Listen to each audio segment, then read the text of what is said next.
morning. How's things? Everything good? 10. Hut! Alright. Let's turn that down there. Okay, so, you guys wanted hearts early hours. You got it, so let's do this. What country are we gonna play? Let's jump right in, man. We got work to do. We got people to conquer. Italy? Japan? The UK. Okay. British. So, what you want to take over the world, mate? So, hey, oi, you got a permit for that life, mate? You got a permit for that land, mate? This is the land I grew up on. You got a permit for it, mate. You don't got a permit for it. I got to take it.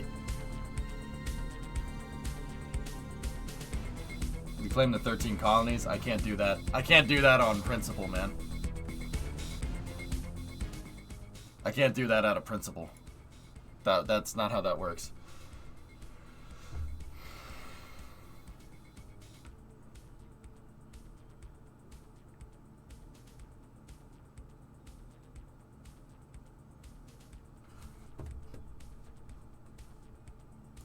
Alright, let's see. Let me turn this up. Why aren't we getting any sound here?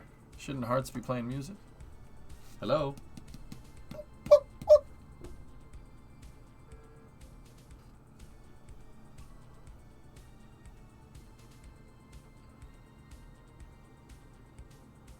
Huh. Doesn't sound like we got any sound. Oh.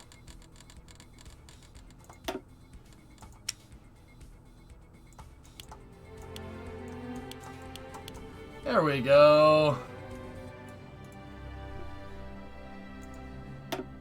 We lost the bleeps, the sweeps, and the creeps. Alright, so the last playthrough with the Soviet Union, I did okay. I came in third. Not bad. After 3 fails, I came in third. So we did a little bit better that time around, I would say. So Japan, so you can complete the Mustache Man trio. Oh, Hirohito-sama.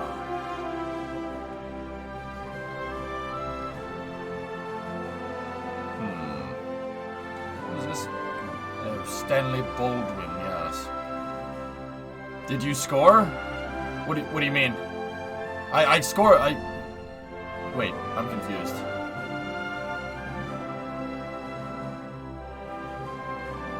Yeah, Cloudboy. It should go better this time around. Yeah. I got third. Only the UK and the US beat me, Vasya. So we actually ended up. Yeah, I scored. I got third place. We got like 1,800 points or something. I did pretty well, considering that for half of that save I had no idea what I was doing. So yeah, we did okay. And then I caused World War III, and it didn't end well. Yeah, that didn't end well. I nuked Tehran, though, and Kabul, and Hamburg, and Berlin.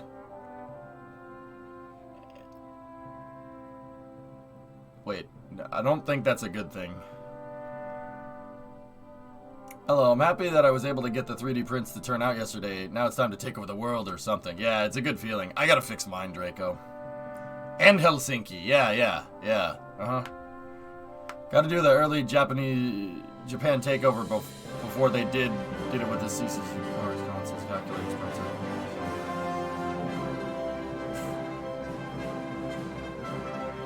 I don't know. I don't think I'm ready to play Japan because I don't know anything about Navy. But then again, if we play Italy...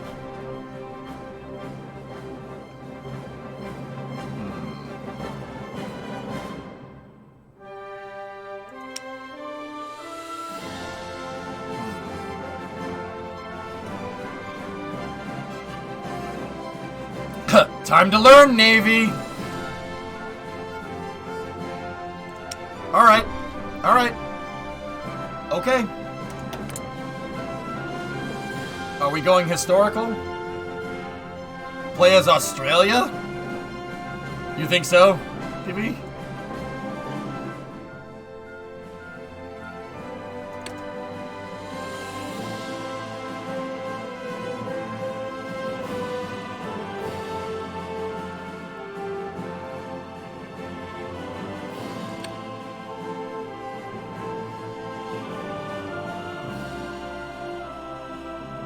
Alright.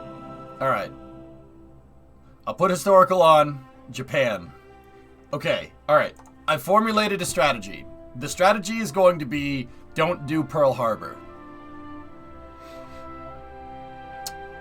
Yeah? Let's see how this contingency plays out. It ended, Duck. I got 3rd place. Yeah. Yeah. Let's not, you know, people talk about not poking the bear. How about we don't poke the eagle either? That's a bad idea. Maybe later. Maybe later. Yeah, no, we should give them guns. That's a good idea. All right. We will spread anime all over the world. Okay.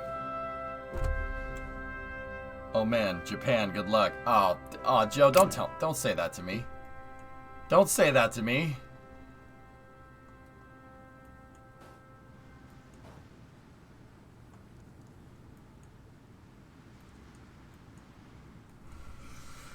Oh, why would you say that?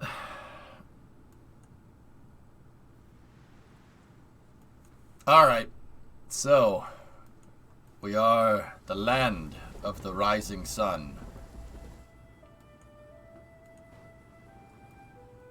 Oh, dude. Different music for Japan.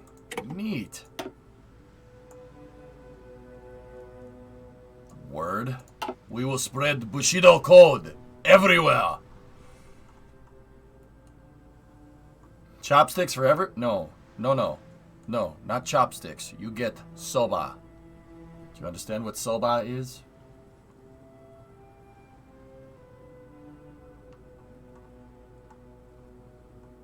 Noodles forever. Everyone gets ramen and anime. Okay? How do you eat soba without chopsticks? Yeah, that's a good point. Anime ramen. Yeah, it's anime ramen that you can eat with your feet. Alright.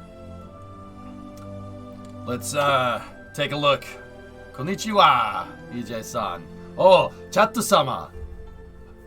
Sumimasen. Dozo. We take over the world now. Alright. So, let's basically go down the list. What are the decisions that we have to do? Abandon naval treaties. That's a good one. I like that one. We could pull out of the London Naval Treaty. Okay. The London Naval Treaty was basically all the great powers with the biggest navies coming together saying we don't want an arms race. So, everyone don't make ships bigger, or your total navy hull displacement can't go above this value. Yeah. Yeah, that's how that played out. What kind of anime are we talking about here? No. We're talking about the good anime. Cowboy Bebop, no Netflix remake for everybody. Okay? And Samurai Champloo. And what else? I know it's called Champloo. I get it. Shut up. Don't kill me. No. You know what animes everybody needs? Space Brothers and Planetes. Boom. There it is. Boom. Outlaw Star is allowed. Yes, that's fine. Gundams are okay as well. An interesting shirt to wear while talking about the Navy. Yeah, I thought you might like it. So, okay, here's what we'll do. Here's what we're gonna do. I'm gonna play as Japan. But you see this place right here? Let's not do that. Let's not do that and not piss the US off. And then we'll see what happens. No, you see? It's a brilliant take, okay? It's a brilliant take because then the US is gonna focus over here. They're gonna focus over here and the Europeans are just gonna do what they do best, killing each other or finding ways to kill each other while looking like nice people. That's what they do. Don't deny it. All right? And exploit people. That's what they do. We'll just let them do their thing over there, and then we'll just be down here doing our thing. Hey, yeah. All right.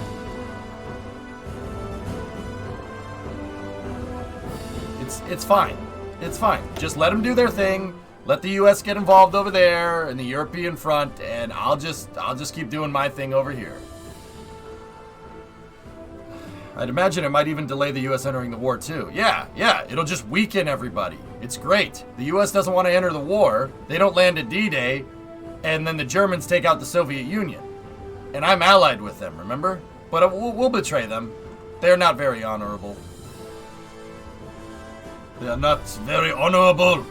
Stay out of Europe's war. Oh, believe me, I will. All right, so we're going to need... I'm going to play slow here. Let's see, what do we got? We are close to the Dutch East Indies, so we're going to get some rubber. Looks like we have decisions. Commandeer civilian trains. 15 train units is added to the national stockpile, -5 stability. I don't need to do that. We can prioritize different constructions. Paramilitary training in Manchukuo. Hey, can you mute yourself for I know you just started, but I have news I want to share with you, so... Oh, yeah. There's some stuff going down today. I'll be right back. Yeah.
We're back. Hi. Brimo's happy. I'm happy. She had good news. I did. For work. I did. Yeah. So she's very... See, look at how happy she is. Look at that. She's super happy. We're back, and we have the combination. Schlapkin! Go back to the golf course and work on your putts. No, not promotion, guys. It's fine. No, she didn't get promoted, but she didn't get promoted. But some good stuff happened at work. Yeah. Big Brimo happy. So. Big Brimo. Like big people? Big Brimo?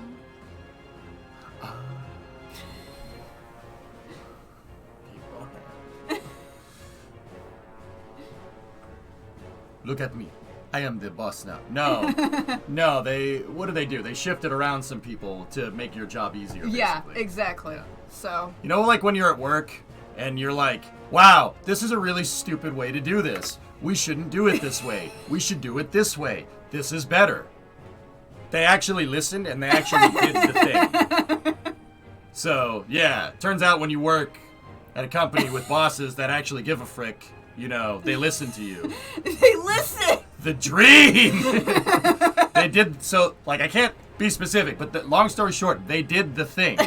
You know, the thing. The thing. Okay? So, that's why Big Brimo happy today. Optimize! But I can't tell you guys anything else. Not yet, Tessa. No, they haven't ripped that Band-Aid off. Are they commies? Yeah, I know, right? Yeah, hell froze over it. No, I work for a company that's very smart and very intelligent and knows what they're doing. And things shook out, and we're gonna see how they shake out continually, but... Thanks, Corporate Primo. Yeah. I just really want to circle back around with you next week. Just shoot me an email, and we'll be in touch. Just let me know your pain points on this, okay?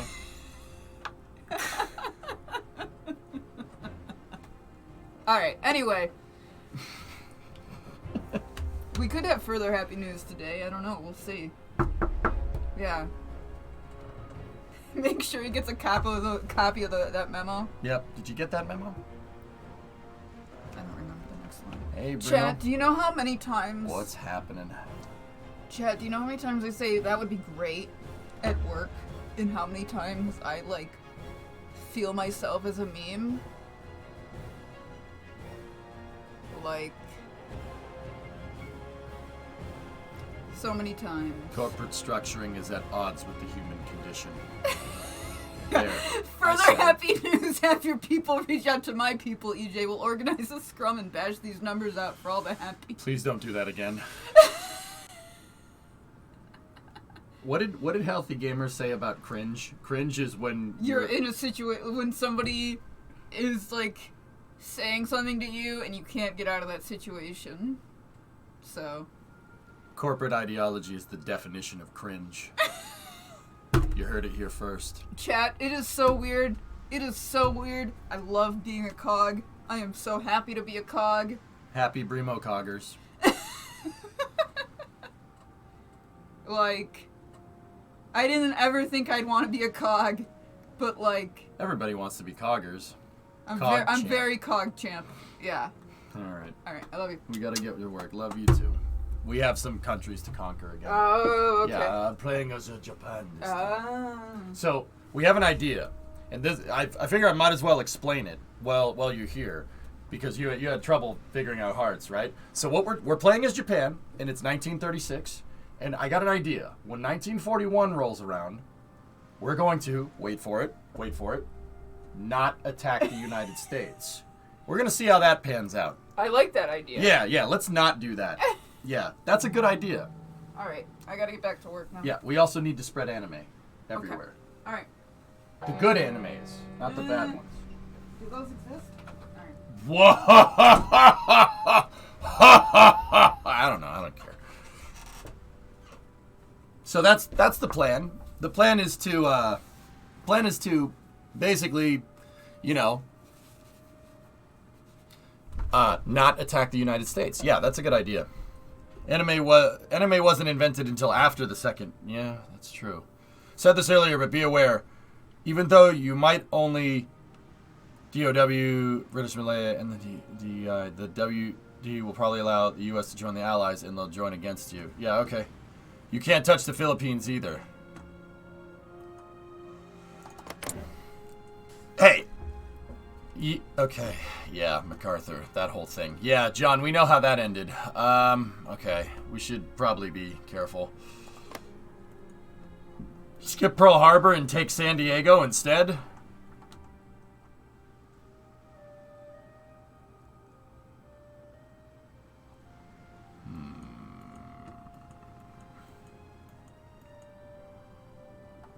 We could do that. I mean, so what did the Japanese do in real life? They went down through the Philippines and they went down through New Guinea, or it wasn't called New Guinea at the time. They never made it to Australia, and then they ended up fighting over a lot of these islands.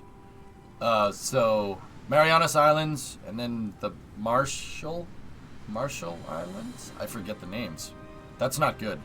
And then there's Midway right there, and Wake. Wake is up here. The Aleutian Islands are up there. Japan did invade Alaska. That did happen. Just nobody really cared. Midway is right there. And then there's Wake Island. No, that's Johnston Atoll. Yeah, there's Wake. I thought Wake was up here. No, it's in the other direction. And then there's Marcus. Why is Iwo Jima so big? Why is Iwo Jima almost as big as Kyushu? Yeah, that's not to scale at all. Okinawa is right there. Yeah, okay. So, yeah, for UX, yeah. Mm-hmm. So, the Japanese basically hit everywhere in this area right here. This is where a lot of the fighting, like the big Navy battles, were like in here. Pearl Harbor was on the outskirts of everything. The Japanese never got that far ever again after 1941. So we got to be careful. I don't know. I still don't think it's a good idea to do that. We should probably not do that. We should probably try to do other things, or try. Hey, Ninth, what's going on? So we have a lot of decisions to form paramilitary, but I don't want to do that. Wait, is that a free decision? Those are free decisions there.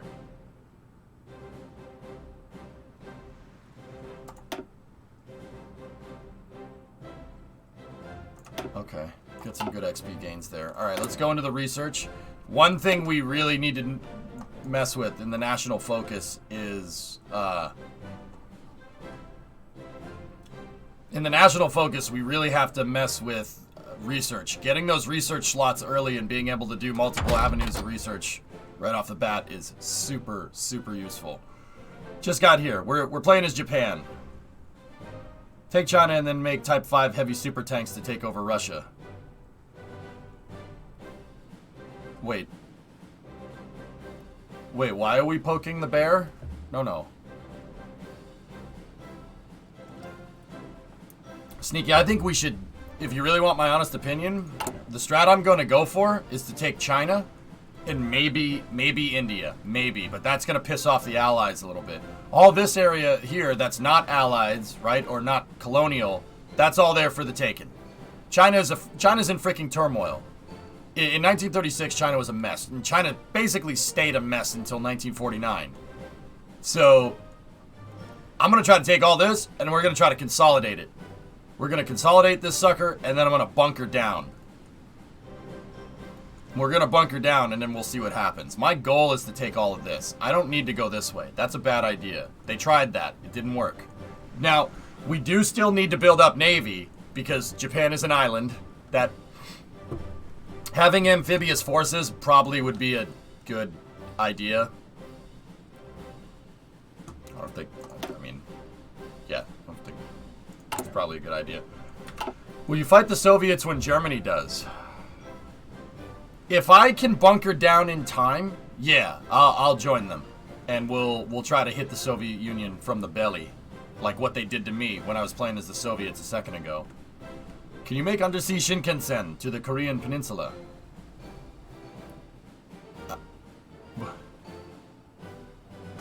I don't know. Do we have high-speed trains in this? Let's take a look.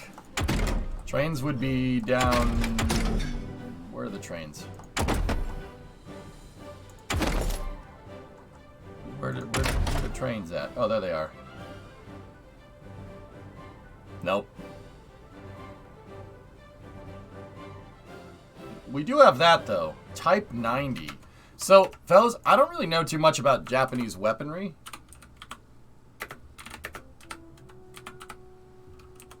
Do they...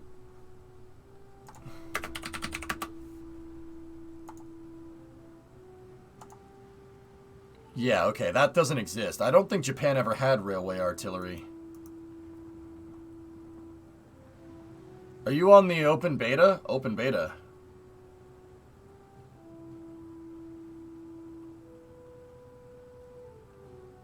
China has horrible debuffs early in the game. You can melt them if you start the war early. That's what I'm going to aim to do. I'm aiming for China. And then, you know what we'll do?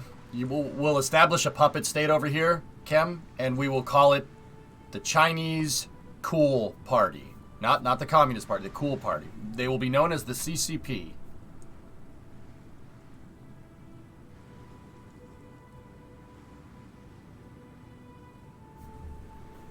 It was under the one you looked at. Oh, okay. Oh, Type 90 240mm railway gun. Oh, I guess they did. Well, frick me.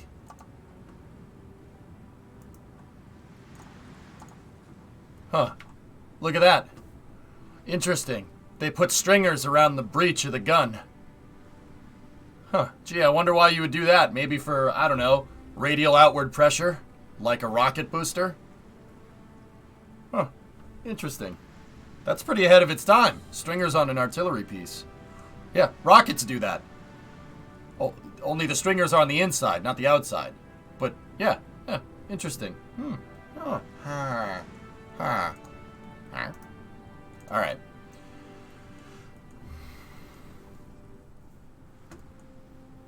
Chinese Cool People's Party. Yeah. Also, don't hit India until you're ready to fight the Allies. Well, there's those Himalayan mountains in the way, so that should help us out. Alright, so...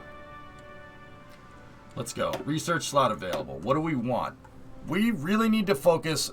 I really need Navy. We're going to need Navy no matter what. So we got to focus on that. But we also need We need very, very mobile troops that are very easy to supply. So what do you think? What do you think? What would we do? Logistics company would probably be good. Logistics helps reduce your supply, like you don't need as much.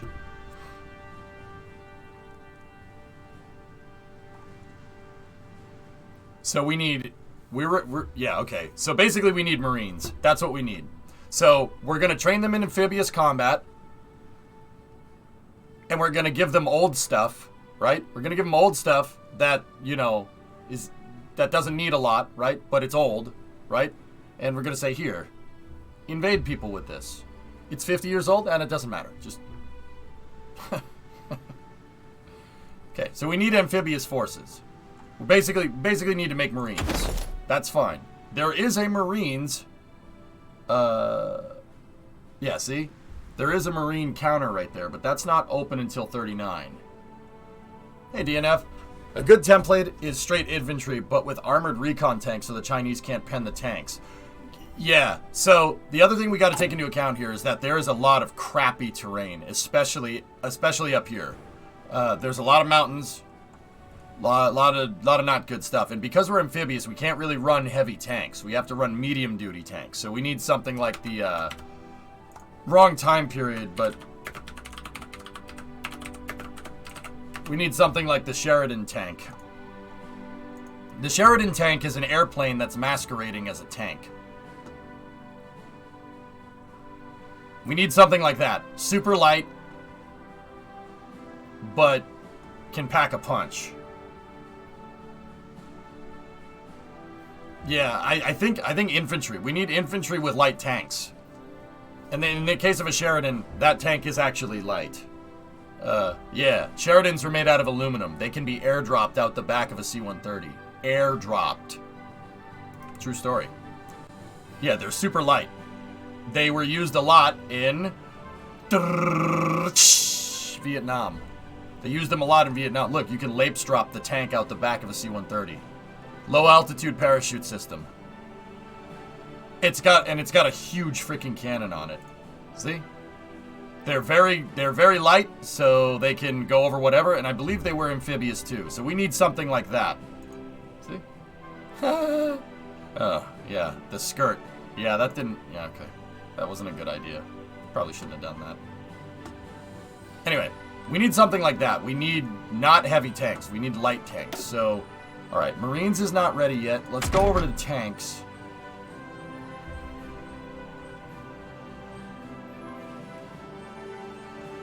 Okay, let's get that medium chassis figured out. We need national focus research spots. That's super important.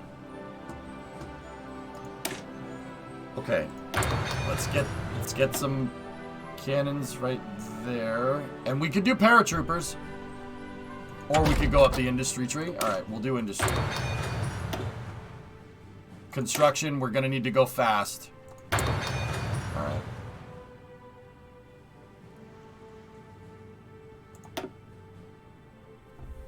You want to go up the light tank tree?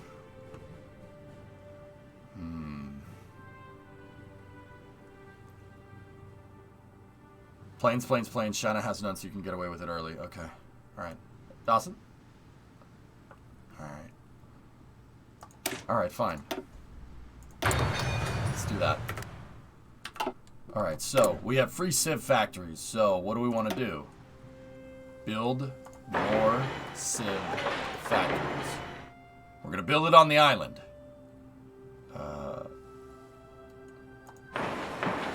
Kansai, Shikoku, Kyushu.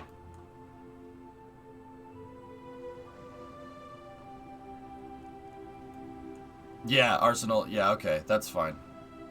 Alright, so that takes care of that. We have mill factories. What do we got with production? Let's take a look at our logistics. Holy shnikes.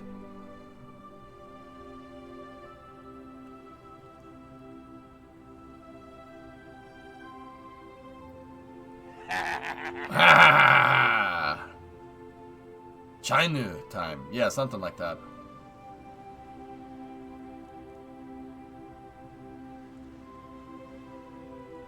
New badge. Who dis? Alright, so we have a huge weapons deficit. That's Probably something we should fix. Oh my goodness, we got a lot of submarines. EJ, is this a navy?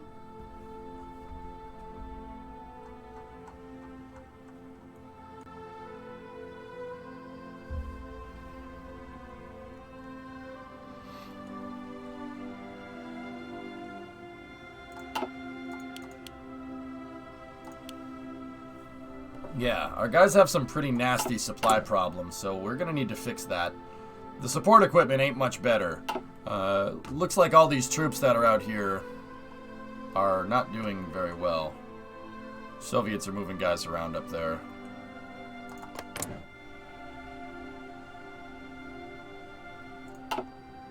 Alright.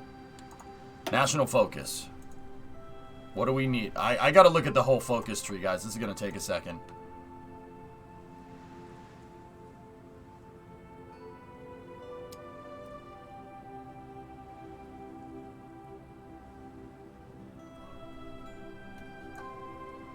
Okay, so that's the commie tree. We don't want that.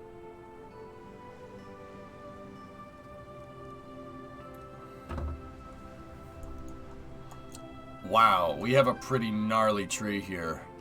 Ah, yes, the Manchurian Project. Oh, that's what you called that. Oh, okay. Okay, this tree isn't as crazy as the Soviets tree.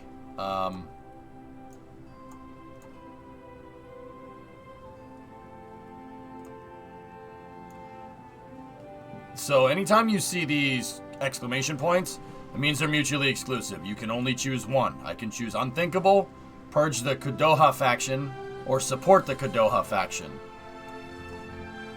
Let me read about these trees. The Soviets have a nasty big tech tree.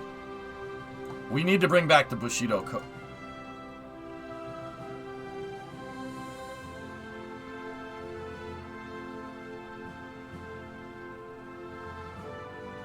Uh-oh.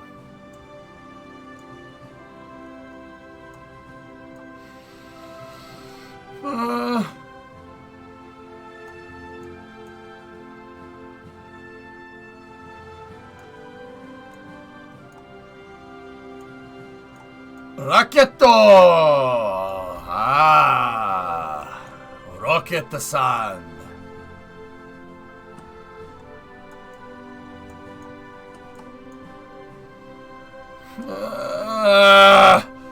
We're not doing that. We're not doing that because Japan would never do that. I'm pretty damn sure that would never happen. I've been there once. I'm pretty sure I know everything about them now. That's the American way, right? Right? Wait. No. Bomb them. Okay. Now we know everything about them. Anyway. Sorry. That was a joke. Laugh. No, I'm pretty sure Japan would not even try to go after the imperial family. Yeah, that would probably be a good idea. Purge is the historical path. Okay.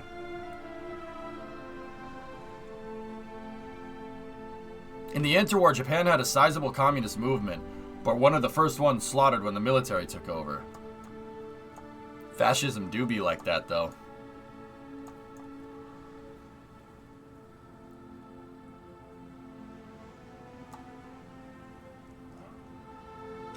Fun fact, the Japanese have rocket-powered planes. I know, Honey Piston. I've seen one. The Oka. Yeah, it wasn't really a rocket-guided plane, but, we'll call it a cruise missile with a biological avionics package. Yeah, the Oka. Yeah, that,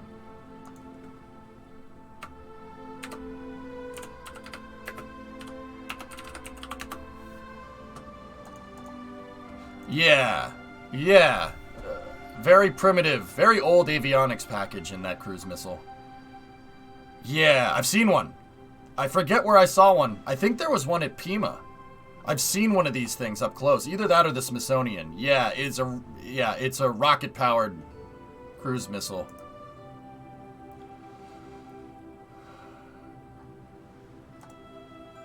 Oh, look, trainers. Yeah, that's good. Oh, see, they got trainers. Isn't that nice?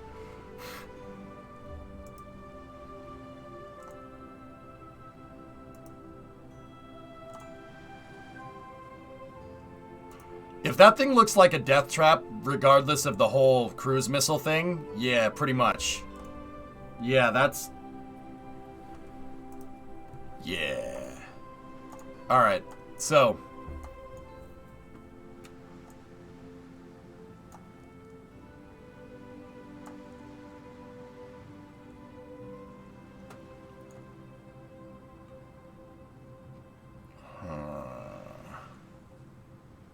We'll call it a blade of humans.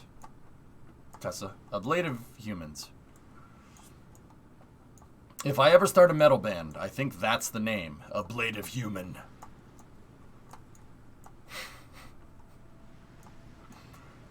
So that's the historical focus. That's what they did in real life. The tripartite pack. Okay.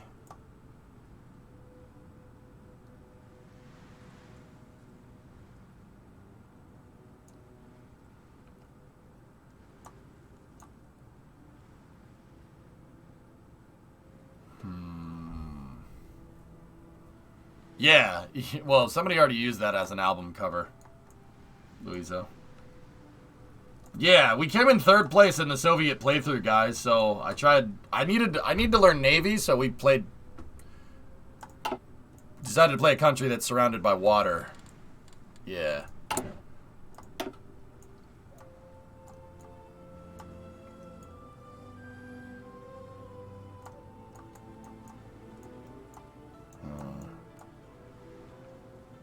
I gotta read what each one of these things do. So we can rule that out. So that's the historical focus. We have that. What is the Kadoja Faction? I don't know what that is. Anybody, can anybody give me a 5-second explanation?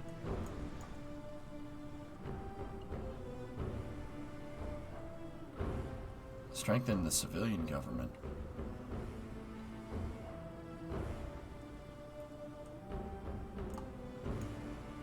Supporting them leads to invading. Okay.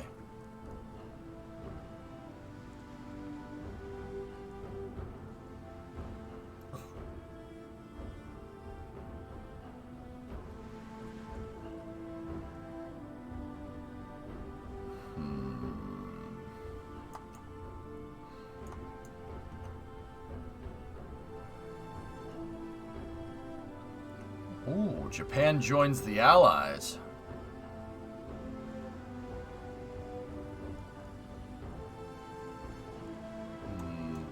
But that means we don't get the Raketo.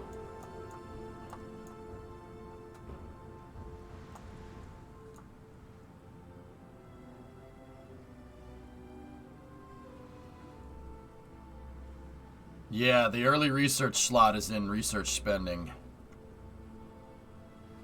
Let's just see where the rest of them are. There's one there.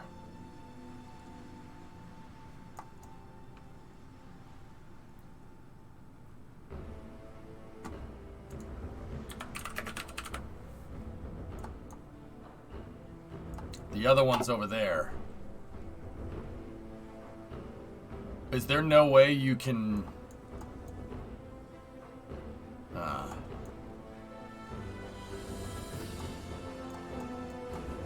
Frick. There's no way we can get all the research slots.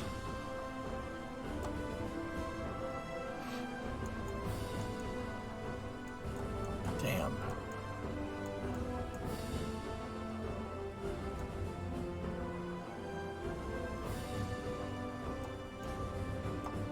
You already have 4. Oh yeah, that's a good point.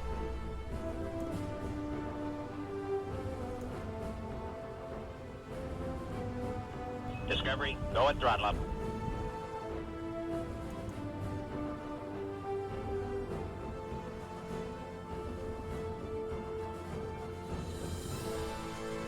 Hey, Tech, 30-month resub. Do the opposite? Well, Tomas, we kind of decided that we shouldn't invade the U.S., but now that I'm looking at this, it kind of looks like it's inevitable.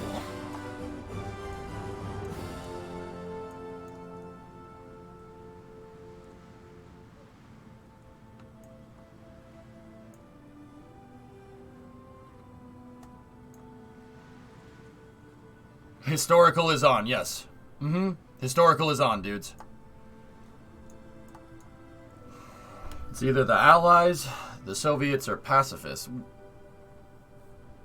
Well, there's... If we follow the historical focus, we get the tripartite.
Do you need to poop? No. I'm good.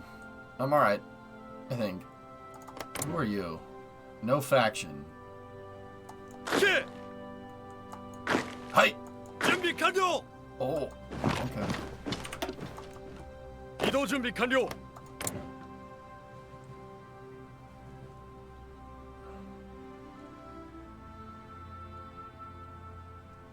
Manchukuo is an imperial protectorate of Japan. Cannot become an imperial associate yet.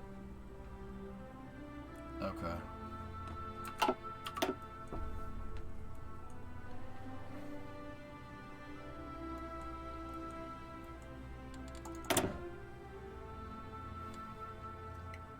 What's the manpower at? Okay.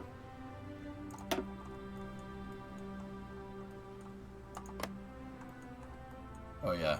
It has to be on home territory.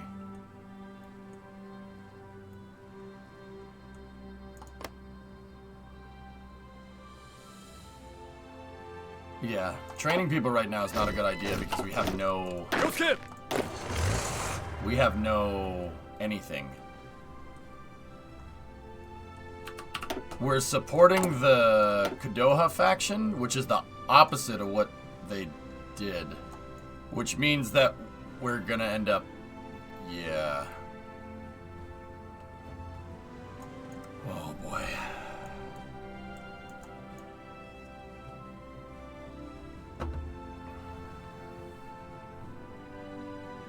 You take over China and manpower will not be an issue. Good call.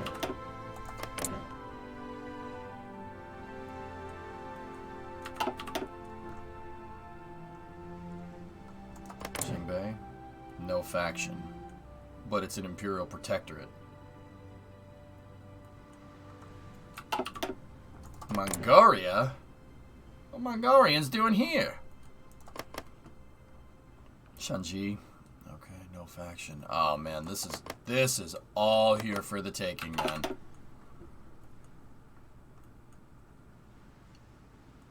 Okay, you guys go here. They need a commander. Those guys are basically going to be playing defense, so Richiki Ando. Ando-sama. And you guys just basically stay there.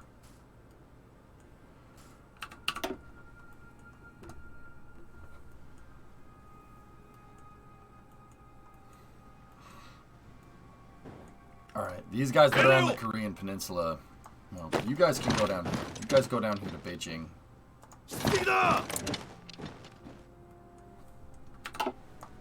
준비 요시!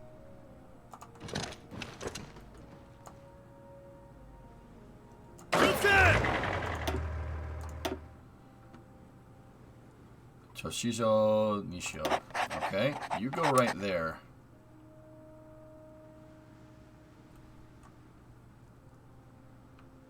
Are these all Imperial Protectorates? Everything here is an Imperial Protectorate. Okay.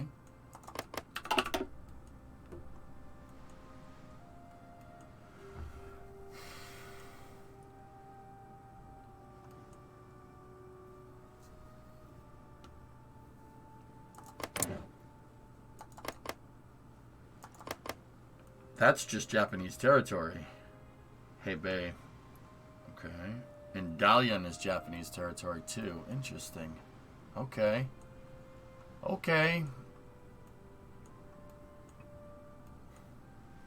Huh.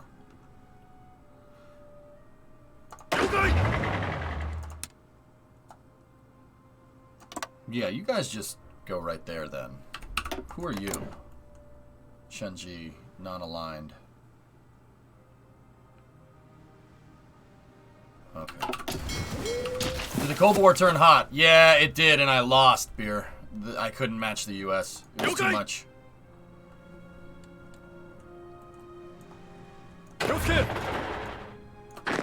I don't think anybody's gonna amphibiously attack us here, so...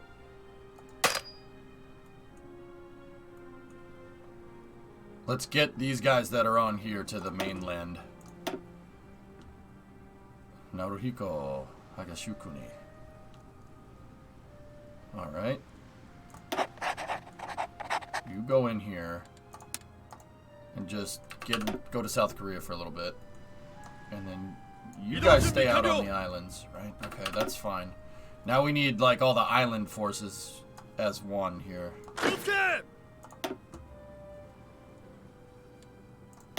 We need somebody that's good defense. A good commander with a good defensive skill set right off the bat. That guy has the best one. Yamashita has the best one, but he also has super good offense, so I don't necessarily want to choose him. Seishiro Itagaki. Yeah, Itagaki-san. Alright, so those guys basically stay there. I think to beat the USA, you need to fight them as early as possible. I'm trying not to do that, but I might have to, dudes. I don't really want to. I don't really want to do that.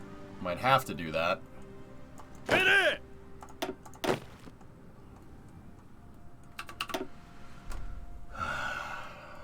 Okay.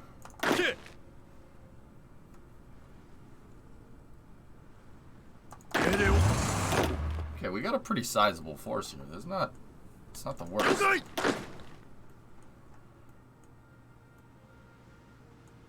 Alright. 2, 3, 4, 5, 6. Where's the rest of these guys?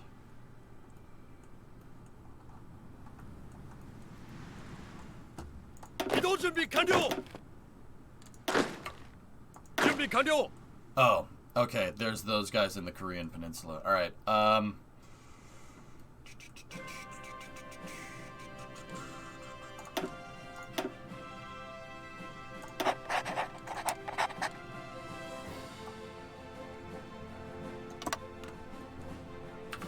okay.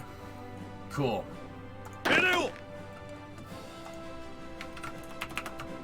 Soviet North. Defense. This is China. It's not really defense. It's not really gonna be defense, is it? I'm not sure what I'm gonna do with those guys yet.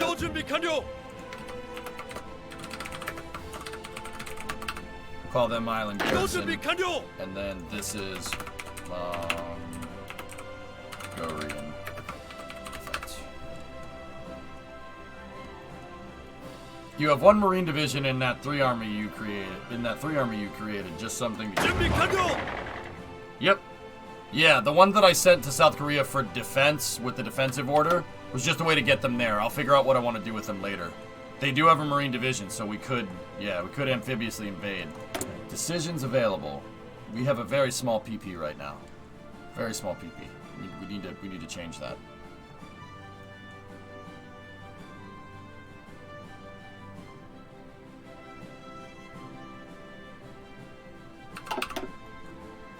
In real life, how did China get so wrecked by Japan? Japan came in and they were relatively organized, and China was in disarray. China was fighting a nasty civil war for a long time. Long time, O-Force. That civil war lasted 20 years. So China, like Japan, was a bunch of, okay, I'm not really that good at my Far East history, alright? So, I might be pulling this out of my tail. You guys tell me, okay? China's a bunch of feudal states until 1949. Just a bunch of feudal states. It was just a bunch of factions all over the place, right? And those factions, basically since the emperor fell, I forget what the last dynasty in China was. I think it was the Tang dynasty? Tan? So China, historically, right, was ruled by an emperor. It was a monarchy, right?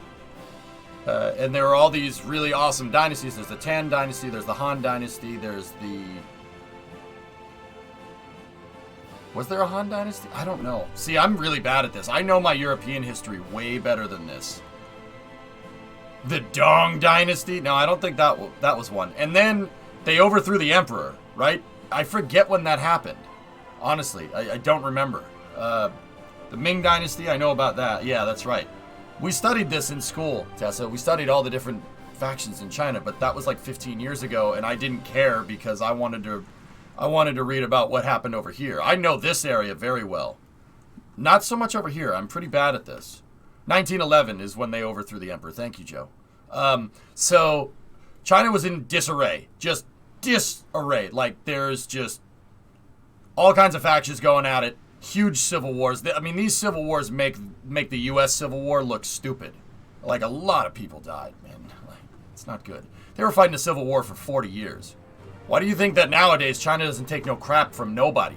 Because, yeah, they got a bone to pick with some folks. You know what I'm saying? So,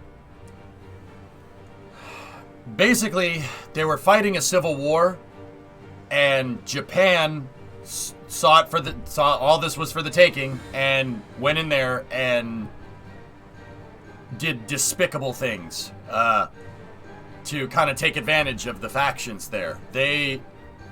So Japan, Imperial Japan had a very, very bad, let's say, superiority complex. Yeah. This seems to be kind of a byproduct of fascism. Like, it's like the ultimate Karen. We're better than you. We're better than you. You're a piece of trash. We're better than you. Like the ultimate Karen right there. But over here, dude, Imperial Japan was, yeah, a little crazy. So Japan basically thought they were better than everybody. They thought they were the best. I don't know if it was the best Asians, but they thought they were better than anybody. Because, like, historically. So here's the other thing. This part I do know. So, like, when the Europeans came, I think this is in the 1800s. I think when the Europeans came, I do know this part of Japanese history, right? How this kind of happened, how Japan just came to think that they were better than everybody else, is there was a Japanese emperor,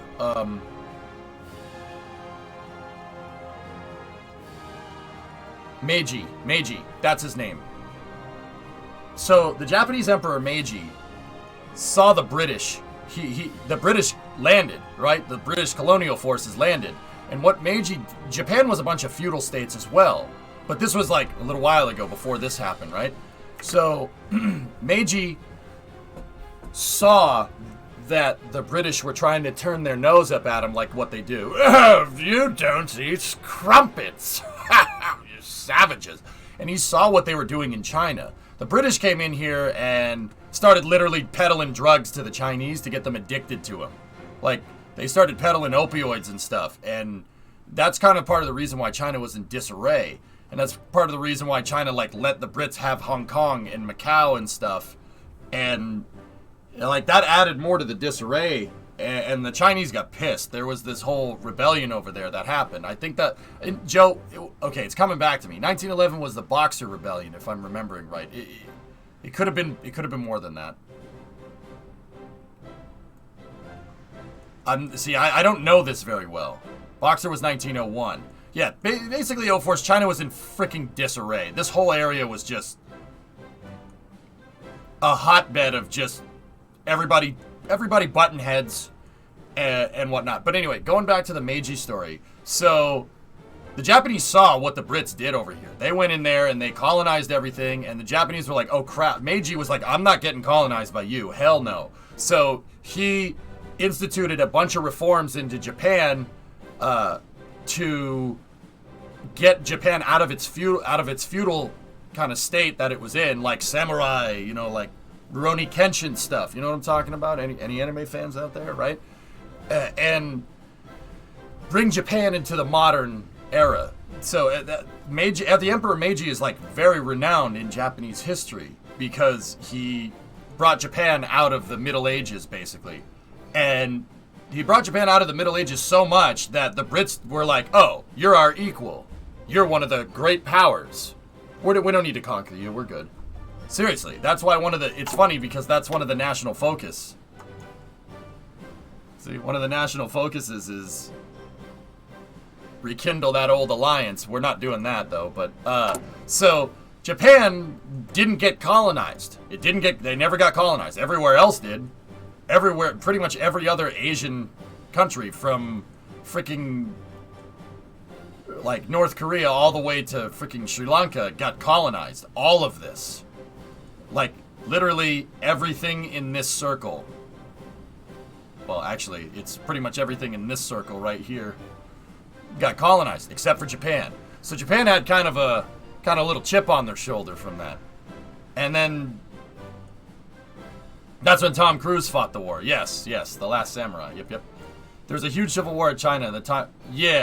During the time of the U.S. Civil War. That's one reason why there were so many Chinese laborers to build the Transcontinental Railway. Yeah, that's true, Joe. Yeah. Yeah, basically China let themselves get colonized. They didn't realize it, but Meiji realized it. So Japan, basically, through the late 1800s, all the way up into World War II, had a huge chip on their shoulder. They had a huge chip on their shoulder. Like, yeah, we're better than you. We're better than you. You guys are savages. The Brits think that we're a great power too. You're beneath us. So, in 1930, I think it was 36 and 37, Japan invaded China. Like, invaded, and because, you know, they had that whole fascist chip on their shoulder thing going, yeah, they killed a lot of people.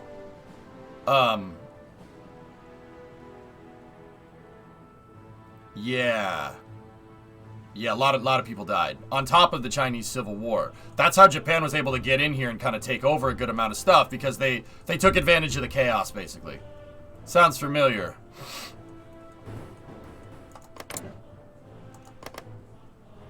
What these guys did to these guys is what Japan did to China. That's why China doesn't like Japan to this day. The Chinese Communist Party really doesn't like Japan. Yeah, old grudges. Can you imagine if during the U.S. Civil War, right? During the U.S. Civil War, the British invaded, right? What if the Brits invaded and tried to take the 13 colonies back during the Civil War? We wouldn't really like these guys, would we? No, but the Brits knew. The Brits knew to frick off. They were just like, oh, look. Oh, Winston, look, they're shooting each other. Let them fight. Yes. All right. Yeah, well, here's the thing. Yeah, they tried to, but, like, not to the same extent, right? Just wanted our cotton. Your cotton. No. So, that's why China doesn't like Japan, even to this day. Like, they won't say it. They won't say it out loud. They won't say it out loud, but they don't like Japan. Yeah, they don't like Japan. The only people that Japan gets along with is Taiwan, down here, or what's called the Republic of China. There's the People's Republic of China, and then there's the Republic of China. They're two different countries. But these guys wouldn't let you know that. But that's kind of how they roll.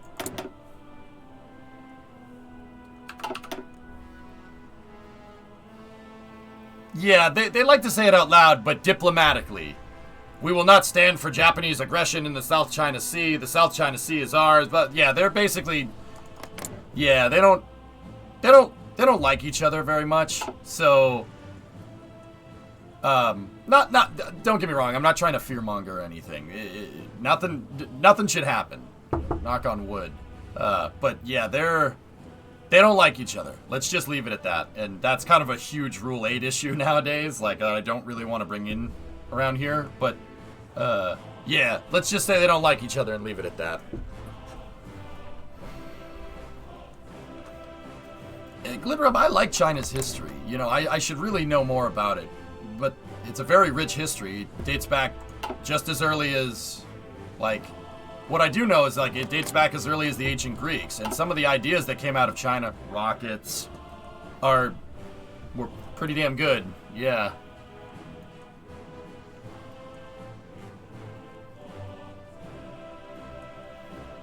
Yeah, mine is, oh, being chilling.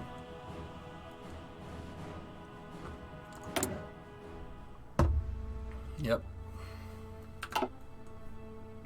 Yeah, what's going on between the Republic of China, Japan, and Communist China is, yeah, literal definition of, like, yeah, it's complicated. Yeah, it's complicated. Yeah.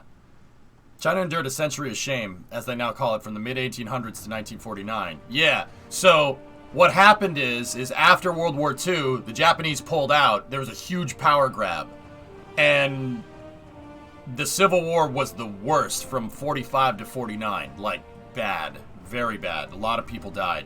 The Soviets were supporting a leader in China that was the leader of the Chinese Communist Party named Mao Zedong.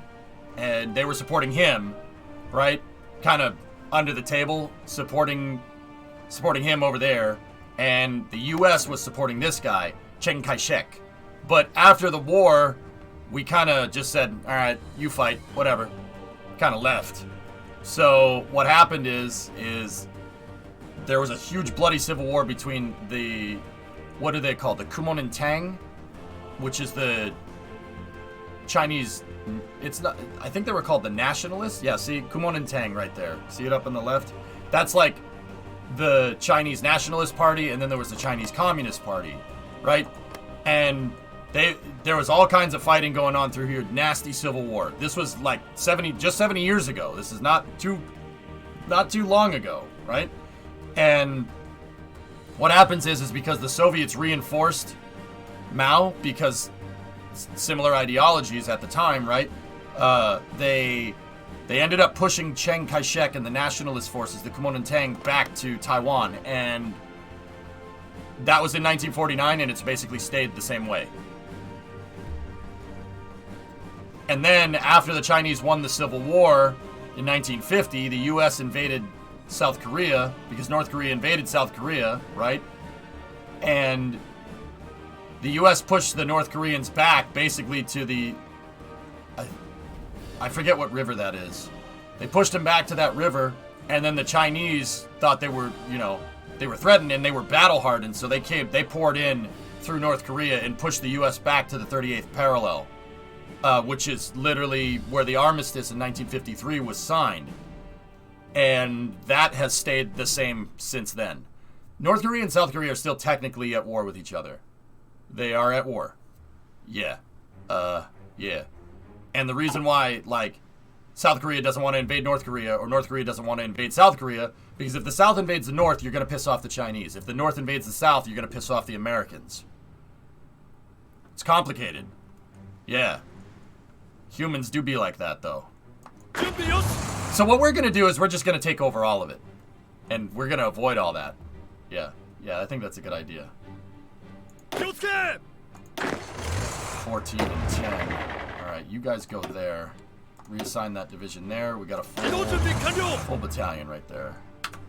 What happened to the off track of the rocket yesterday? Joe, it was just bad telemetry. Just junk telemetry. They, yeah, the rocket's fine. I helped Mao's the Soviets in Hearts of Iron 4 right before the Germans attacked and they took over the region. Now I have a chance against the Allies with a strong communist China. I mean, Kem, that's basically what Stalin did. He helped Mao. And then it's funny because later down the road, human's gonna human, man. Like, it's so typical. It's so typical. Nothing changes, right? So, like, the Soviets helped Mao win the Civil War, right? Just like how, you know, the U.S. helped China fight against Japan in World War II. So the Soviets helped beat the nationalists, beat the Kuomintang, right? And Mao, you know, Stalin helped Mao get everything figured out, right? And they kind of relatively stabilized it. I mean, there was pretty bad famines. I mean, even after the Civil War, a lot of people died because they tried to collectivize everything. That's what happens when you go through collectivization like that. That's why people are so scared of communism, because you end up collectivizing everything and you end up making power vacuums all over the place. And it takes a long time to fix that. So by the time the late 50s rolled around, right, Mao and Stalin, or, well, the 60s, so it would have been Khrushchev, Mao and Khrushchev had different ideas about how communism should be implemented. Their Marxist Leninist ideas about communism differed from these guys' Marxist Leninist ideas about communism. And in 1960, there was a Sino-Soviet split. They basically said, screw you. No, screw you. Our communism is better than your communism. And then they said, no, our communism is better than your communism. Screw you. So there was a huge split between them, and how they kind of conducted business after that. They almost fought each other. Yeah, that's a little bit of rocket history here. That's why China's launch complexes are all up here in the Gobi Desert. That's why China's launch complexes are all here, where they launch rockets from. The rockets that go and land in villages, they're all right here because they weren't designed to launch this way. They weren't designed to launch into a posigrade orbit. They were designed to go this way. That's why all the launch complexes, Jishang is up there. In Jinchang, they're up there in the mountains, so they will be protected if they get nuked. Turns out putting stuff in the valley in a mountain is really hard to nuke unless you get the nuke directly into the valley.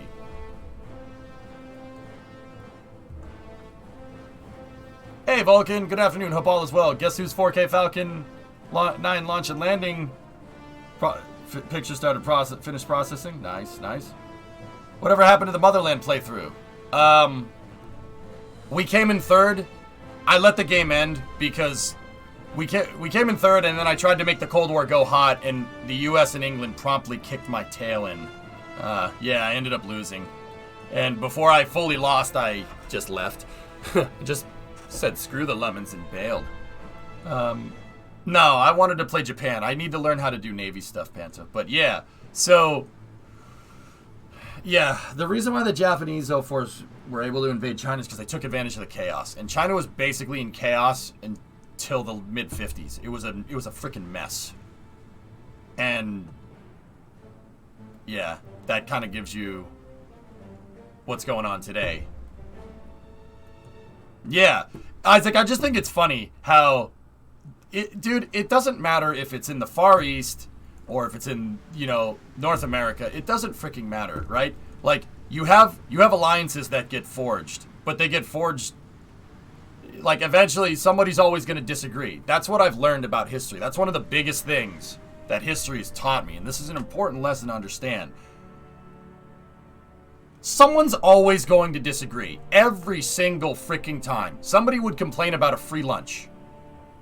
All right, look, Stalin helps Mao establish communist China, and then by 1960, they freaking hate each other.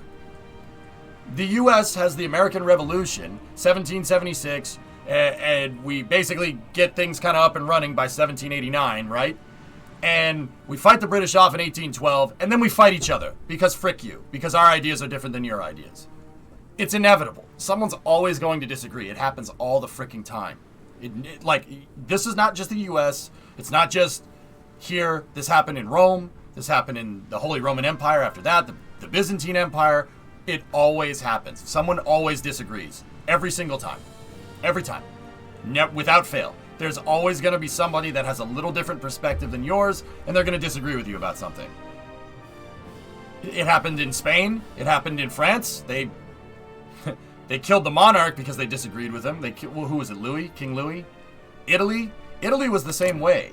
Mussolini united all the factions around Italy, and some of them still said no. There's small countries that are inside of contiguous Italy. There's San Marino.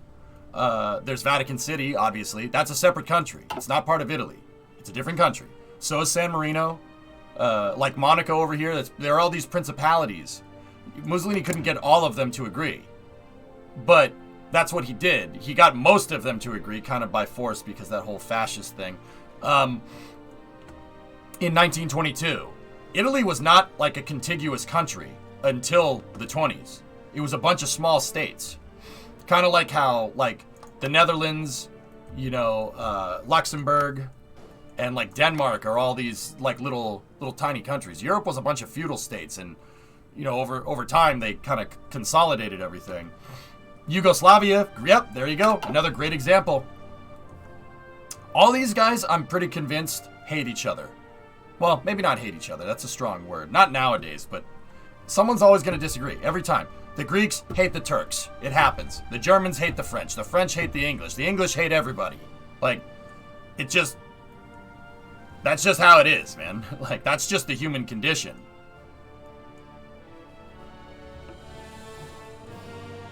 Germany was this bunch of small states until Prussia united them. Yep, that's right. And everyone hates the English. It's fine. Yeah. And everyone hates the U.S. Yeah, Doc, someone's always going to disagree, That's just something I've learned. Like, dude, go no further in Twitter. I could say, I love Falcon 9 on Twitter, and somebody would find a way to take offense with that. I love Falcon 9. Oh, but what about the space shuttle, EJ? I thought you liked the space shuttle so much. Shut up! Stop it! Stop this! Stop this! Damn, Jackery, that's crazy. So, yeah, I mean, it's funny. It's so typical. Stalin helps Mao establish a huge powerhouse of a communist state, right? And then Mao says, nah, your way of doing it is dumb. I'm gonna do it my way. And then they end up hating each other. It's like, so typical. It's so typical. We established this stupid state over here, this frickin' project that we're working on. We established this state over here, and then less than 50 years, we end up hating each other. Oh my god, so typical. Holy crap.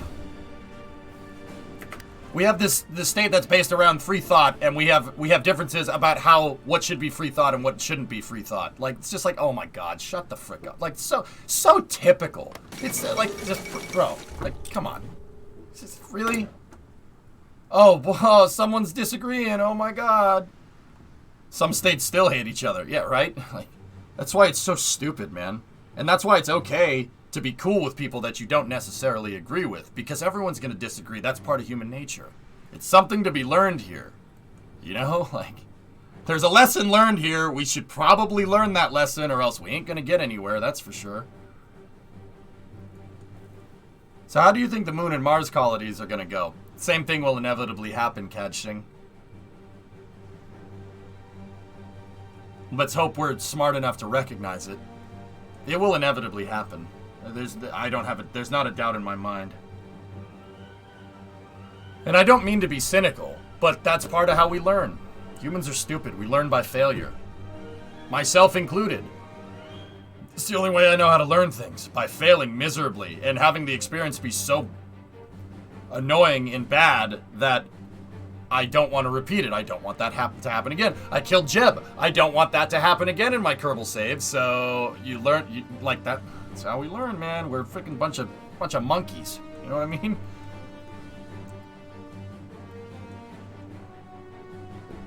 Yeah, yeah. James S.A. Corey Duck talks about that a lot in The Expanse, yeah. It's gonna happen. The key is, are we gonna be able to recognize it? You know? That's the key. Yeah, Demon, you know what I say to that? There's gonna be conspiracy theorists that are gonna think that, you know, there's atmosphere on the moon and you don't need a spacesuit. Someone will probably think that. Good, go out the airlock. I don't care. That's Darwinism, baby. You want to go out the airlock? Like, there's this scene from a show called Avenue 5 that Brimo and I were watching, and that's what happens. Long story short, these people are stuck on a space cruise ship, right? It's far in the future, and they're stuck on a space cruise ship, and the cruise ship gets stranded, and people start to think, oh, this is a conspiracy, right? And they start saying, we're on a movie set or something. So they start going into the airlock, and everyone's like, no, don't go into the airlock. And they just keep jumping out the airlock. All right. Bye. Have fun. There's no air out there. Like, okay. Hey, Chief, what's going on? VY, what's up, man? Jeb is doomed to relive the same moment in every EJ play. Hey, every time he dies is a little bit different, Cam, okay? And then in the majority of my saves, even to this day in KSP, Jeb hasn't died. He's only died in 2 of my Kerbal saves. The career mode save and the mission mode 2 save. That's it. Every other save, he made it to Duna multiple times and the moon multiple times. So don't give me that nonsense.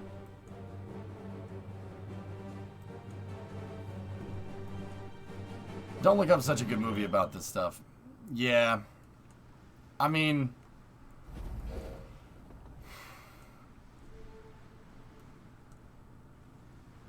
That was a long time ago. You shut up. Yeah, floating. I don't know. Before we get too far into the tinfoil hat stuff, let's get back into the game, dude. But yeah, somebody's always going to disagree. It always happens. Every time. The key is just being able to recognize that. Okay. Our troops don't have guns, so we should make sure that they have guns. So that's what I'm working on right now. We need a new national focus. I'm kind of thinking tech to that research slot quick.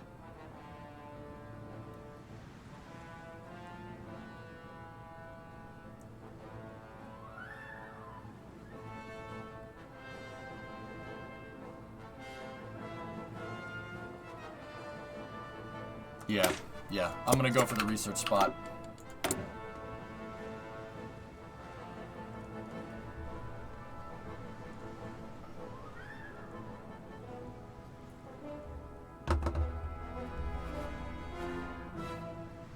Military parade in Mengkuko.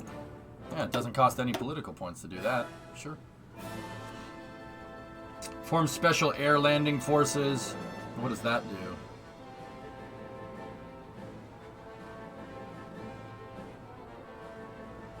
Factory output -5, dockyard output +5, military factory construction speed, dockyard construction speed +10. Yeah, I'm gonna have to figure out Navy stuff, guys. Yeah, I don't know if that's a good thing to do. We need amphibious forces, basically. We need Marines. We need a lot of Marines. A lot of them. See, these Marine divisions. What's that template look like? Let's go take a look. Okay, so it's 6-0 with an engineering company. Let's take a look at these stats here. So, this is something that took me a long time to understand, and I still really don't. I'm not like an expert on this by any means. There are people that know it way better than me. So, this is the division designer. You need army experience up here. You get army experience from invading countries, or you can get commanders that'll give you some experience, or if you train your troops, you get experience. We don't have anything, so we can't screw with the division templates right now. That's why I focused on making sure that everybody just has their guns first, so we can kind of stabilize everything, right? So, this is 6 amphibious divisions. Now, I'm not 200% sure what the Marine, like, what's the plus of a Marine division over... Oh. 12 infantry with recon and engineering. That's a weird... Okay. That's strange.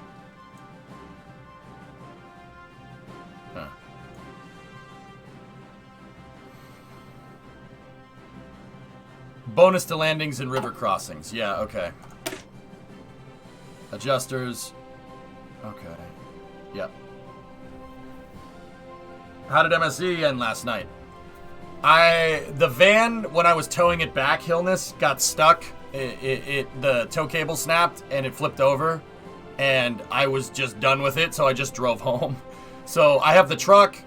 I have another round of parts coming for the Satsuma. The Satsuma's back in the garage. I got the battery for the Satsuma. And it ended up, in Summer Car last night, I ended up doing, you saw most of that part if I'm remembering right. I just ended up getting all the high-paying jobs ticking all at once. So Kill You Run, Firewood, Poop Truck, all ticking at once. I have like 15 grand in game. So I bought a ton of parts and I bought a ton of food. So yeah, as long as I don't do anything dumb, I mean, I'm not going to say it, but as long as I don't do anything dumb, we should be okay. You lost the van while towing again. Yeah, the tow cable randomly snaps now, Tessa. It's alright. It's not far from home. It's not far from Kesselinpera. It's close. It's just down the street. I'll just take the mini bike down there, and the next time we play, I'll take the mini bike down there, flip the van over with the mini bike, and drive it back. And then I'll have all the vehicles except for all the drivable vehicles except for the Ferndale, which is hard to get. I don't think you can ever own that thing. At the house. I have the tractor. I have the tractor trailer. I have the poop truck. I have the Rusco. I have the van. I have the Satsuma, the mini bike, and the boat are all at home. Well, except for the van right now. Yeah, MSC was fun yesterday. I really enjoy that game.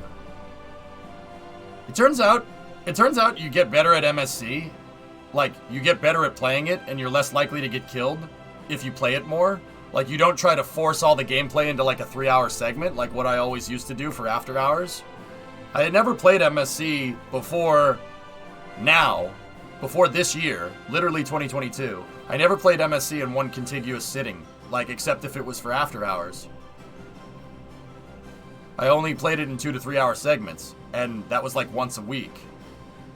I never, like, done a nice hardcore playthrough with, like, 8-hour periods of playing it at once.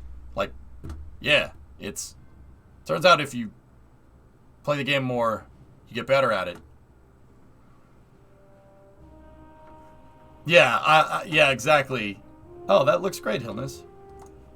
Tessa, exactly. I'm being cautious. Yeah, same with Hearts. Yeah, I mean, I've been power playing MSC and Hearts of Iron because I'm trying to learn this stuff. So anyway, going back into divisions. So these guys they have a huge amphibious bonus, which gives us plus 75% attack when we're attacking from the ocean, or from a river, which is good. Yeah, see? Oh no, it's plus 30 on a river, plus 75 for an amphibious assault. Movement plus 25, river crossing, defense plus 25. Oh. Marine divisions are good at defending across the river too, that's good. And they're pretty good in the marshes as well. Yeah. Hills, plus 10 defense, 0 attack on the hills. We need mountain divisions for that. Defense plus 25. Attack, movement plus 5 on the forest. So anything that has to do with water, these marine divisions have insanely good bonuses to them. So let's just look at the overall stats. Our marine divisions are very slow. They're not motorized, so they walk everywhere, so 4 kilometers an hour, which is just walking. 122 hit points. Org is 62. They have very good organization because it's a tight-knit group. The wider your combat width, so the bigger your division is, the more the organization goes down. So to explain the bonus, the default penalty for attacking from a landing is like minus 85. Plus 75, that means for the Marines, the overall penalty you attack is minus 10%. Cool. Alright, so recovery rate is basically if they're not fighting, how quickly they can reorganize and regroup. So 0 reconnaissance. Reconnaissance gives you plus modifiers to attacking. If you know what you're attacking, If you know what you're up against, you can better fight it. Suppression. Oh, that's resistance suppression right there. Okay.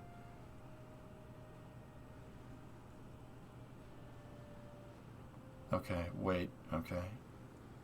Heavier units will require more transports to ship and perform invasions effectively. Okay. 0.32 supply use per day. Our supply is up here. Basically, it shows you what you have in the stockpile. Okay. 0 experience lost. Experience lost bonuses are at 0. Soft attack is 39. Hard attack 7. That sucks. That's terrible. For instance, my Soviet division template that we used in the last save had 122 soft attack and like 25 hard attack. These things... Hard attack. That's not funny. Soft attack is how good they are against other infantry forces. Hard attack is against armor and fortifications. What's trickleback, Creation? The proportion of losses in combat that can be saved and returned to the manpower pool. Oh, so a field hospital will... Yeah, okay. So this is... Yeah, okay. If they get wounded, the trickleback being at 0 means that it's harder to get people back to the battle. All right, got that. That probably is important. Air defense 0, so they're very susceptible. These marine divisions are super susceptible to getting hit by planes. Their defense is 150. 150 is okay. It's not bad. I mean, actually, if I'm understanding this correctly, defense being at 150 is on the lower side of things.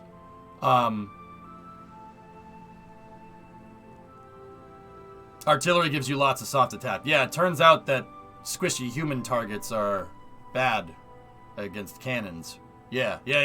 Gotcha, K3. So breakthrough is an important one. Breakthrough is how many enemy attacks a unit can attempt to avoid while on the offensive, efficiently allowing it to stay on the offensive longer. If you have a higher breakthrough, that means you can keep pushing. Davai, push B. That's breakthrough. Get up there, get in their face, and how long you can get in their face and screw with them. Armor divisions tend to have a higher breakthrough. The Germans used armor divisions, medium tank armor divisions, and light tank armor divisions with pretty well-equipped weapons and high organization to basically steamroll over other countries in Europe. That's going to happen soon in this save. I'm going to unpause it so we can progress. No armor. They have no armor support. Piercing. Having equal or greater piercing to the target's armor value allow you to do more damage and more effectively pin down armored forces. Oh, so basically anti-tank. Got it. What's initiative? Oh gosh, is initiative like initiative in Warhammer? I'm going to try to take China, Pop. I'm going to try to do a Japanese contingency where we don't attack the US. No Pearl Harbor. I'm going to see what happens. Initiative. The higher initiative a unit has, the quicker it can reinforce into a battle, and the quicker it gets its planning done. Initiative also multiplies any coordination modifiers you may have. So how does a unit get more initiative? Would that be general, the commander modifiers? How would we get more initiative? Maybe, I guess, propaganda and war support, I would guess. A radio company. Oh, okay. Radio company does that? Initiative is a bit weird, but the TLDR version is it helps pick on a target instead of spreading out damage. A signal company. Okay. Entrenchment. Basically how good of a foxhole can you dig? Engineering companies will increase your entrenchment. I know that. Propaganda is always the answer. Of course it is. Propaganda is glorious. And if you think otherwise, you're wrong. Wait. What's EQ capture ratio? Percentage of the equipment that will be captured from enemy losses. Huh.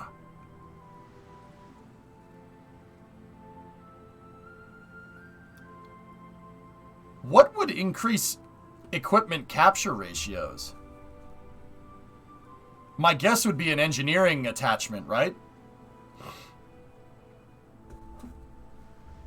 I mean, maintenance companies. Reconnaissance Company. So if we want to capture enemy equipment and some general traits, okay?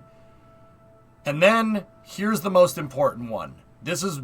I've been playing Hearts for a little while now, since No Step Back came out. This one is super important. Combat width. Literally, how big is the force you're attacking with? If you attack them with a bigger force, if I hit... Well, our combat width is 12. If we hit another army with a combat width of 6, we could just overwhelm them. If you have a higher combat width, I'm pretty sure it modifies everything else here. Because they're outnumbered. I'm pretty sure that's how that works.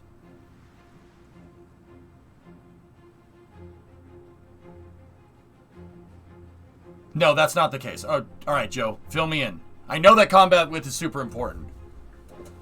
Let me read what it says. Combat width tells you how much room this division will take up in combat. For example, if a combat has a total width of 80, you can fit 4 divisions with a width of 20. How do you make the width bigger? Literally expand, Gina. Yeah, you need a bigger division. This thread, though. It's the max population that can fight on a line. Combat width just limits how many divisions can be attacking at one time. Oh. So if you have a bigger combat width, if you have width 40, Joe, you can attack with more people all at once? What's this, Panta?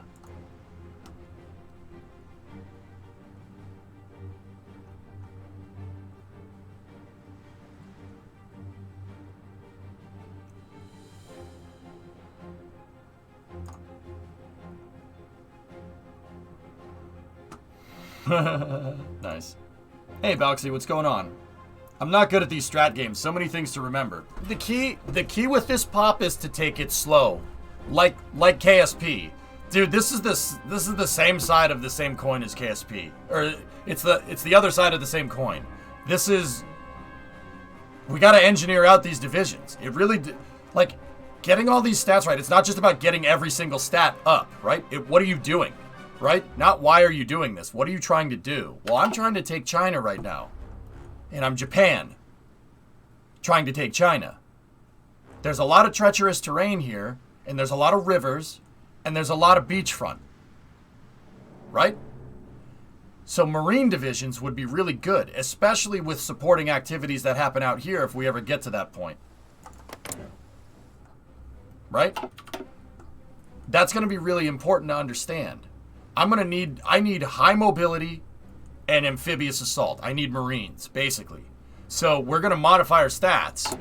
We're going to modify the stats to basically make us really adept at moving across oceans or attacking on mainland fronts. Basically, I'm going to play as Japan using how the U.S. fights nowadays. The U.S. is... How we do things over here with our military is entirely based on mobility. We still use Blitzkrieg to this day. A Blitzkrieg strategy was enacted over here in 2003, and we took the country in a week. And now, whether you have a problem with that or not, I don't care. Like, that's not the point. I'm talking about the strategy. And then in Desert Storm, same way. We blitzed Iraq in Desert Storm in 91 and took them out instantly. And then we did it again in 2003, right? Same exact idea as the Germans had in World War II. We literally took that idea and just started using it. Mobile doctrine. The U.S. can send an entire division or an entire task force. We can send entire armies around the world, pretty much anywhere in 24 hours. We have aircraft carriers to maintain air superiority, to support an amphibious assault, so we can get on your land and take it really, really quickly. Once again, if you have a problem with that, I don't blame you, but I'm talking about the strategy. That's what I'm going to try to do over here. We have to be adept, because we have a lot of different types of terrain here. There's a lot of, obviously here, there's a lot of islands, so having Marines would probably be a good idea. The U.S. would agree with me, because in 1945, guess who invaded Iwo Jima? Guess who were the people on the ground? It wasn't the army, that's for sure.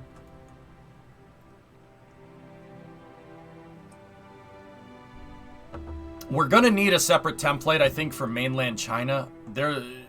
So China, this area right here, this part of China tends to be, it's not easy terrain by any means, but it's better than out here. You have, out in western China, I mean, there's a lot of bad terrain around here, and then you get to the Gobi Desert, the Mongolian steppe out here. It's relatively not bad.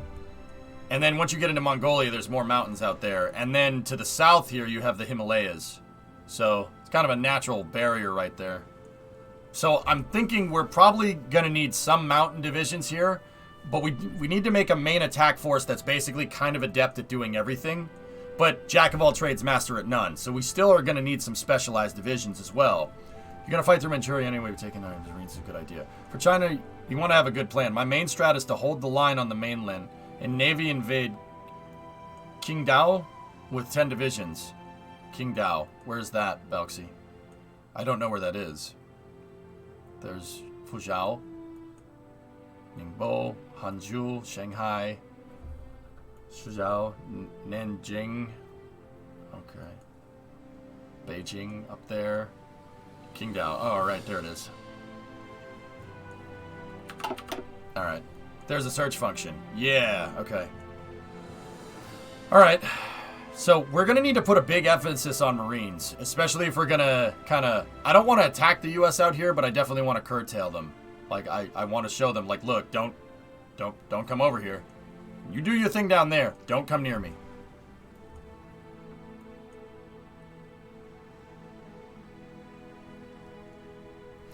A full phrase is jack of all trades is a master of none, but oftentimes better than a master of one. Literally the U.S. doctrine. U.S.'s military doctrine in a nutshell. We don't have... None of our forces... We do have some specialized forces. There's U.S. Special Forces, right? And then the Marines, right? And then the Navy and the Army. But it's all... Even all of that, it's all based around being able to move stuff quick. Because if you can get a tank there to the battle before the other guy can, you're more likely to win. Straight up. Like Abrams tanks. The M1 Abrams tank is not the best tank around. Arguably a Leopard 2 is a better tank. Or a Merkava is a better tank. Or a T-90. But the Abrams is pretty damn good at doing anything, and we can get it anywhere. It's good enough to get the job done. And it has a jet engine in it. That's cool. I like that.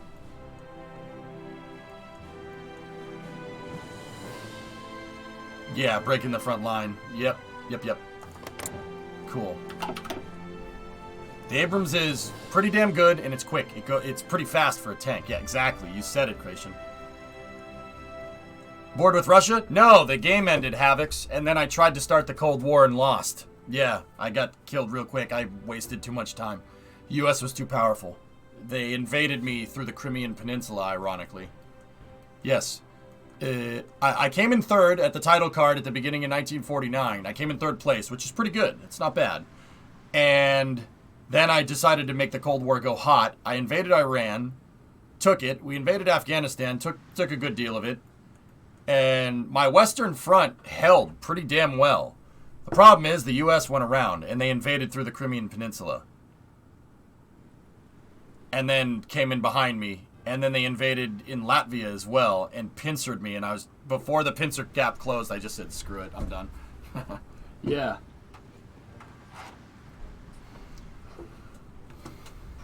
Yeah, I think I didn't do bad for third place, considering I have no idea what the frick I'm doing. How are we doing with manpower? We're still down on infantry equipment. Okay. Army Command.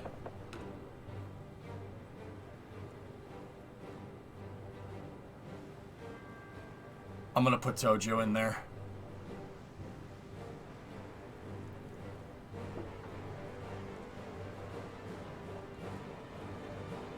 At least you beat the Nazis, which is historically accurate. Yeah, I survived Barbarossa. That was the goal of that save. Figure your stuff out enough to be able to fight against them, which is good. Nowadays, I could probably attack them. Like, if we did another Soviet playthrough, I'll attack. I'll attack them. Yeah, we should be able to attack them and beat them pretty easily.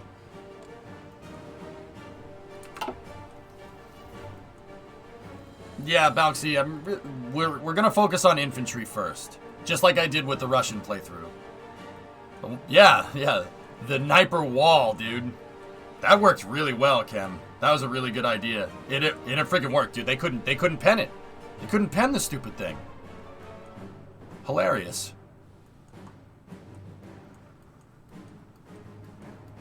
I mean, yeah, we made the Maginot Line look like a picket fence.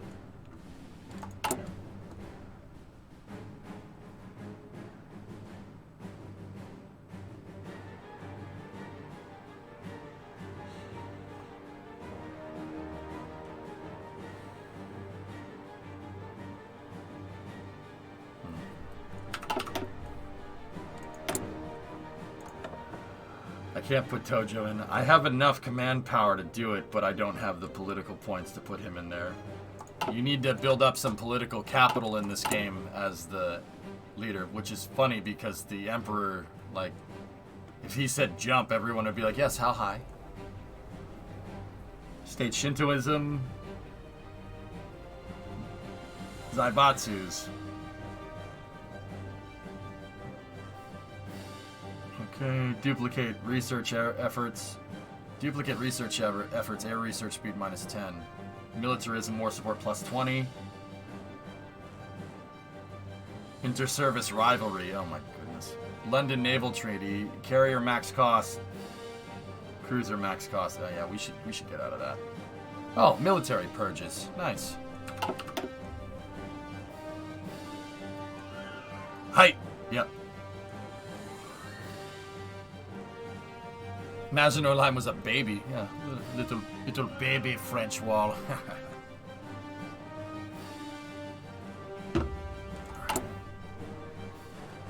We got one Civ factory being built. Yeah. Okay, so we'll get into construction here, and I'm just gonna go ahead and explain what I think I know here, and if it's right, you guys tell me. If it's wrong, well, another learning opportunity, right? So you build Civ factories, right? Building Civ factories is important because if you build more Civ factories, you can build more toasters. If you build more toasters, that makes it so you can build everything else quicker. The more resources, the more I-beams, the more cement mixers, right? The more cranes that you have that can be produced by the Civ factories will make it so you can build other things quicker. So I'm really building out the industry, civilian industry in Japan. And if you build out more Civ factories, the more of them that you have, you can see what you have up here. The more of these you have, the faster you can go. If you have a lot of Civ factories, you could build other stuff really, really quickly.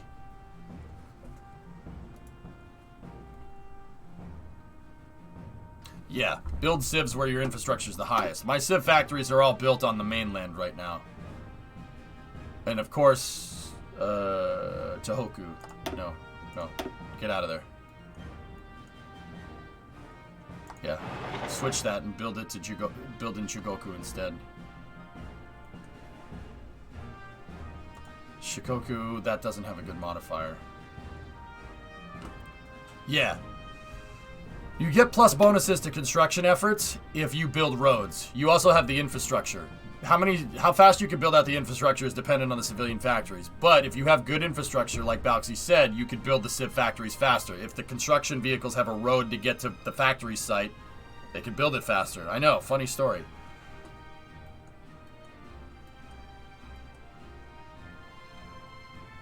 So right now, I really only can build one factory. You have to kind of ramp up, which takes time. Prioritize steel for guns. Well, this one is worth 30 political power, and what does it do? These are decisions over here. These are kind of political decisions that you can make that prioritize certain things, and how you prioritize it really depends on, once again, what you're trying to do. Prioritize steel for guns.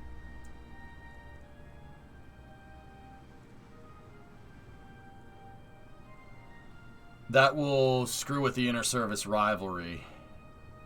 But it will give me 2 more building slots to Tokai and Chugoku, adding 2 military factories, which...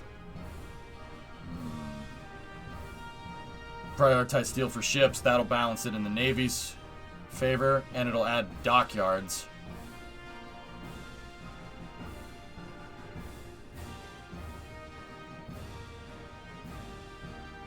That one lowers your airplane production costs for a little while. Lowers ship production costs. Institute indiscriminate conscription. Construction speed. Military factory construction speed +5. No. Grant draft exemptions. What will this do? This will increase outputs. Oh, we have an extra dockyard open, speaking of that. Okay. Anything here? I don't want to screw with that right now. I don't want to mess with that. By the way, if you build on your puppet state territory, you make them less independent so you can completely take over their territory at some point. Okay. Air is important also. You need planes to kill the US subs. But it's not as important as other majors. The Allied AI doesn't build airports in Asia very much. I like to build TAC bombers as Japan. Jack of all trades. Okay.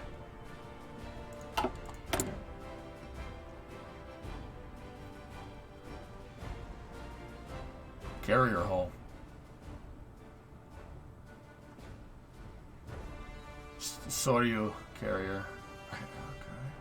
Then we have a Ziho carrier, that's a converted deck carrier. We have some cruisers, and we have subs. I'm thinking subs and aircraft carriers are probably what we should prioritize. Oh, a Congo. Nice battleship. Outdated, but a nice battleship. What do we have at our disposal here?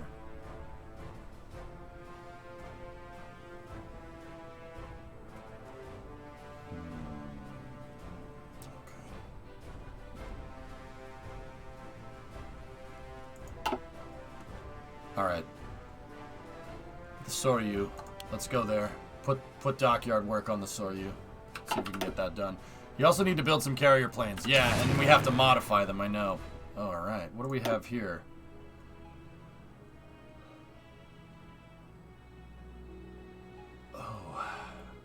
What a mess.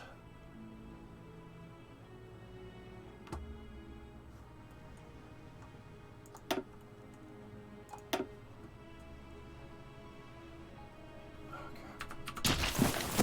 Don't modify the Navy planes, it's not worth it. Oh, okay.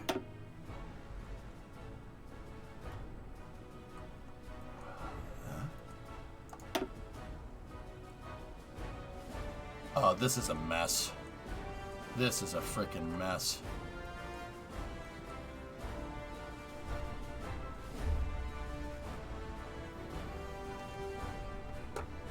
Yeah, I know, Demon. We gotta prioritize Amphibious. Amphibious needs to be a good part of our army, well, Navy, but... Okay, here's what I'm gonna do. Return all your equipment to reserve.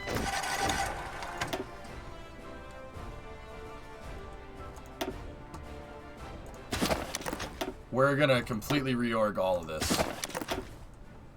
This is a freaking mess. I don't like it. Reorganization is probably not something I would... You really shouldn't do this in the late game. It'll screw with your air experience. But right now, it's alright. I think we're okay. Is that all the planes?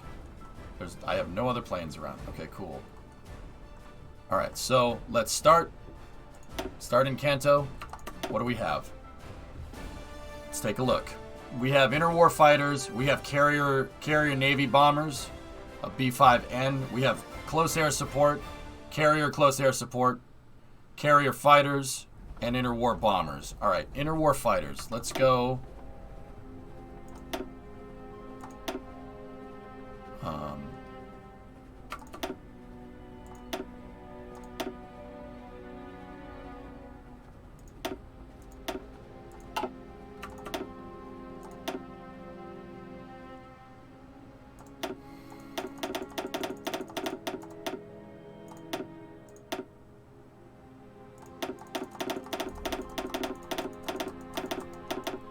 Don't forget to disable the ACE notifications. Yeah, where the heck do I do that? Please tell me, because that was so annoying last time.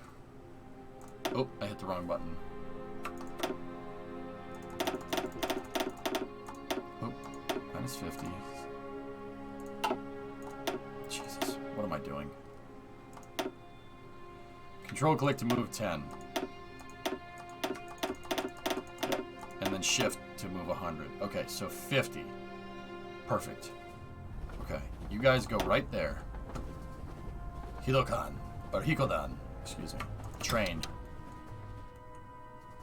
Now, those guys are... I'm going to make Kanto my main training base right here. This is what I like doing. And then if you shift-click, right, you'll enable pilot exercises until they're fully trained. You can't train, like, all the way up. But you can train to second lieutenant with the planes. And if they level up, right, you can only train them so much. They'll level up more by fighting. But the experience gained from doing the training really pays off. You get huge modifiers to fighting. Like, see, they're rookies, right? Their experience level sucks. If you can get them up to experience... I think, what's the maximum? What's 2 LT guys in this game? Experience 3? Alright, Jackery, see you, buddy. I'll see you later tonight. Some of those are carrier air wings. You can tell by the little carrier symbol over the plane.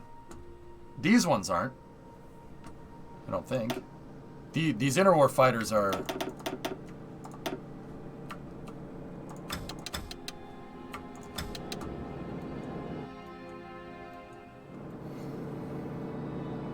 I think it's level 3. And the symbol for level 3 is just a second... Looks like a second lieutenant symbol. No, these aren't. Yeah, okay. So, I'm gonna split these up into divisions of 50 right now because that's what we need. We can go with bigger and wider divisions later. So we'll start training the air superiority fighters up here. See, they're starting to train. And as they get better, their air attack and agility eventually go 0 and then they go net positive. Okay, yep. Mustache Man is doing his thing over here. Or over there. So down here in Kyushu, we'll do different training. I like to just designate certain air bases for training certain types of planes. It's just a way to keep it kind of clean in my mind. So we have close air support. No step back, buff close air support. So if you have planes that can support your troops on the ground, super important. It's going to be super important for me, especially for amphibious assaults. I mean, it was super important when I was playing as Russia too, but...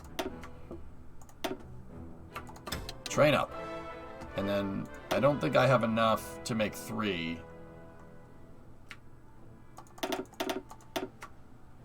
Oh yeah, we do.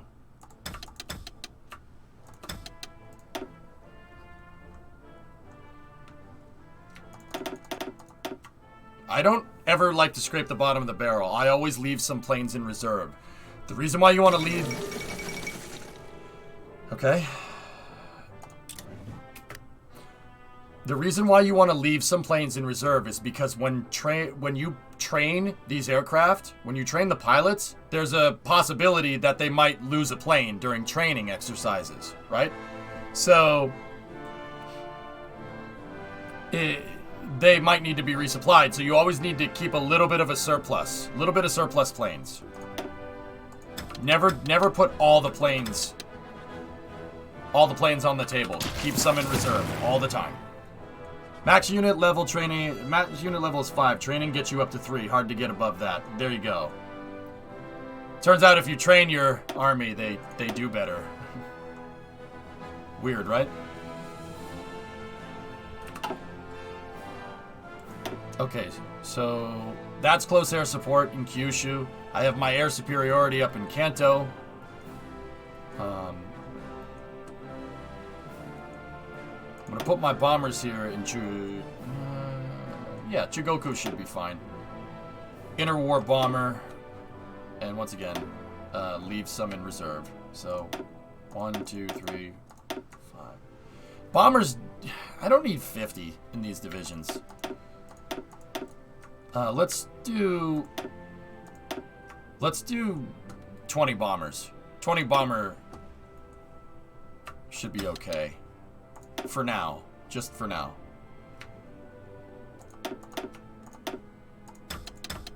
Just make sure they're training. Now, the other thing to take into account is that training takes up fuel. Planes need fuel to fly, and they take up equipment as well. So your consumption will go up. If you look, my air consumption up there is at 150 a day. Max consumption is 801 a day if all the planes are flying. But we're consuming fuel, but our air experience should have a plus modifier to it. we should start gaining air experience. See? Current experience is 0.02. The daily gain is 0.01, and it's coming from pilot exercises. So right now we're trading fuel for experience. Yeah, Kem. Are you aware that if you shift-click the training icon, it will train them up until they reach the maximum level and stop? Yes, Cyborg, that's what I'm doing. Yeah, I'm shift-clicking. You can't see it, though. Yeah, I know. Alright, so we have more free dockyards here. Let's focus on building out that aircraft carrier. Yeah, I got third in the Soviet playthrough, Bandit, and then I tried to make the Cold War go hot, and I promptly got my crap pushed in by the Allies. So I said, screw it. Let's start another save. Start over. Let's learn again. I'll do a world domination playthrough as the Soviets when I understand more what the frick I'm doing.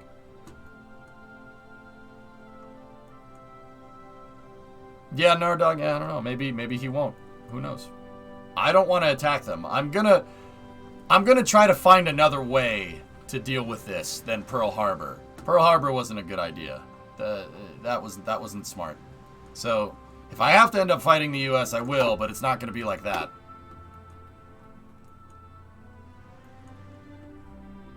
Alright, so we have another airbase here. Let's see.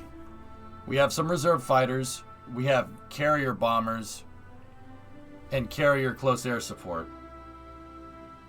And then carrier fighters.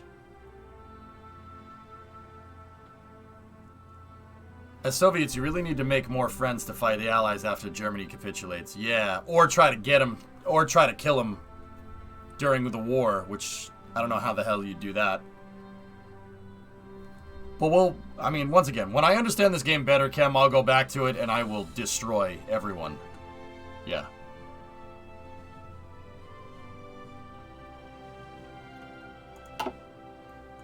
Well, this is out by the ocean, so what we'll do here is...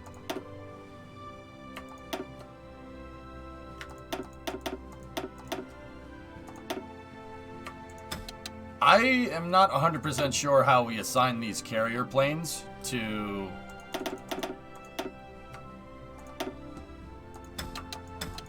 I'm not 100% sure how we assign the carrier planes to carriers, but I'm sure you guys know, and I'm sure we'll get to that later. Will the US actually nuke you if you follow historic events? I don't know.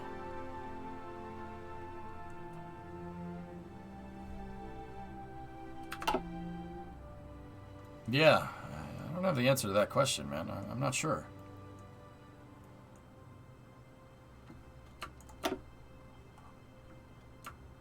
Alright, close air support. 1, 2, 3, 4, 5. I'll just put all my Navy stuff here in Kochi.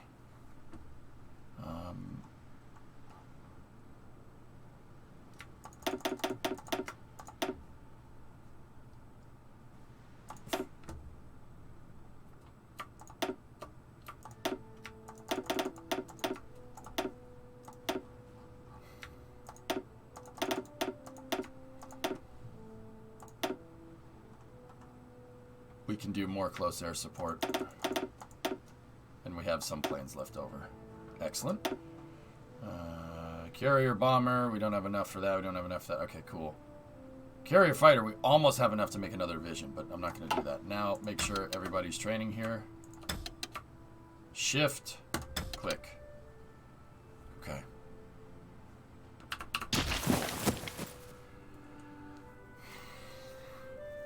Carriers have a small airport icon on the map. They behave like mole airports. Okay, so I got to assign them there. Got it. How are we doing on that weapons deficit? 146 days until everybody has guns.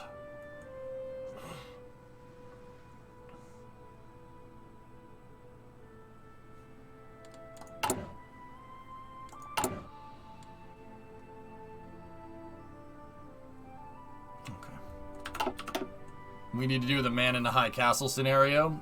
Well, if we do man in the high castle scenario, Cam, it's we're kind of going to do the opposite of what happened, of what I want to do. I mean, we can still attack them. It's possible. 備よし Yeah, they don't really have much up there.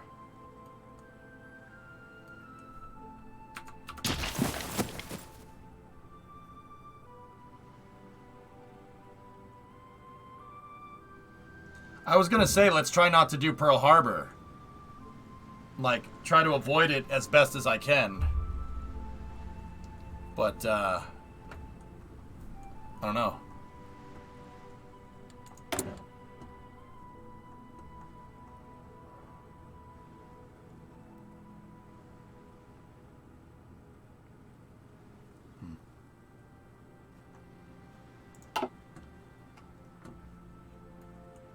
You have a carrier anchored in Nagasaki, southwest.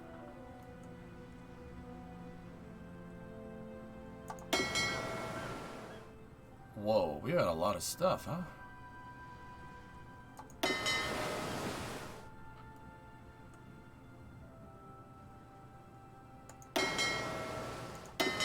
Yo. Oh, the Kaga. Okay. Converted whole battleship. Yeah, alright. Maybe become allies with the U.S.? I'm not sure that that's gonna happen. I'm not sure that we can do that, Flykin. I'm sure, well, maybe, I don't know.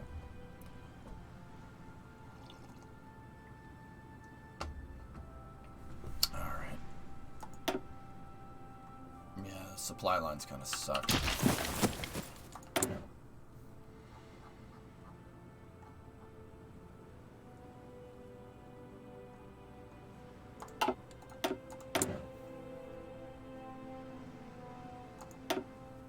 Our land doctrine is trench warfare. We need to go over here. We need to switch the doctrine, but we're gonna need army experience to do that. Okay. Get rid of that. How we doing? Okay, okay.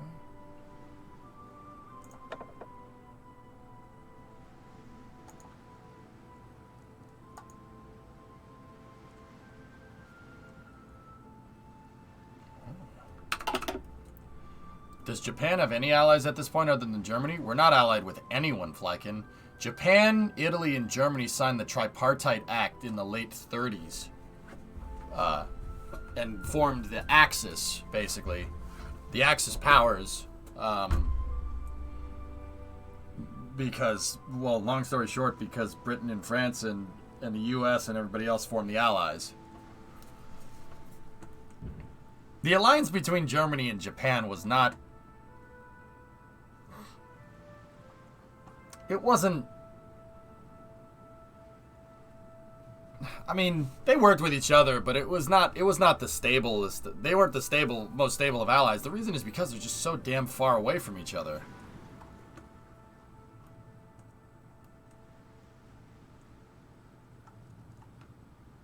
That's why Man in the High Castle is so cool, because Man in the High Castle is kind of like, if they had won, that's kind of basically how that would have panned out. Japan and Germany wouldn't have coexisted. No way. There's no way. There's no way that Asians would have conformed to the Aryan ideology that founded Nazi Germany. There's no freaking way. That wouldn't have panned out that way, I don't think.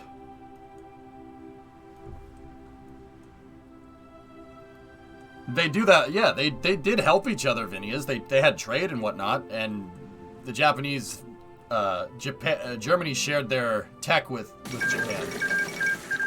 Okay.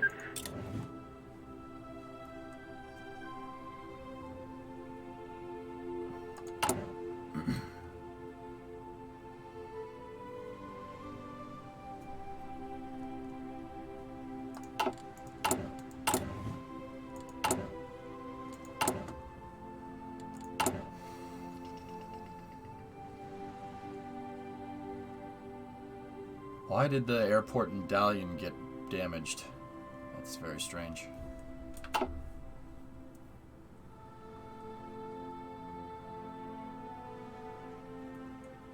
Man in the High Castle is a very good show. It's great sci-fi. About as good a sci-fi as you're gonna get. The problem is that Amazon pulled the plug on it before they finished the story. So the story kind of I'm not gonna say what happens, but it basically abruptly ends, which really sucks. It's a shame.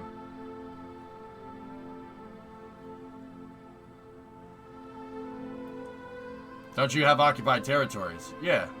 Oh yeah, we should probably...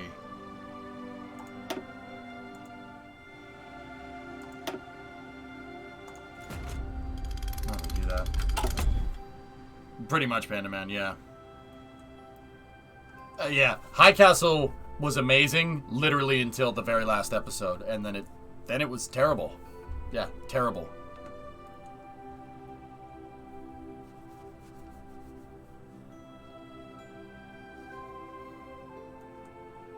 Yeah, I don't know why they do that, Druid, but hey, whatever.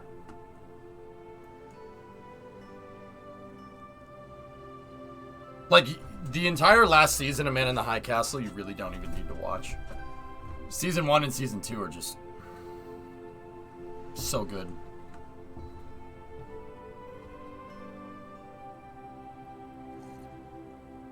Yeah, Kim, I never watched Game of Thrones. But that's what everybody tells me. They Man in the High Castled it. It's been finished for a long time, Ben. I don't know where you've been. That was a long time. I'm gonna speed us up a little bit.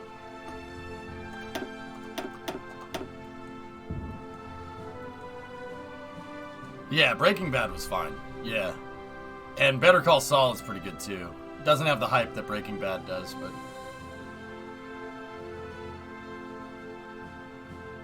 You do not snap with the spaghetti, Geeson. You do not. That's illegal.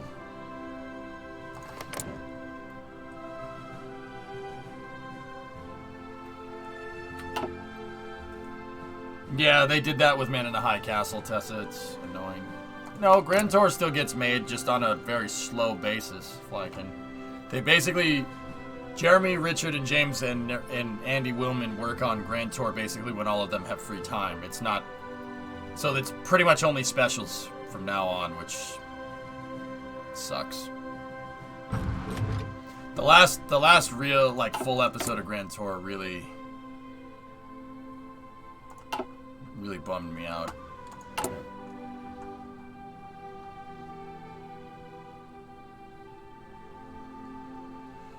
Did you hear that Aston Martin has a new F1 team principal? Yeah, they got rid of Otmar, which is a shame. I liked Otmar.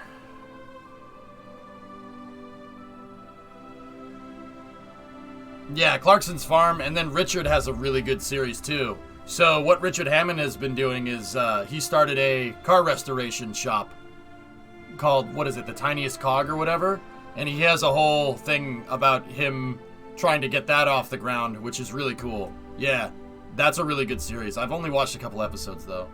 Did you know that Max Verstappen is your world champion? Yeah, I know. Otmar got sniped by Red Bull engines. Cool. Yeah. Clarkson's Farm is awesome. Yeah, so good. Really, really fun to watch. Made me want to play Farming Simulator, which is... Yeah, Caleb's a good dude.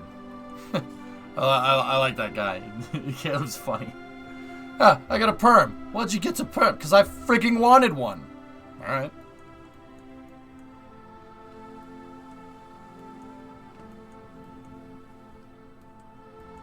Yeah, DNF, I like people like that. No delusions. There's no delusions. There's no complication. I want this haircut because I freaking, if I get, I could get this haircut. It's attainable. I want it, so I'm going to get it. And now I get it, and I don't give a frick what people think. I like that. Very nice. That's very admirable. The principal of the Aston Martin F1 team is called Mike Crack. Oh.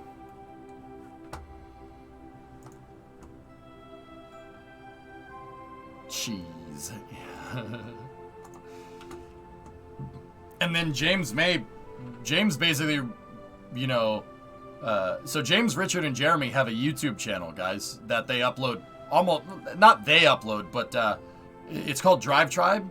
They own that YouTube channel, and it's kind of like a behind the scenes to what they're doing all the time, which is really cool. It's hosted by a guy named Mike Fernie, and Mike basically just pops in and sees what everybody's doing. That's how I know Mad Ford Engineering, the Mick, he streams his shop on on Twitch, and he works on cars for Drive Tribe. Yeah, he's doing a couple of projects for Jeremy, Richard, and James right now, which is really cool. Oh, boy.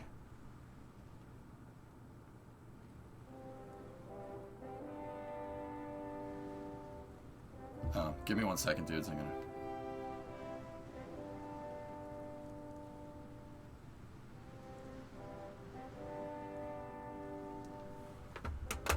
No, family group text. So you get like 20 messages all at once and the phone just keeps going bzz, bzz, bzz, bzz, and I can see it out of the corner of my eye.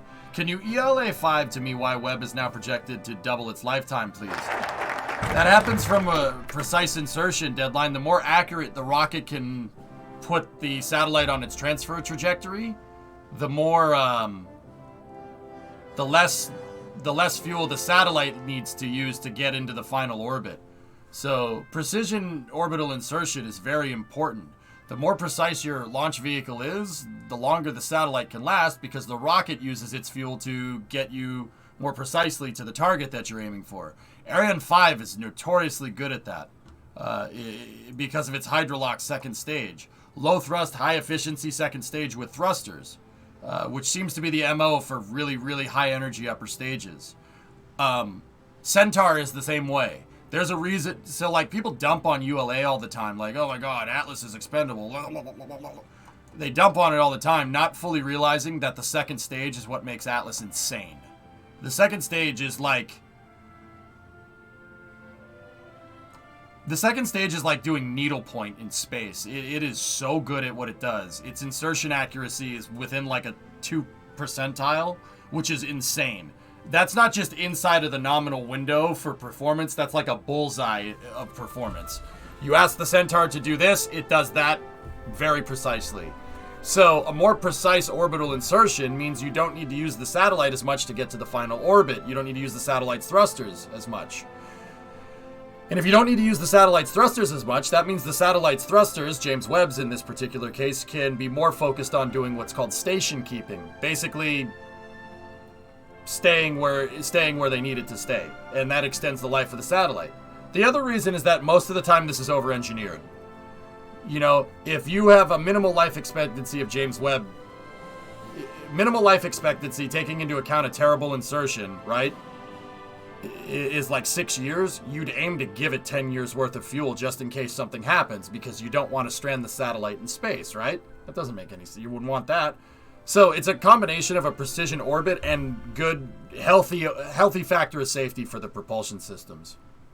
I mean, JPL did the same thing. Not that JPL built James Webb, but JPL does the same things with the Mars rovers. That's why Spirit and Opportunity, which were forecasted to last maybe a year, 2 years on Mars at best, or was it like a couple of months? Both of them lasted a decade, because you do healthy over-engineering. Under promise, over deliver. Literally that, but with rockets. All right, where are we gonna go from here? Infrared, Flykin. Yeah, they were not projected to last very long, guys. Okay. Yeah, no problem. Like real life Scotty. Well, yeah. Yeah, absolutely.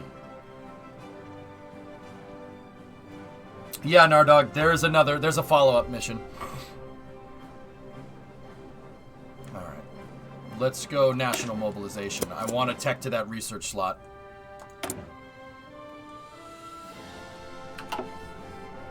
Can we still use it even if the fuel runs out?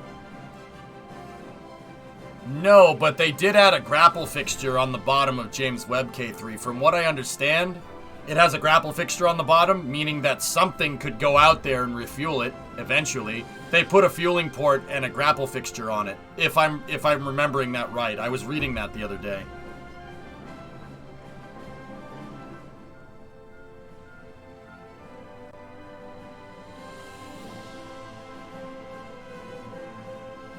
It's Luvor, yeah, Havocs. Mm-hmm. Shuttle revival? I don't know. It's a long way to send a space shuttle. Starship would be more privy to do that, I suppose. Okay.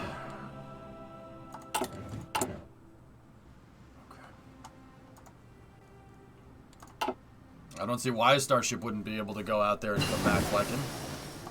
Okay.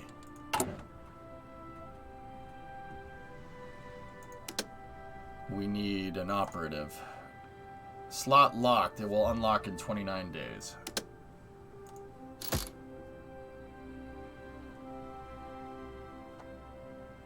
Cryptology is something we're gonna want. If you break your enemy's encrypted, if you break your enemy's encryption, you get huge modifiers to attacking, like very, very big modifiers. So, all right, how are our planes doing? Okay, they are leveling up. That's good. I have all my carrier stuff here in Shikoku. The bomber stuff is in Chugoku. And on Kyushu, you have main close air support. And then you have my main fighter divisions in Kanto up there. Can you unlock the Enigma machine? The Germans have the Enigma machine from the start. Yeah, you can break the code. You can break the cipher. Like the U.S. during World War II, we broke the Japanese code, if I'm remembering right. They couldn't break our code. You know why? They couldn't figure it out. The U.S. had an ace in the hole there, dude.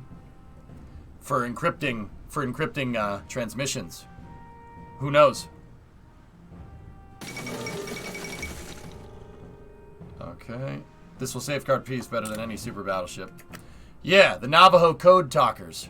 So, Flykin, what the U.S. did was we used Navajo. We broadcasted our encrypted signals in Navajo and then used Native Americans to translate it. You know why? Navajo isn't a written language. It's only spoken. There's no writing. There's no writing it down. How the hell are you going to break a code that you can't write down? Pretty damn smart. Yeah, Navajo code talkers. Yeah, huge underappreciated effort from our Native American friends. How did Alan Turing break the Enigma? I don't know. That's cryptology, dude. I'm probably with numbers, if I had to guess. I don't know. Who was behind that? I'm not sure, DNF. I want to say Leslie Groves, but Leslie Groves, I think, was the Manhattan Project.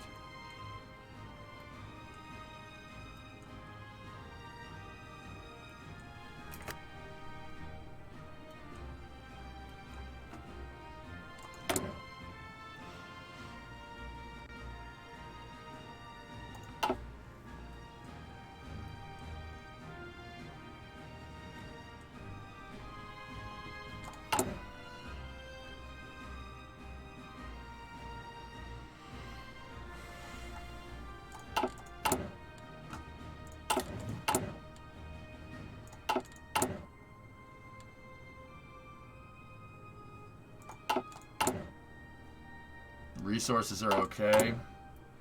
Still building out those Civ factories right now.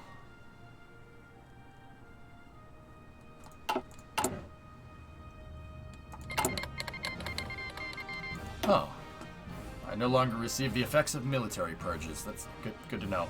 We've almost got our weapons deficit figured out. We're going to need to produce a pretty healthy surplus of this stuff here. Shouldn't take much longer. So 100 days in game, that's nothing. Did you know that wasn't Turing that broke the Enigma? The Polish did it first, and they changed it later. Yeah, I knew that. Yeah.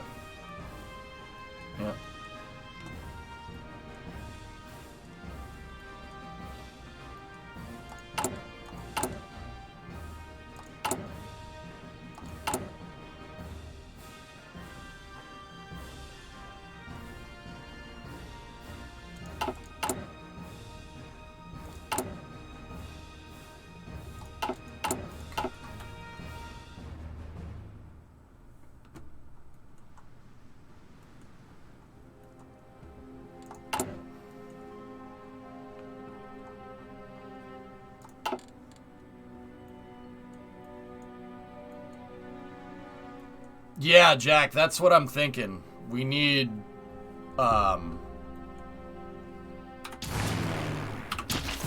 we need amphibious invasions. That's why I'm thinking, like, we need an army that's, like, Very specialized. We need Marines. Like that was my basic. So yeah, basically I got that. Yeah, I figured that one out. You know what I'm gonna do with these guys? I'm gonna train up everybody. A lot of them are already trained, but shift click. Everybody train up. And that might screw my supply a little bit, but everybody train up, and that'll give me some army experience so we can screw with the templates. We have an open dockyard. Put that into that damn carrier. You could also grind them down in that small front line. If we attack them right now, we would win. The reason why I have the attrition modifier on all my units is because their organization's in the toilet because they're training. Will Japan split north and south in the game too, like in real life?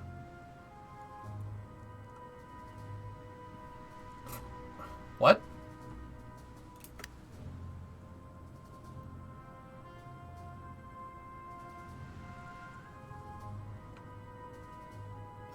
Japan never split. What are you talking about?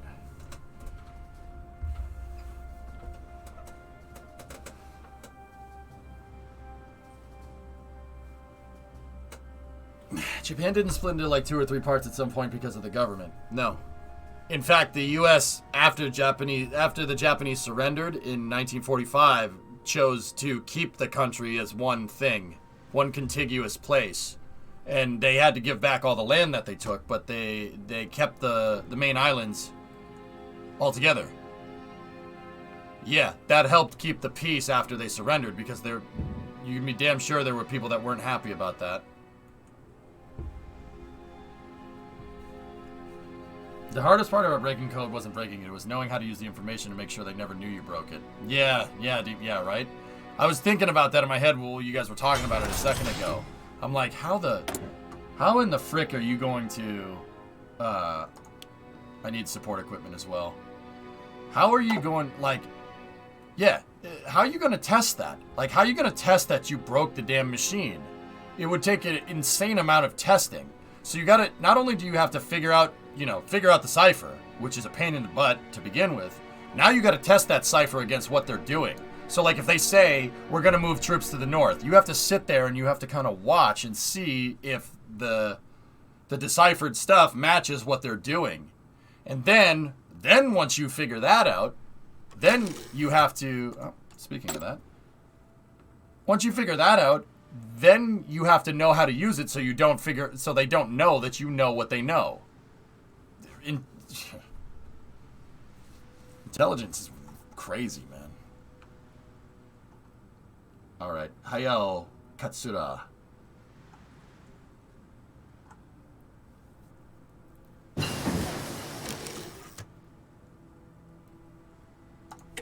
Alright.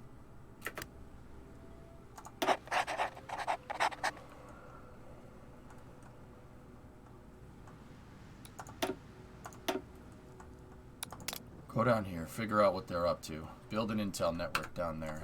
No ciphers are being decrypted.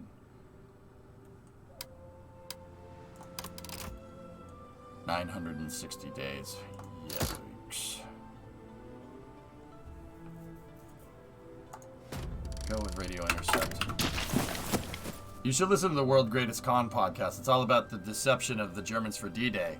Yeah, how the Brits took a soldier and the Brits took who did they take? They took a cadaver and they dressed it up as a spy and they threw it overboard, and the Germans found it and it had invasion plans, and yeah, the Brits fooled them and stuff. Yeah, pretty cool.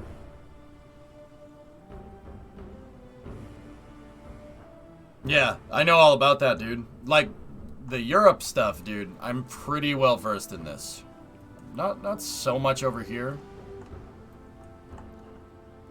So another thing that the Allies did was after Patton got kind of relieved of duty from the Italian campaign for beating up a guy in a field hospital that had PTSD and calling him a coward. Wish I was making that up. They took Patton and they stationed him in Dover, right? They stationed him in Dover, and then they let the Germans know that he was there. And the Germans feared Patton because they know he was a crazy man. They were like, yeah, that guy's a nutter. We got to make sure we keep an eye on him. So they stationed Patton in Dover on the mainland UK, and they stationed him with an army of blow-up tanks. Inflatable tanks.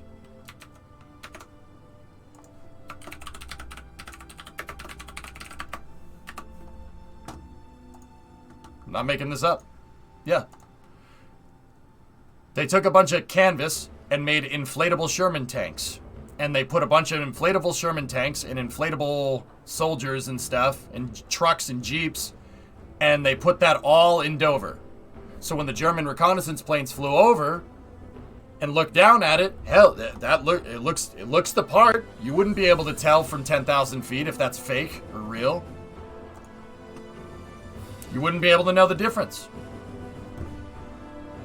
So the Germans, coupled with good counterintelligence, right, by the Brits and the Americans, the Germans thought that the Allies were massing here to invade Calais and Dunkirk. That's where they thought they were going to go, at Pointe du Hoc right here. In reality, they figured that because it's the closest point, right?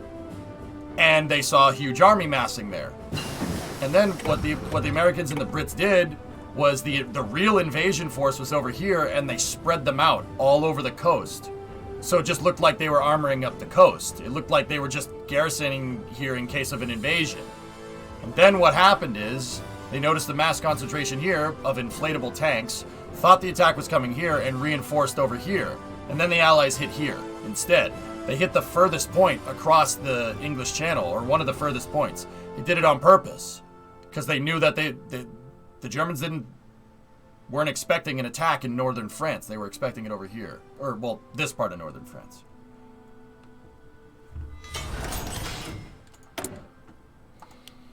And they faked him out. Yeah. They took the bait.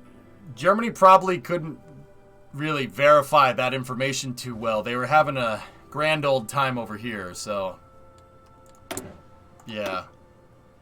Huh. We're gonna go up oil and rubber processing, and fuel refining.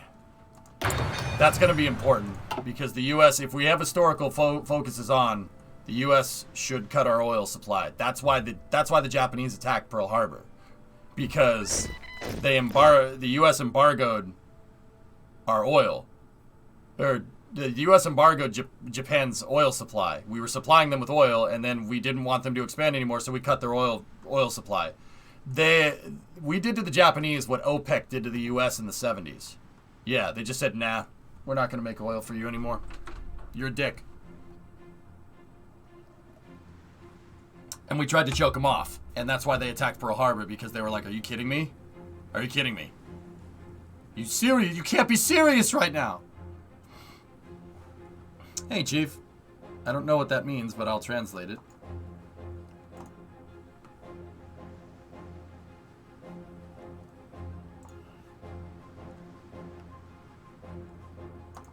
Yeah, and the Japanese screwed up because they missed the carriers. Yeah, absolutely. It is Greek.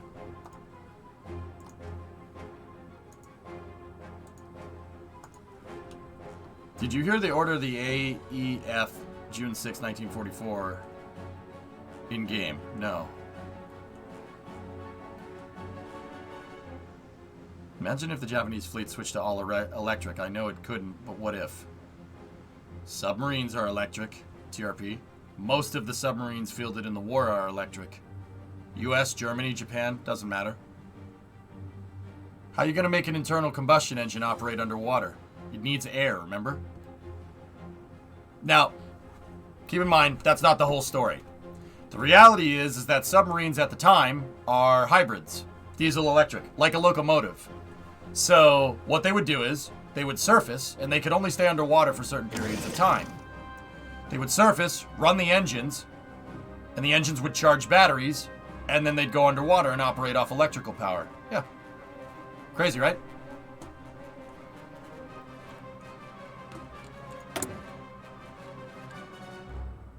We're still down on infantry equipment, and we have insufficient resources on the aluminum front.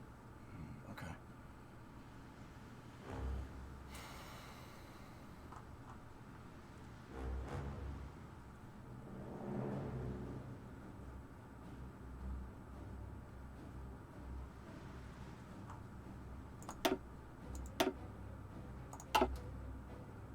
Wait, why did this resource do this?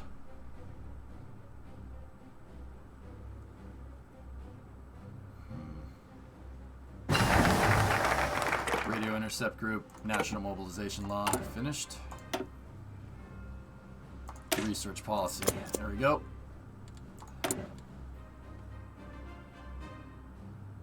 Oxygen-rich fuel, anaerobic propulsion. Yeah, sure. I don't know what that means, but alright. I know it's a propulsion system, but did any submarine in World War II use that, Chief? I don't think so. Pretty sure that didn't happen in World War II, because we're talking about World War II sub-propulsion. Unless I missed something in chat.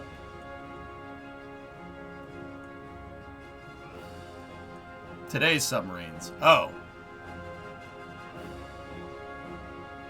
I wasn't talking about those. I know about Silent Hunter Top Boom. I've never played it.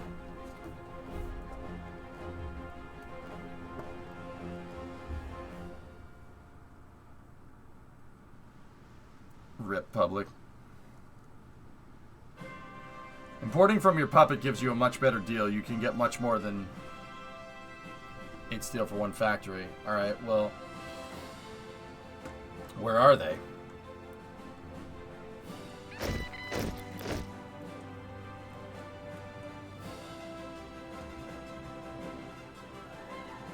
Ah, there it is.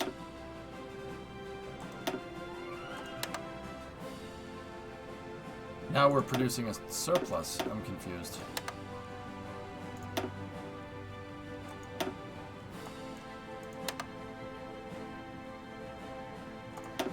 Whatever. Roll with it. Just adding some modern tech facts. Oh, okay. You buy 80 for 1 factory. Well, that's pretty neat. Almost done with this shortage here.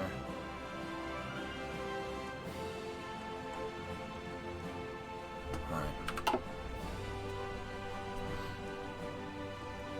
Oh, that's neat, Chief. Okay.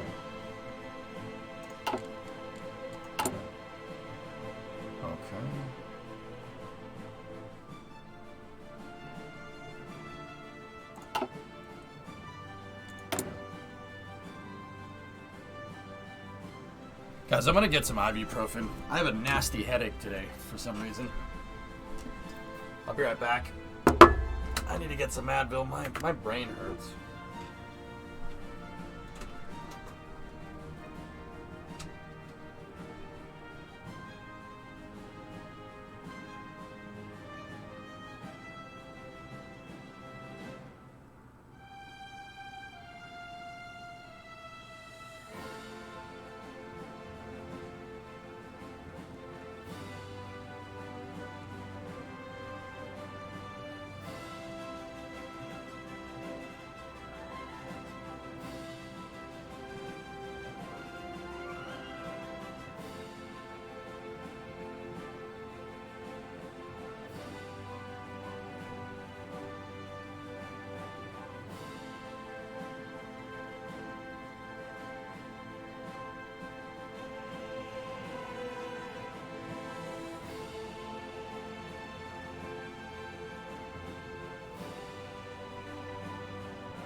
I'm back. I have more coffee.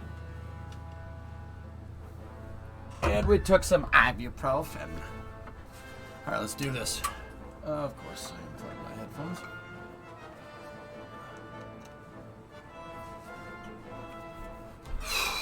Okay, so back to work. Let's I organized the planes. The troops are all training, so that's good. Now, this Navy force is insane. There's a lot of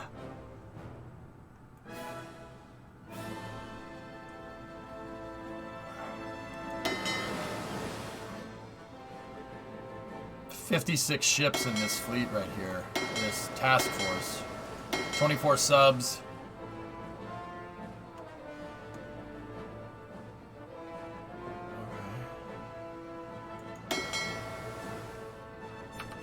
You can combine them into a death ball.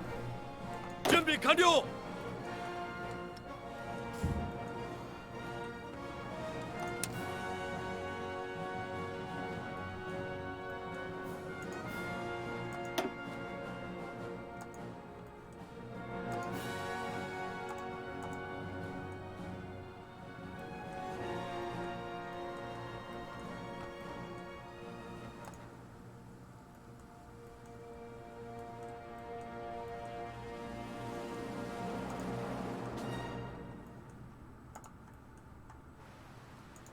I'm just gonna put defensive orders on all this as much as we can for these folks, so they have orders.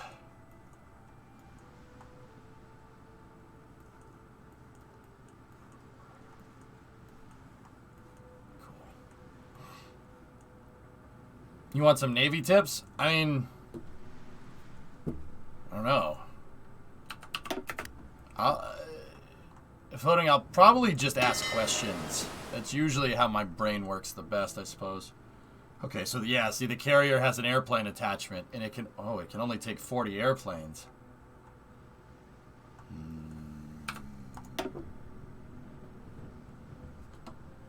Yeah, that's a problem.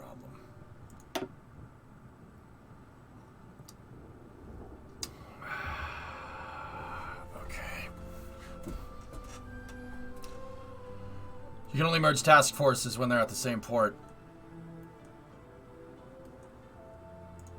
The good news is that all the planes are trained up, and we did get some army experience from it, which is nice.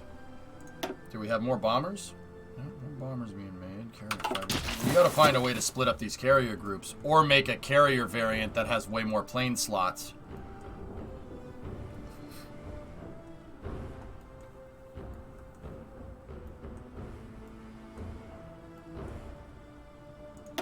Okay. I'm going to dispatch a close air support squadron to Dalian. And then a fighter squadron over to Dalian as well. And then you guys, when stuff gets crazy, go to there.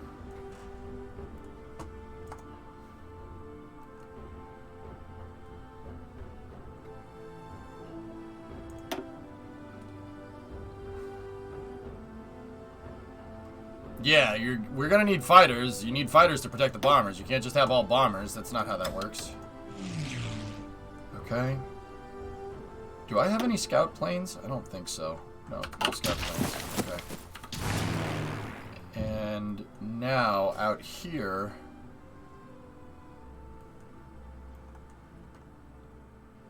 I'm gonna send some to Taiwan.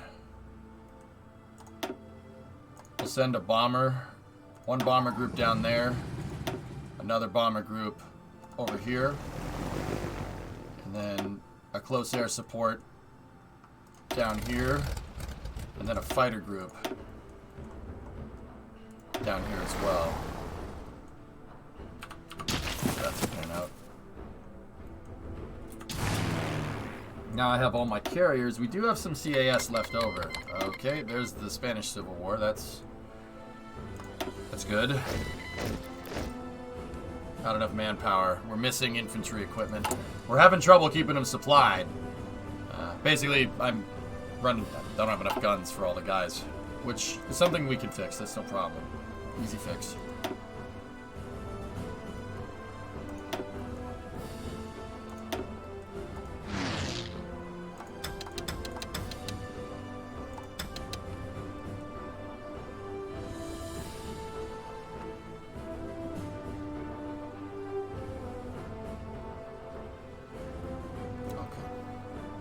I don't want them on close air support. Well, yeah, probably be better. Okay, we got another free dockyard here.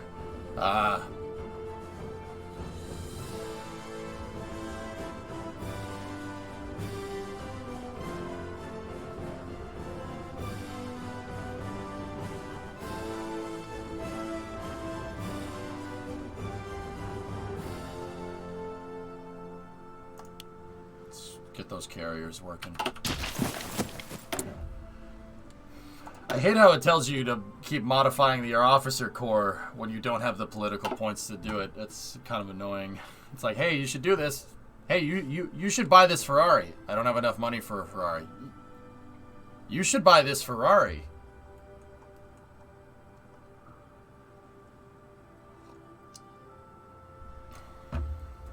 It's like, oh, yeah, all right. Thanks for that one.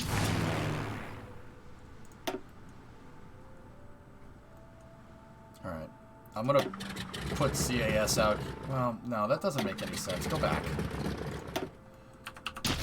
I don't know, should we put planes out here in the islands? Like, you know what, I'm just gonna leave them for now. Just fly around. Or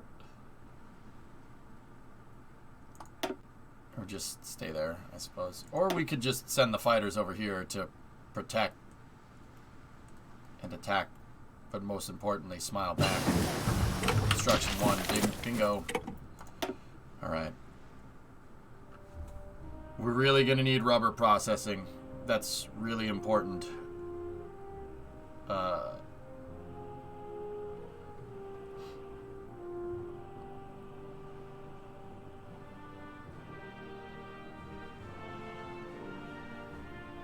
Bike infantry. Yeah, it's tough. There's a lot of stuff to consider, Light. I mean, don't get me wrong. When we played the Soviets last time, there was a lot to consider as well. But there's a lot to consider here, but the considerations are different, if that makes sense. Should we do dispersed? I don't know. Max factories in a state, plus 20%. Production efficiency retention, plus 10. Production efficiency base, plus 5. Factory output, plus 10. Dockyard output, plus 10. It is Switch. It's tough. Bike infantry is a Netherlands exclusive. Nice. Yeah, Linkler, pretty much. I'm trying not to get the USA involved.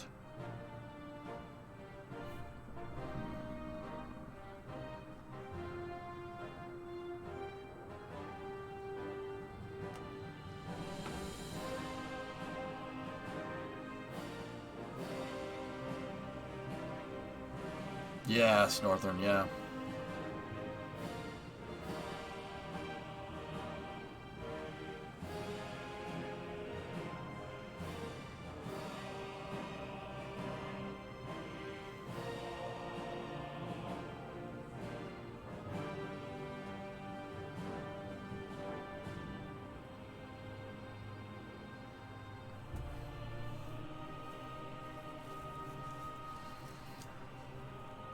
Historic is on Linkler, yeah. Mm-hmm.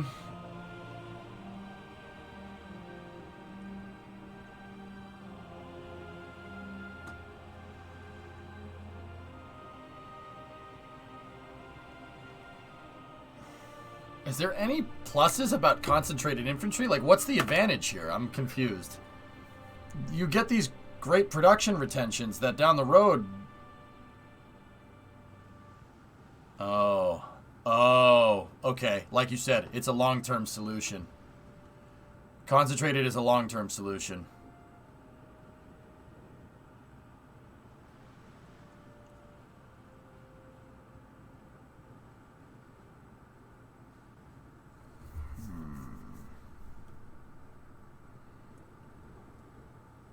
No, no. Yeah, we gotta do dispersed again. Spread it around.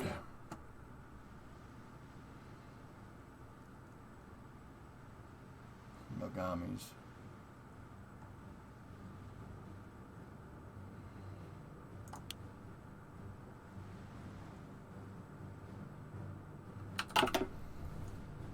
Concentrated pays off after 2.5 years if you don't change the type of equipment you can produce. Yeah, I want the flexibility. So we have the improved tank chassis here, but I don't think I have any army experience to be able to change the variant around.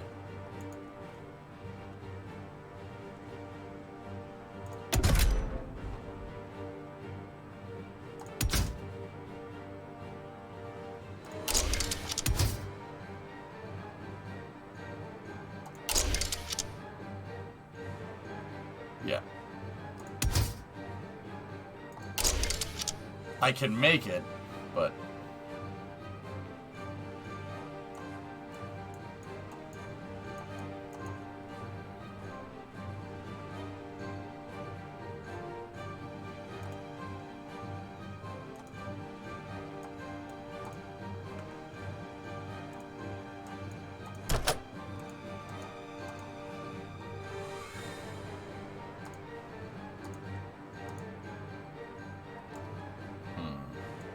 Can you send troops to Spain?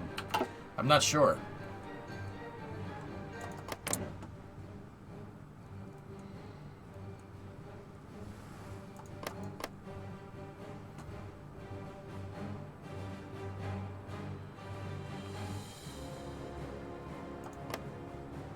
I don't think so. Yes, you can? Oh. Okay.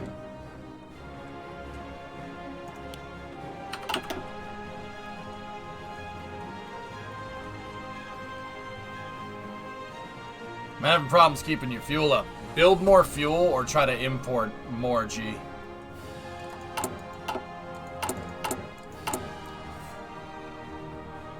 Go to the trade menu, start trading with people. You gotta make sure you have convoys though to do that. If you want to trade with people, especially people that are separated with you by an ocean, you need convoys. Now, there are some countries that you're connected to via land, and if you look at it, the number of convoys will be a dash mark. That means you need no convoys to trade with them.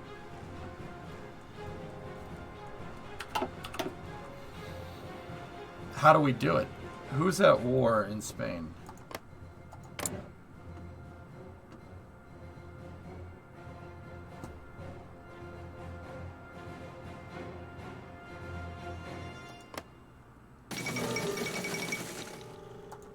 Use the Olympics.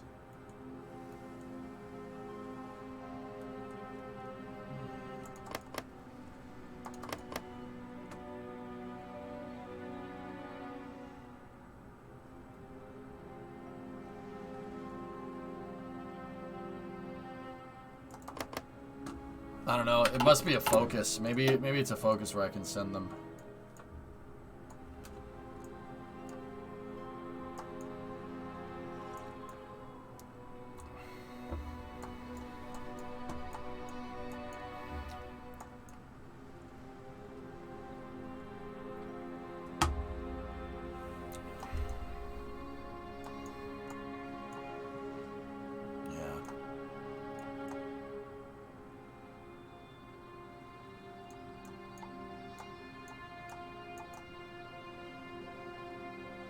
Alright. Cool. Look at the two sides in the Spanish Civil War focus tree.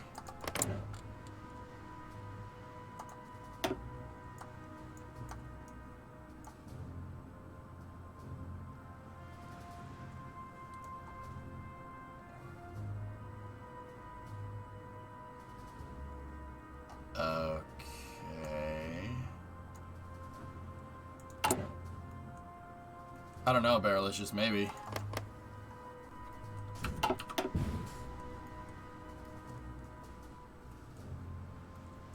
I mean, yeah, you could.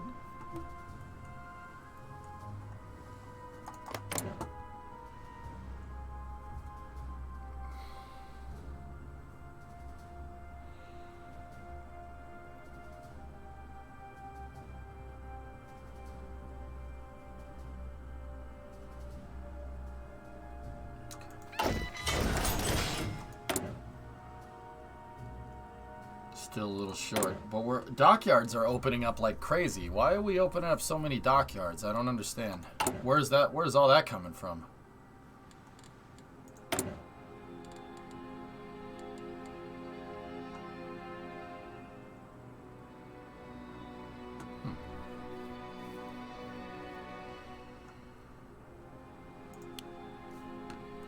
You can get nukes as any country if you can tech for it, Kizek. Yeah, I could go we could go nuclear. Sure.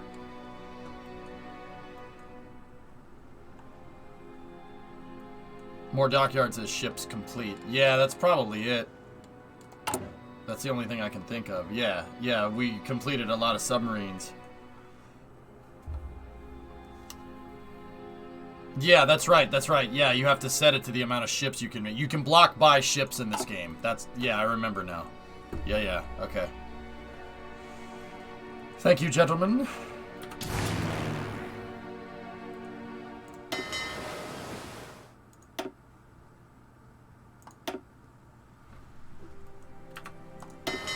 Alright, so the carrier, that's what we were doing. The Ryujo can only... Alright, can we upgrade this thing at all? Refit the ships to the Soryu class. The ships will return to a naval base and will be locked there until the process is complete. With maximum dockyards assigned, the ship will take 173 days to complete. If the naval base where they're being refitted is bombed, the production will be reduced. If the ship captured, the ships will be lost to the enemy. Are sure you want to refit? Look at what we did to me. Sorry. Discovery, go at throttle up. Hey, Rivist. Welcome to Mission Control. Go at throttle up. Oh, yeah, O-Force maybe.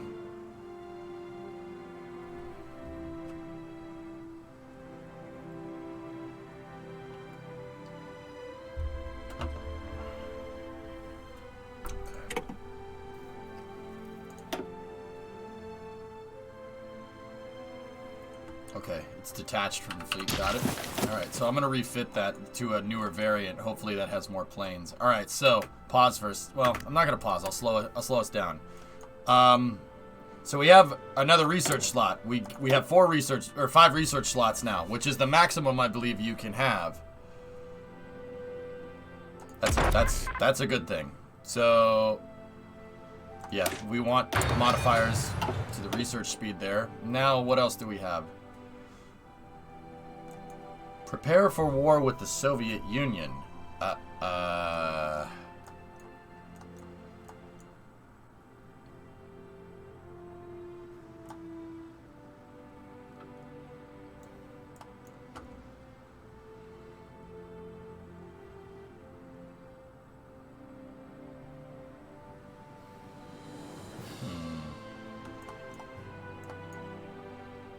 Yeah, War Child, I got you.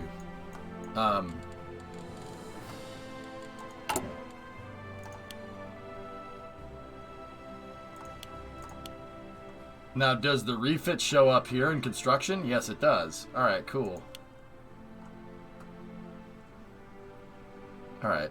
This converted cruiser, screw that. Go down here. Upgrade the big stuff. We want the big stuff. That's better. Jet prototypes is in the army tree. Bicycle battalions. Oh my gosh, you guys weren't kidding. Oh, that's good army expansion right there.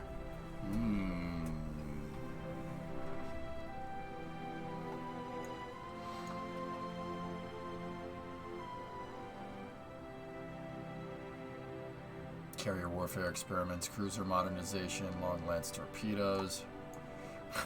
Yeah, floating. I didn't either. I thought. Wait, you guys weren't referencing that? I thought that's what you were referencing. I'm like, okay.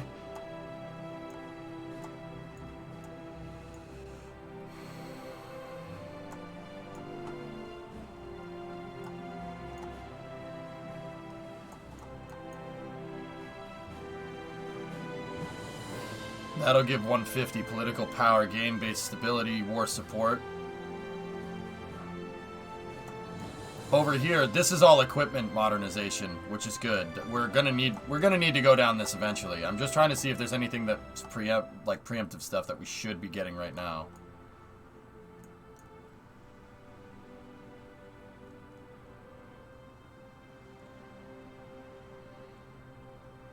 Improved arsenals. Okay, so what's modern shogunate here? What does this do? Modify militarism by war support, plus 10. Research speed, minus 5. Milfac construction, plus 5. Conscription, minus 10. Okay, what about you? Okay. The Japanese shogunate will be known as the Empire of Japan. Modify militarism, minus 10 for war support, minus 10% war support, plus 5 research speed. Justify war gold time, plus 10%. Civ factory construction speed, plus 20.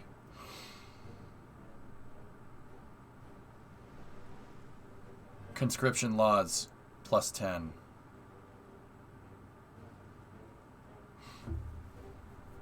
Interesting.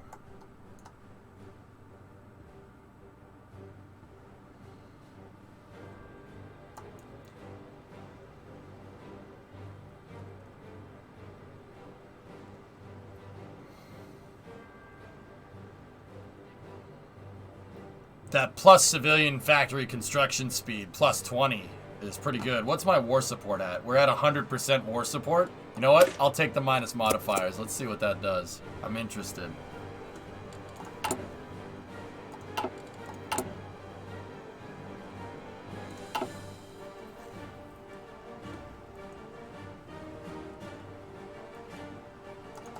We are the Japanese Shogunate.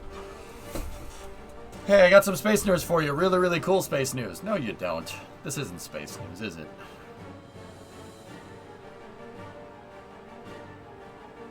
Huh. Alright, that's kind of cool. Hypersonic missiles from F-15s. Yeah, that's kind of cool.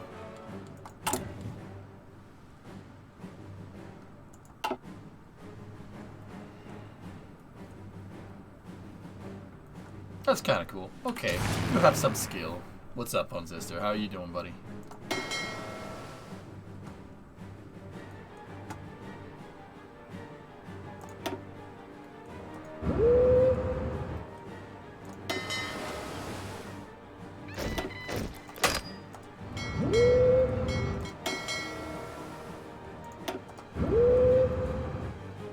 This is going to cost a lot of fuel to send the fleets out like this, but,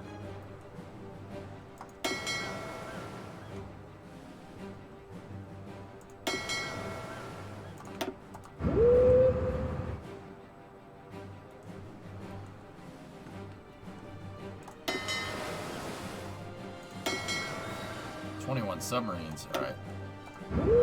Let's get that naval experience up.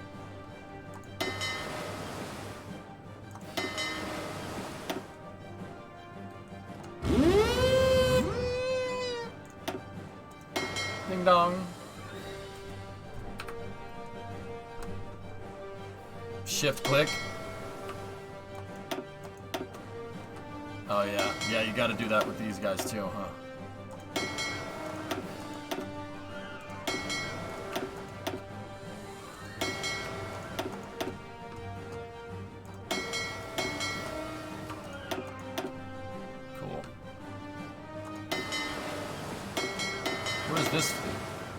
Those guys are in Nagasaki.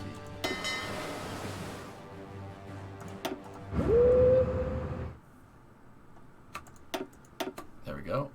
Where are those 4 subs? Alright, you guys get out there. Naval exercises.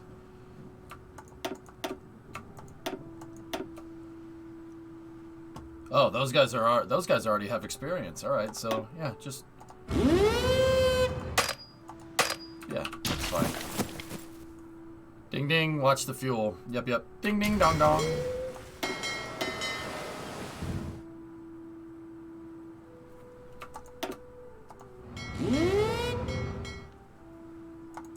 Now, where are these guys? Oh, those guys are on Taiwan. Okay.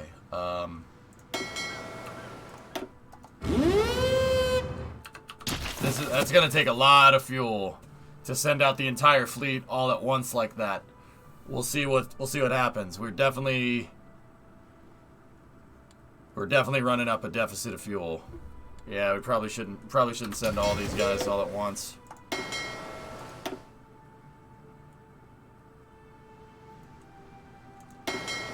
Let's train up the big forces first.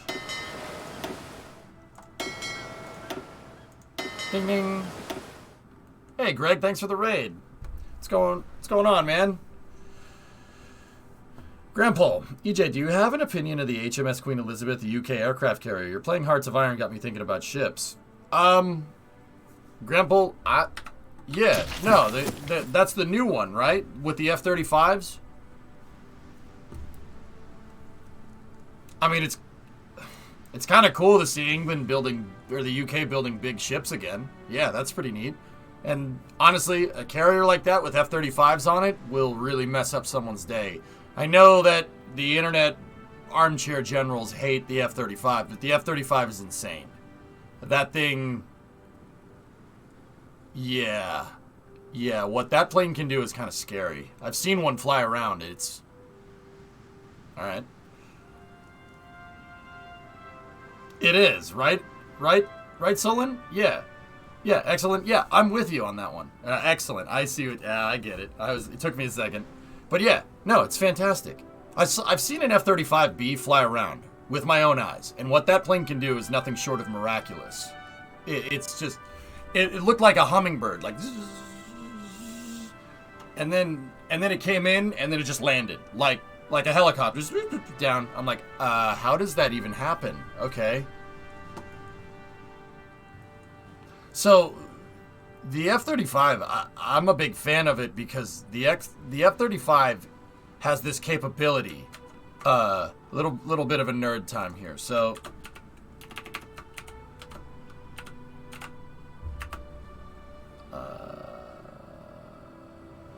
hang on.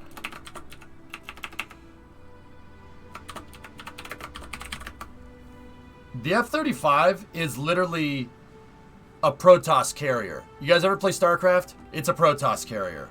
Okay?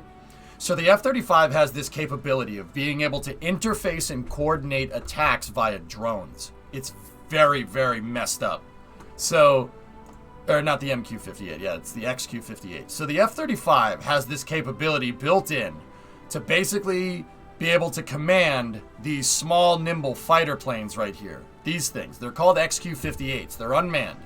The F-35 is the commander of the XQ-58s. So one pilot with one F-35 can command a squadron of XQ-58s.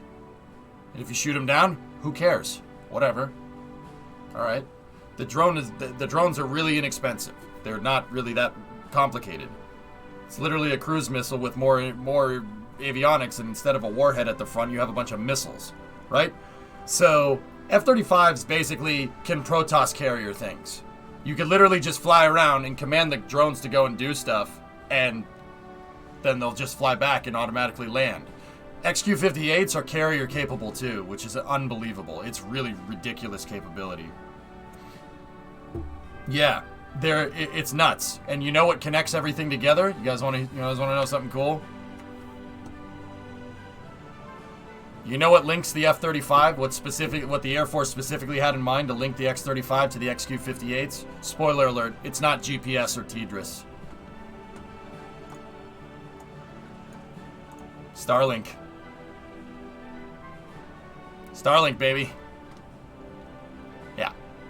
Starlink. Why do you think Starlink's happening despite everyone saying like, oh, it's going to cause debris? No. Yeah, Starlink. I have to admit, you did really good research. Yeah, thanks, Nardog. Yeah. So, what's my opinion on the new ship? If it's flying F-35s on it, yeah, it'll mess up anything that gets near it. It's a pretty good deterrent, if you ask me. No, you're gonna say Starlink is a joke. You can go look this up, Sirius. The Department of Defense is basically helping fund Starlink. Not in a big capacity, but kind of low key. They're doing that on purpose to kind of have it as a backup to GPS and backup to military communications. And the XQ-58s are designed to work with Starlinks. So the F-35 has literally an impossible web of satellites to always maintain the bandwidth so they can command those drones pretty much in real time, which doesn't sound too complicated, but when you think about the actual logistics of basically being able to Protoss carrier things, it's kind of insane. Yeah, no, anybody that thinks Starlink won't be employed as a defense system is kind of arrogant, Chem. Very arrogant.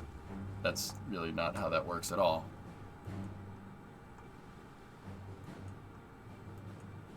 Our modern civilization is built off a technology that was funded via defense spending, guys. It's an inevitable.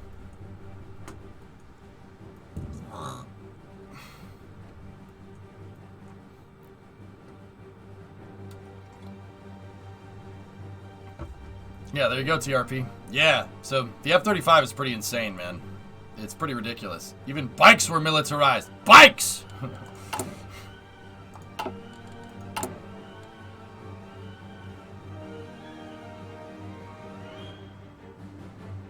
Yeah, exactly. It's a swarm. I'd like to see anything try to get rid of that. The only way to really get rid of trying to fight against an F-35 with a bunch of XQ-58s is to hit them before they get off the ground. And I don't know how you're going to do that when people have fleets of them everywhere. Yeah, it's really... Yeah. It's pretty damn smart. A little bit despicable, but pretty damn smart. Yeah, the F-22s can do that too, Lemprod. EMP would work. Yeah, maybe. But if they rad-hardened the avionics packages, J-Rock, then what?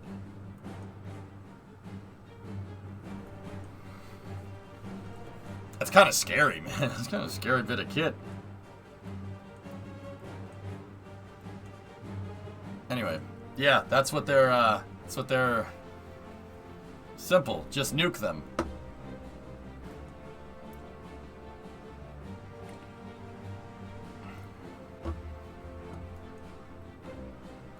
Yeah, maybe. I don't... People want to build better toys. I don't have any problem with that. Just don't be the guy that pulls the damn trigger, man. Damn. Yeah, then you get Fallout. That's right. You got it, X.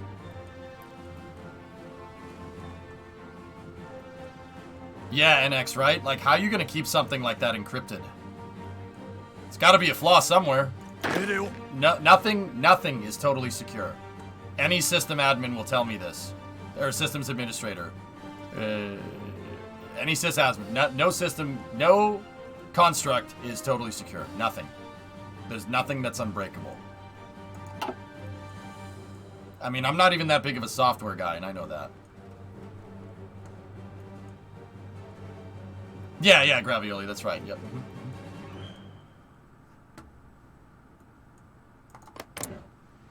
4 words, CVN21. Okay. Yeah, as long as you have an open system that's communicating with the internet, nothing is secure, you're right. Why did we switch to Japan? The Soviet playthrough ended 62. It ended with me getting whacked by the US. Oops. We hit 1949 and the title, the end card showed. I came in 3rd place behind the US and the UK, which is pretty good. Not bad for not knowing what I'm doing. So we decided to start another playthrough. I got 3rd, and then I tried to start World War III, and yeah, let's just say I paid for it starting World War III.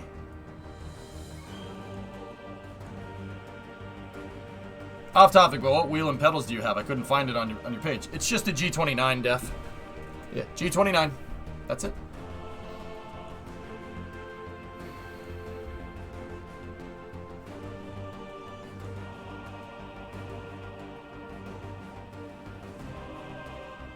Yeah, Buck.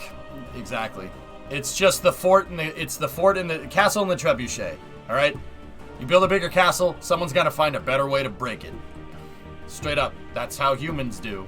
The one check in that whole system is the nukes.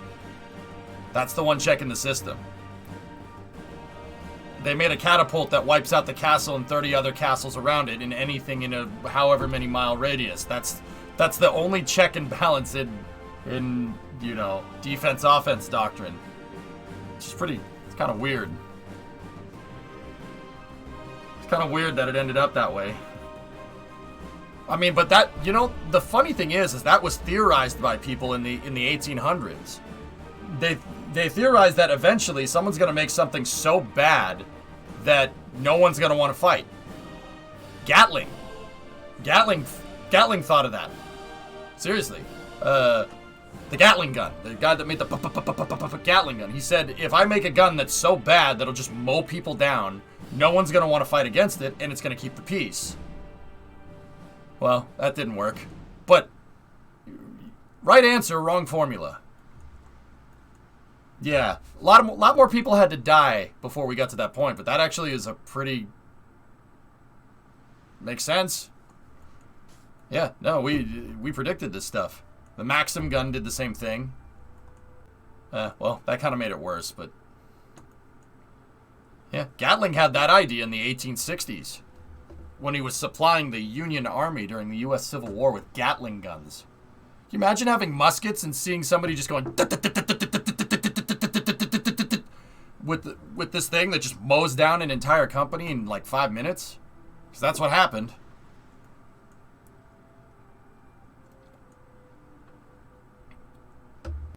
Conventional war will also be hard to stop. Well, nukes keep the peace, but yeah, humans, we're imperfect, man. We're always going to fight. Someone's always going to disagree. The key is to just find ways to mitigate that, right? Like, now, in this particular case, I want to fight. I'm going to fight these guys. I'm going to fight you. And I'm gonna wipe them off the map when we get that justification, if we ever do. I'm not exactly sure how we're going to go about doing that land grab with China, but...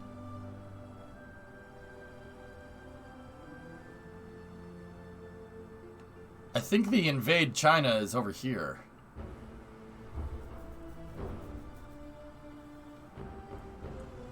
Big whoop, wanna fight about it?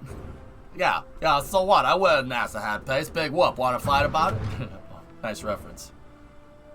Yeah, I don't know, XO, maybe. I have a theory about space, dude. Because dude, that's my bread and butter, man. I know my space stuff. Like, better than most. I'm confident in my abilities there.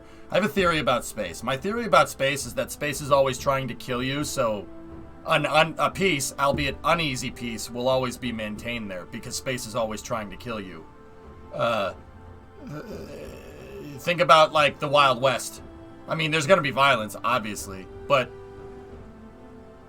you know, in the 1860s, 1870s, 1880s, you know, enemy of my enemy, right? It was more people versus the environment, not people versus people. That happened later when we conquered the West. But you can't conquer space. Space is always going to try to kill you.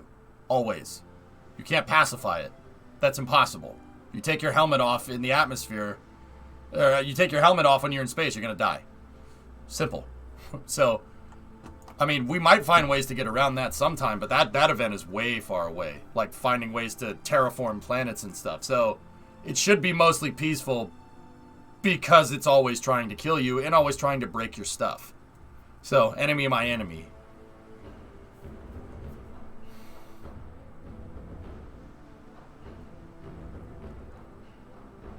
Yeah, of course, J-Speed.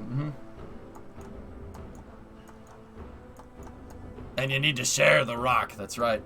So, speaking of being peaceful, how are we gonna invade China? Yeah. Excuse me, when invasion?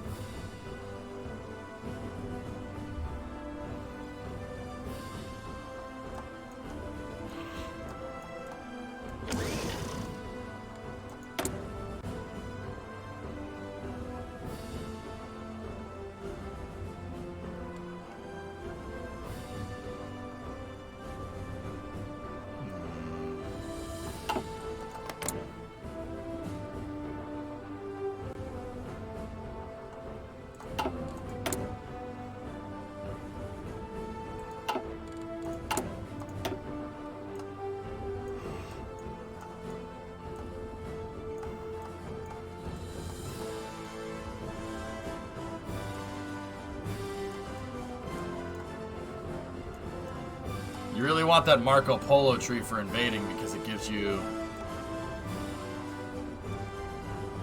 an attack buff as well. Ah, crap. That's over there.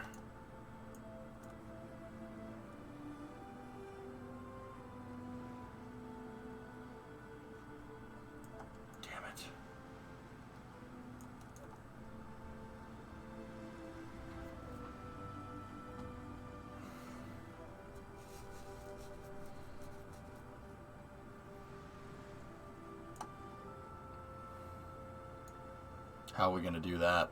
I don't think we can get to that tree because I chose a mutually exclusive thing.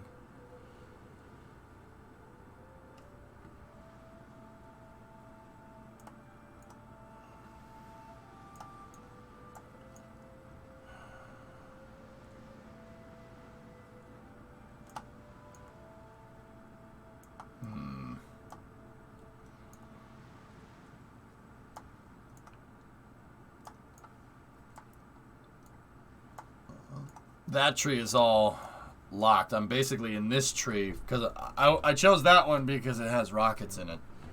And that one seems like it's fight against the Soviets. Which, yeah.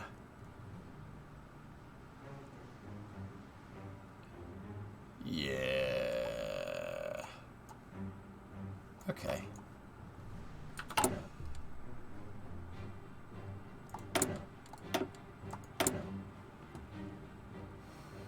Huh.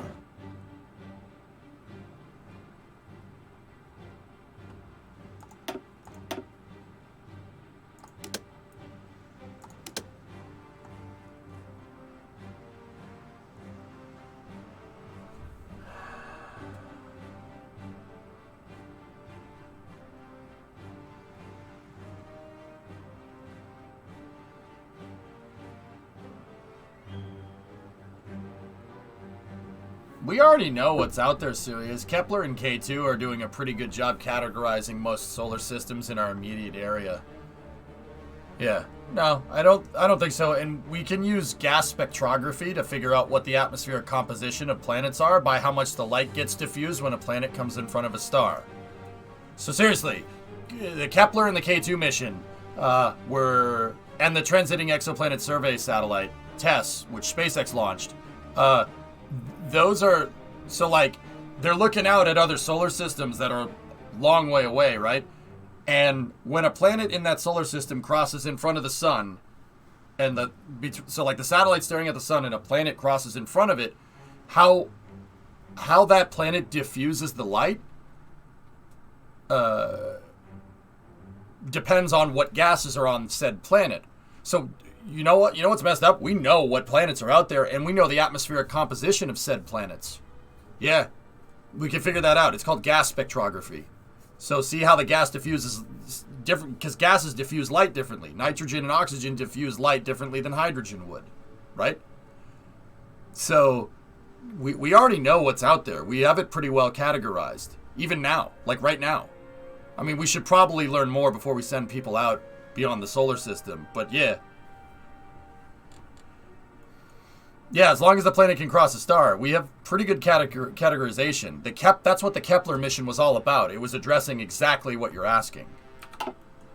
And some gases are associated with life processes, so eager to see what they say with the new telescope. Bingo, Red. Yeah, you got it, buddy. Mm-hmm. Yeah, super interesting stuff. And I learned this stuff from a guy that worked on... I think it was a guy that worked on James Webb. Yeah, I talked to a lot of these guys in my travels. So yeah, we know what's out there, dude.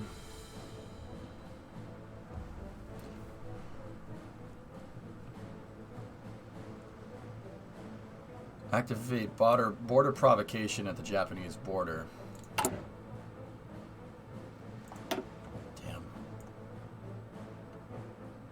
So, would there not be a risk of us going to the second Earth and by the time we arrive it's not ended up like Mars?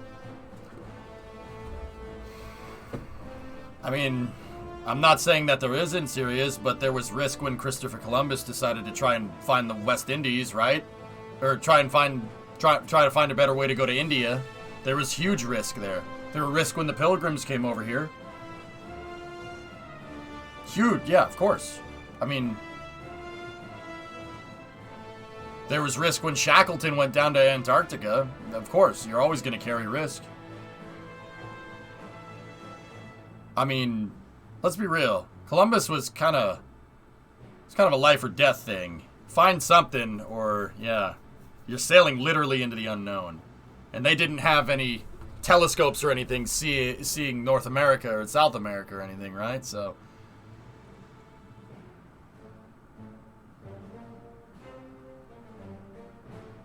Although Columbus didn't have to worry about high-energy cosmic rays. Yeah, he had to worry about high-energy just actual waves.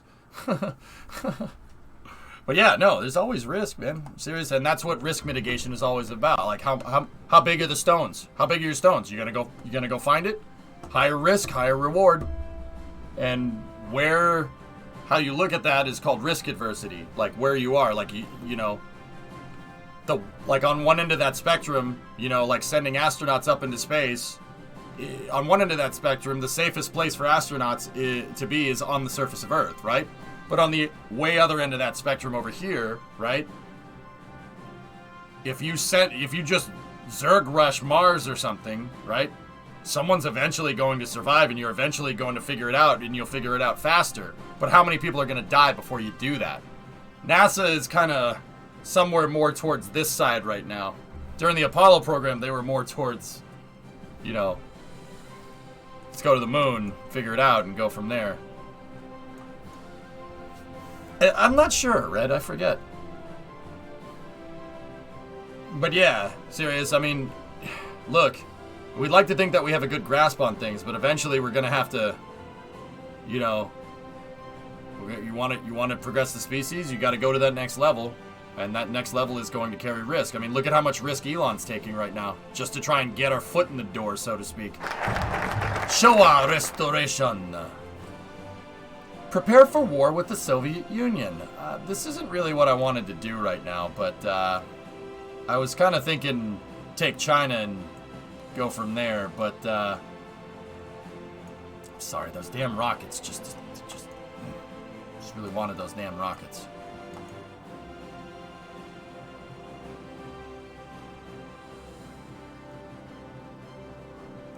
Radiation is a tough issue, but it's not unsolvable, guys. I refuse to believe it's unsolvable. There's no way. We'll figure that one out. It's just gonna take some time.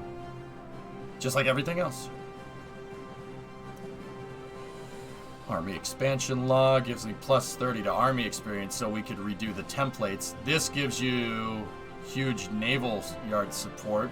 That gives army experience. That gives navy experience plus 50. And this one is just straight political power that could lead to fortifying the border. Expand the Showa Steelworks, 2 Civ factories. That builds out railways in Manchuria. Okay, light industry, heavy industry, settlement.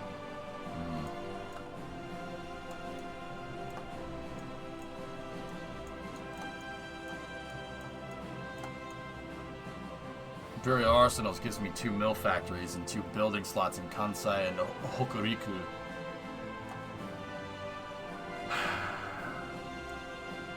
Yeah, magnetic fields could do it, Pace. We just gotta figure... You're gonna need to generate a lot of power to create a magnetic field to keep the radiation out, but we could do it.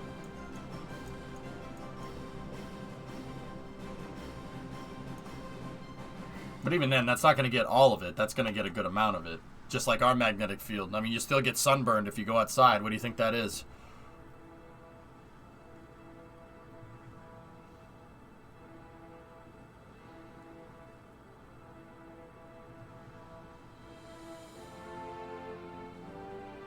We'll get there eventually, guys. I'm not concerned. But what people don't understand is that there's a process, all right? You know, there's a process to this, man. Cars didn't come around overnight, all right? Planes didn't come around overnight. It took 50 years to get the plane to where it is now. From, like, the early 1900s to the 1950s. Look at that jump. It takes time. And even that is quick. That's very fast. You know, that's very fast. 50 years technological progress, like through the 20th century, like compare 1900 to 2000, it's insane. That's an insane amount of progress, even for humans.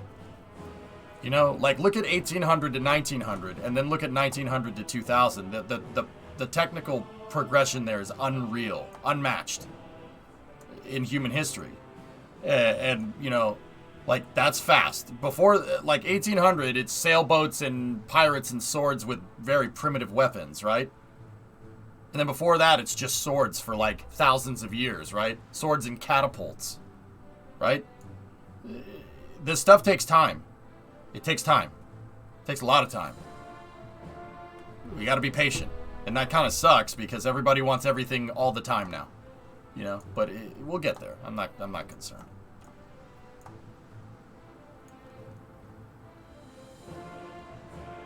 Yeah, something Moore's law, right?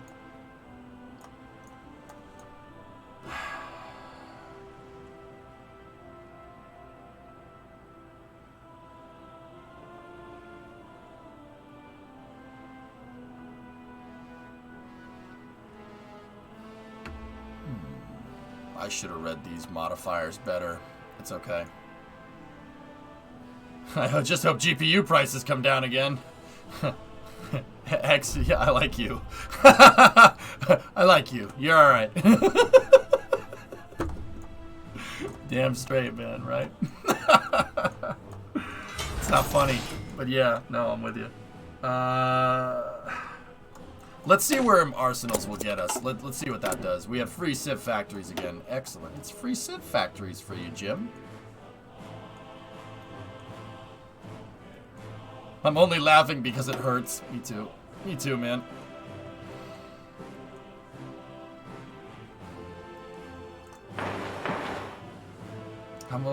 What's the road? 6,000 for upgraded infrastructure. Yikes. You know what?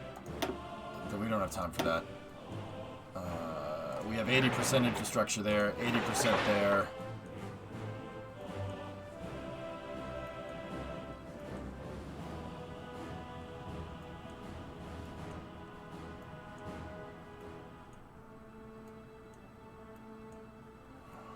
Ugh.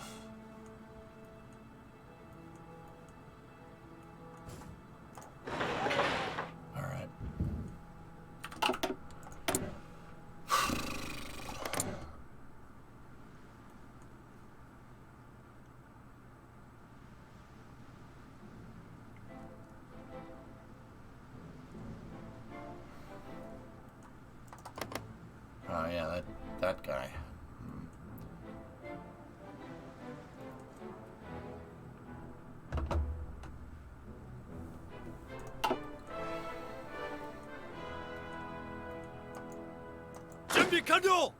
Yep, all these guys are training up, but they have terrible supply up there.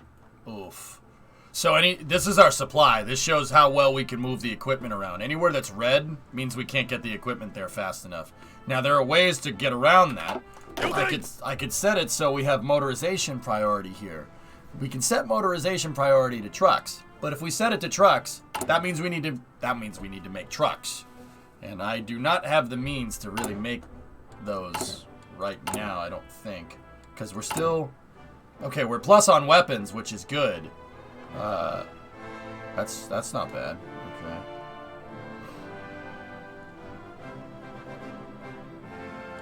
Yeah, we could start making trucks.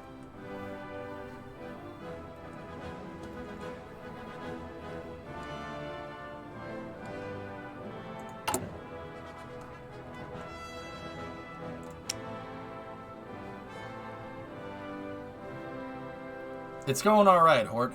How about you?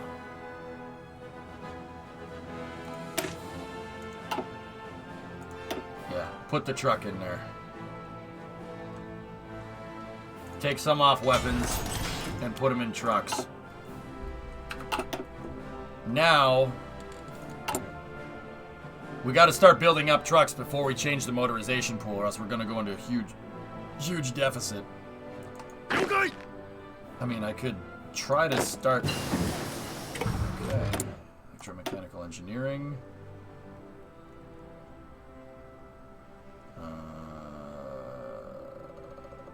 Yeah, 241, 160. I want the research speed. Glad to hear. Doing all right. Got some free time this afternoon. Right on, man.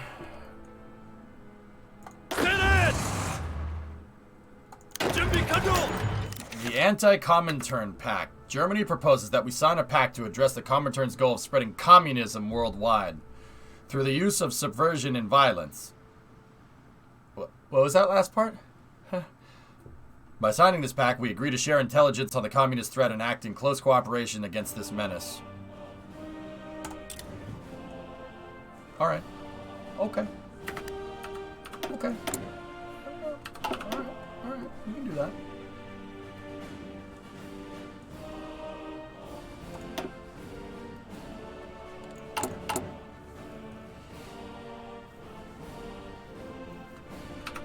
Damn you, Stalin!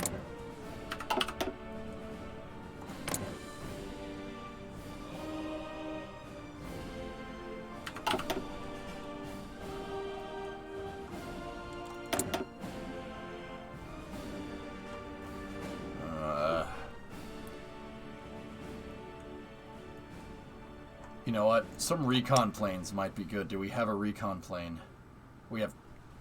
Oh, I forgot about this. We should get transport planes, shouldn't we?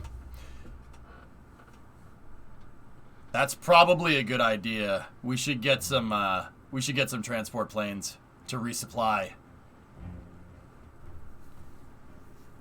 Transport planes can airdrop supplies to troops that have no guns, for instance. That probably would be useful at some point. Yeah, I'm gonna keep that in. We're gonna need aluminum and rubber for that.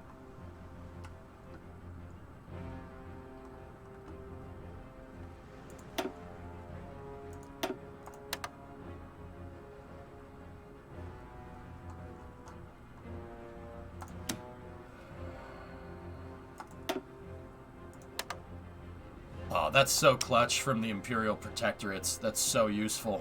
I can't believe how useful that actually is.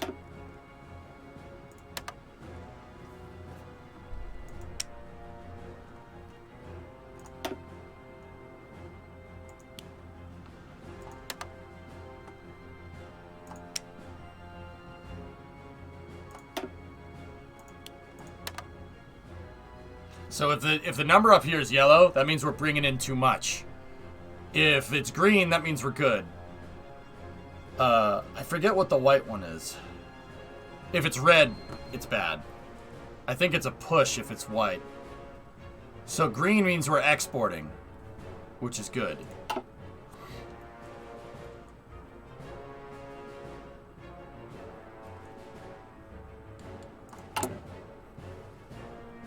You can't stockpile imports? I'm not sure. I know you can stockpile fuel.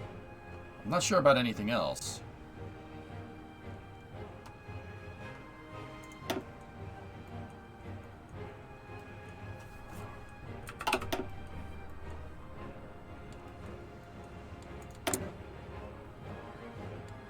We have... Our PP is getting bigger, which is good. Alright, let's take a look around at our military advisors. I'm going to slow down while I'm doing this. I always try to slow down the game or pause it when I'm trying to figure something out. That's a huge key. That's probably the best advice I can give to any Hearts of Iron player, or anybody that wants to play this game for the first time. As somebody that just recently kind of figured out what most of this stuff does, pause the game if you're not sure, and then just Google it or something.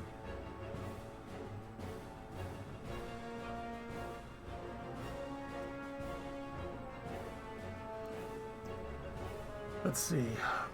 Political power game plus 15. Daily fascist support plus 10. Hiroshi Oshima.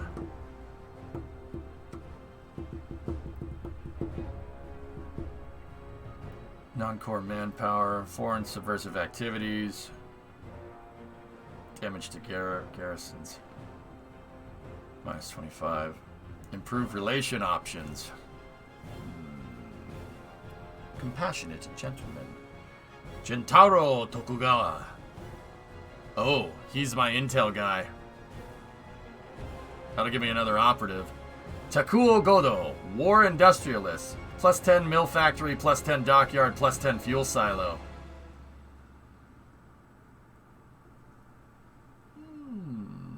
Prince of Terror, like a Guy. Guy is a Prince of Terror. Yeah, Poison, we need Kado. I need Inspector Kado. Dude, Kado was my favorite character in Man in the High Castle. No bullcrap. Just, yeah. He was a very honorable gentleman. Hard but fair. I like that. Very admirable.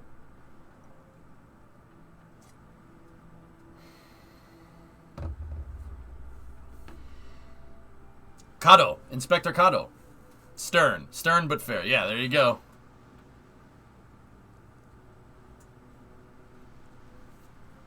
Isn't it Kaido? I don't know. I haven't watched High Castle in a long time. I liked him and I liked Smith too. I'll be honest. My favorite thing in movies is compelling bad guys. Bad guys that you can kind of understand, but like at what point are you like, meh, you know? I love compelling bad guys. That's my favorite. So like Dark Knight, the Joker, perfect example of this. You know, Smith, you understand why he's in the position that he is if you watch High Castle. It's not, he did what he had to do. You know what I mean? Like, and you don't have to agree with it, but it's important to understand why he is the way that he is. It's important for his character development. I like a compelling story like that because the reality of the situation is that it doesn't take much to take a person and influence them to go down a different path, right? Like Star Wars is a good example of that with Darth Vader. Same idea, right? Like Darth Vader's Anakin Skywalker is a very compelling character, and people seem to like Star Wars last time I checked. Because that's actually based off, that's an idea from the classics if you really want to know, from ancient Greece. You know, it's, I'm pretty sure it's Greek tragedy if I'm remembering right. Tony Soprano was the ultimate compelling bad guy. Yeah, exactly. Mm-hmm. Mr. Anderson. Yeah. Never seen Man in the High Castle. Is it worth a watch? Watch up to the last season and then just kind of imagine what you think is going to happen and go from there. Hans Gruber?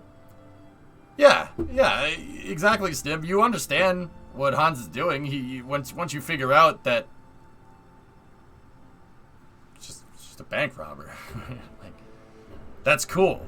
Like, he doesn't give a frick about the politics. He doesn't care. He just wants money. Like, oh, all right. Walter White, another good example. Yeah, Walter White that's why people like Breaking Bad so much. It's a very good example about how it doesn't take much to hit somebody down a path that will ultimately lead to their demise.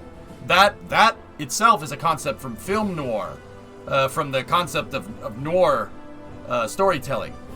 So L.A. noir is a good example of that. Cole Phelps is irredeemable because of his cowardice during the war. He's irredeemable, right? You're not. There's no catharsis for you. There's no catharsis for you here in this life. So the ultimate catharsis is death. That's a dark concept. That's why noir is the French word for black. It's a very dark form of storytelling. Yeah, it's cool. And Smith is the same way. There's a little bit of noir for him. You're never gonna, well, I'm not gonna say that part because there's people that haven't watched it. I read about them in Time magazine. So yeah, these are really cool concepts. I always like movies that are compelling like that.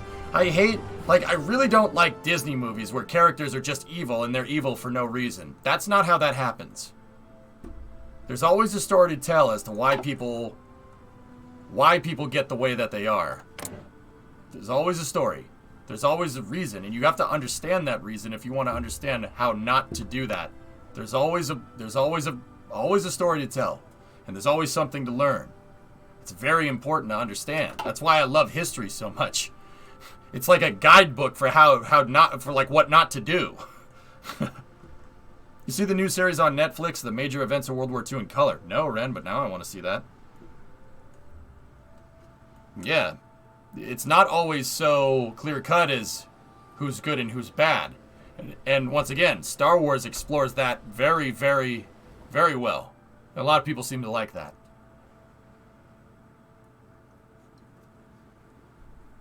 Yeah, Taco, I really wish they developed Smith's character more. That's part of the reason why I say don't watch the last season. Just, you watch Man in the High Castle and then go read the books.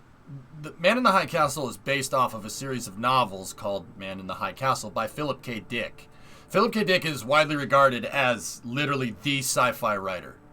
Like, all of modern sci-fi, how we think about it, is literally based off of ideas from his books.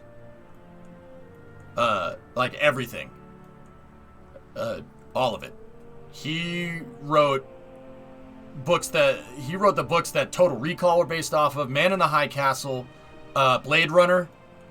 Yeah, all like modern sci-fi is based off of his books. He's like the ultimate sci-fi writer. It's not a series, it's one novel and the show is better. Oh, there you go. Yeah, it's super interesting stuff to understand. Like I said, I always like rooting for the bad guy because it's compelling. It's something to challenge you and understand, to challenge you to understand what happens. I like movies that make you think like that make you turn the gears. But then again, something can be said for a popcorn flick where stuff just gets blown up and people just shoot people all the time, like a Michael Bay flick. Those are good too, you know. I don't go to a Michael Bay flick to think, you know what I mean? I just want to see people get shot. It's so messed up, dude. Welcome to the Rock.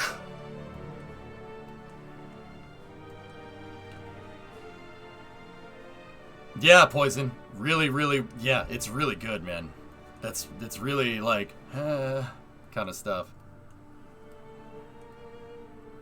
Alright. How are our navies doing? These guys all get trained up? They do. They are. Hello? Man, we have a hell of a surface fleet, and these guys are gonna need commanders.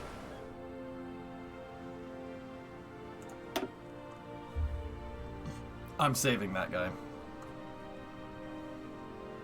Tadashige Daigo. Submarine-san.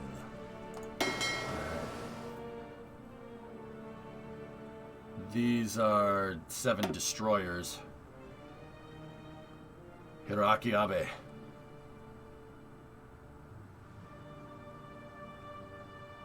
We need guys with good navy. So there's Takagi. There's Admiral Takagi. Koga. Ozawa. Yamamoto. All these guys are actually pretty good.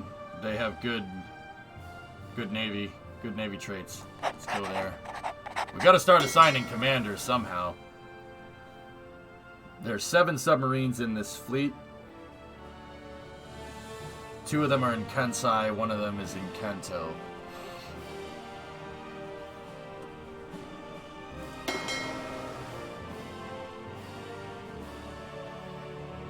Yeah, that sounds right, Tessa. If you don't ally with the Axis and keep on good terms with the Allies, can you just carve up Asia for yourself? That's kind of what I wanted to do, but yeah. Time Out of Joan is one of my favorite books by Philip K. Dick. He and Arthur C. Clarke are probably 2 favorite sci-fi writers from back in the day. Vlam, it's just crazy that he experimented concepts in science fiction that are still relevant to this day, and he did that in the 50s, which is nuts. It's just like, oh, alright.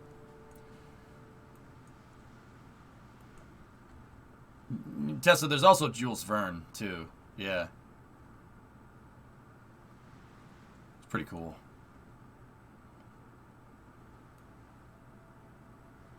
Anyway. I don't know if I have enough freaking commanders to command all of these ships.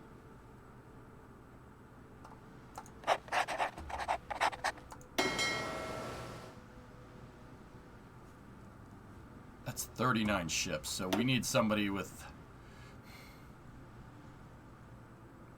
Someu Toyoda. Ah, yes. Well, we know that guy's going to be reliable.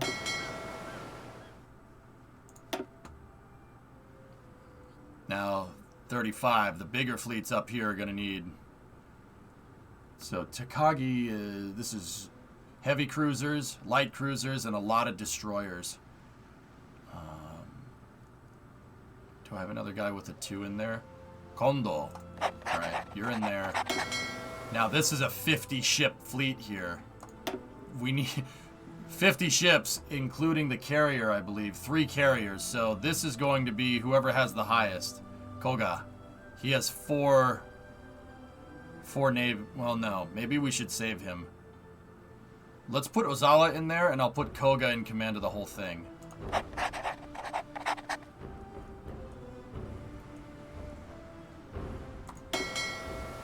So this is a fleet admiral here.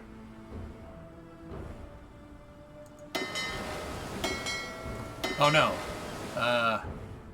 Did I do that wrong?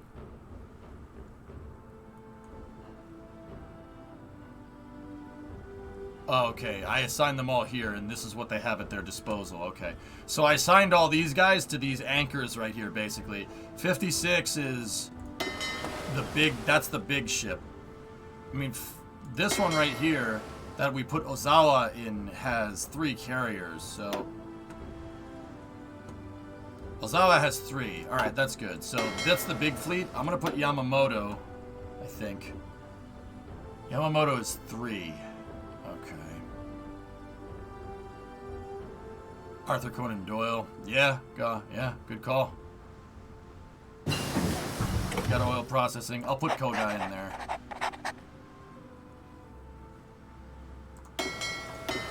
Alright. Cool. All these guys are assigned up. Having these generals will give modifiers to your fleets that'll make them better. If you just go commanderless, yeah, it doesn't end well. You're not gonna win at all. We need rubber processing too. Don't want to get my oil cut off by anyone. Okay.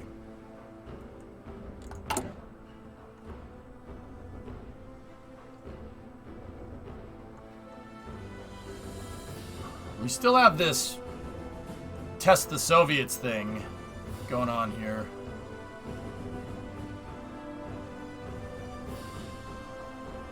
I mean, okay. So I know from my last playthrough that these guys have no supply. They have nothing. They will get hammered out here if,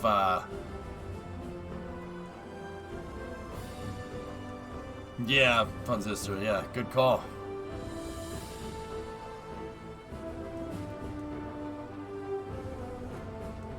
Alright. Let's see what that does.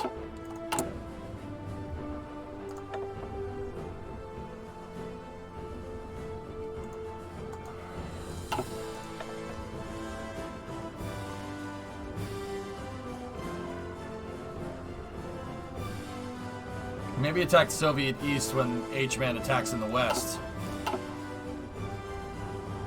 Yeah. Yeah, Vasi, well, I mean, I know that I know from the playthrough that we just did that there is dick for infrastructure out there. They're not going to be able to reinforce. No way. It takes a good amount of time. It took me a good amount of time to get the forces off here because when I was fighting against the Germans over here and we took them out, the Japanese invaded behind me. And it took me a couple weeks to get my entire army out here, and that was the only way to hold them back. There's no way that these guys are going to hold up. Vladivostok's out in the middle of nowhere, especially in 37.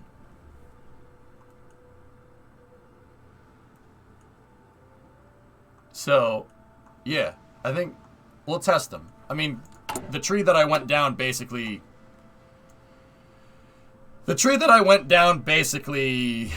is attack the Soviet Union. And I'm sorry, I didn't really realize that that's what that was, but I wanted the rockets. Wanted the rockets. Can you blame me? I want the rockets. You can either go Kami Japan, historical accuracy, or slight alt history where you attacked the Soviet Union instead of the United States, which is...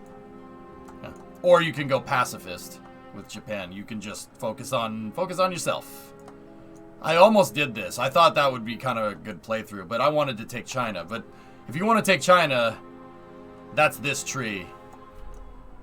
So yeah, that didn't work very well. Attacking the Soviet Union seems more logical than attacking the U.S. I agree. Can you imagine if they did, man? That would be... Discovery, go and throttle up.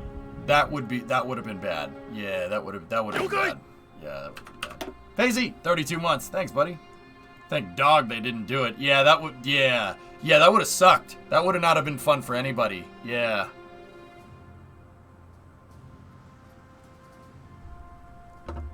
I mean, if they split the Eastern Front on a, yeah, that would have been unfortunate. Germany and Japan would still have lost.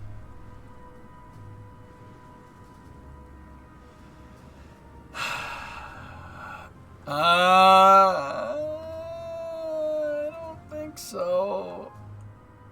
Yeah, I'm kind of happy that didn't happen. Because, see, Kraken, if Japan attacks the Far East and they start taking territory out here in Siberia, the Soviets need to pull troops off the German front line. And if they pull troops off the German front line, that means, dude, they barely survived. German troops in real life got to here, got to that tile right there. They got about 10 miles outside of Moscow. They were that close. They were that close to getting them. This close. Soviet Union was hanging on by a thread. Like, it wasn't good. So, if you look, the Germans got, during Barbarossa, they basically got to here. If you draw a line from here to here, and you're gonna say, oh, that's just a small part of Russia. Well, this is where all the stuff is. They were that close. It was bad. If Japan had attacked them, they would have split the forces over two fronts, and the Germans would have steamrolled right to the Urals. That would have been bad. Because if the Soviet Union collapses,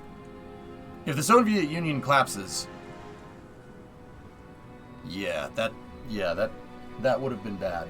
If they collapse, the Germans can reinforce over here. D-Day never happens.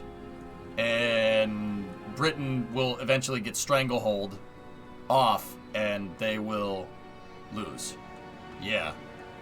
That would be bad. Let's not. That's a bad idea. Hey, Snake, what's going on? Last time, did you have garrison units? I was using my main divisions because I had a lot of manpower to do it, Gaw. I don't have specialized garrison units this time around. Well, it seems like we'll see what would have happened. Yeah, we'll see. Imagine how much oil they would have gained. If they retain the Caucasus, that's game. There's no way they can be stopped. There's no way they could have been stopped. And the U.S. and Britain knew that. That's why we lend-leased the trash out of the Soviet Union. We were literally pouring military equipment in there, like, as much as we possibly could. Because you guys needed to hold that front. If you didn't hold that front, we were screwed.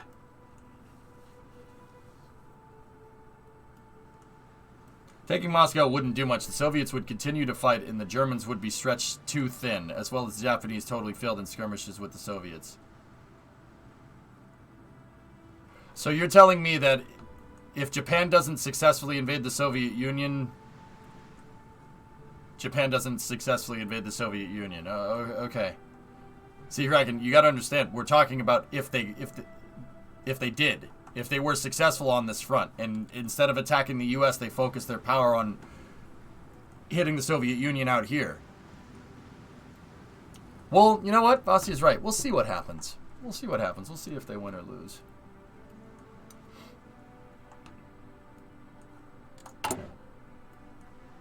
Anyway. So we have that. We have that decision. Let's see what happens.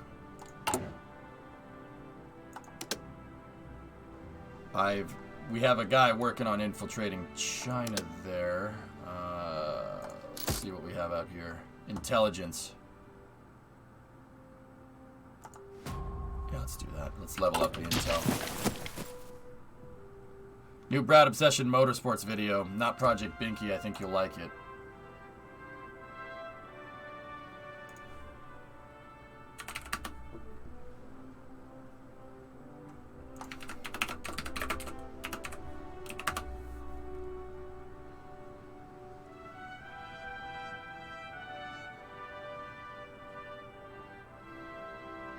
Yeah, I think I'll like that one too. In the events menu, boss, prospect for resources at the bottom. There's oil to help increase your reserves.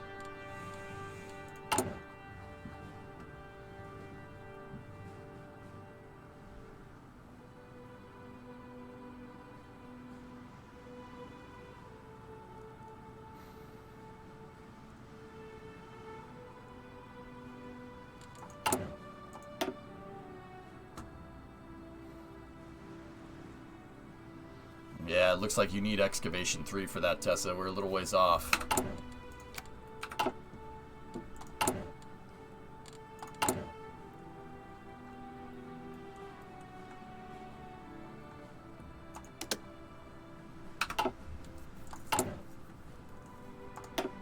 Alright, we're about to unlock arsenals here. What does this do? Adds 2 mills factories and adds 2 building spots. Let's see. I want to see where this goes.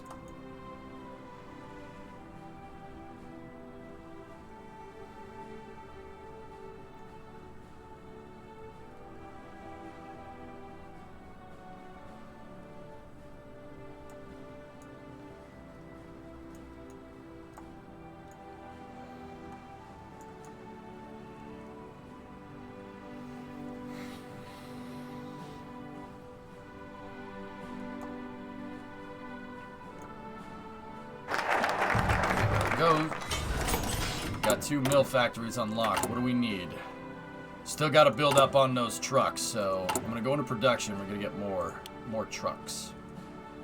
Here we go.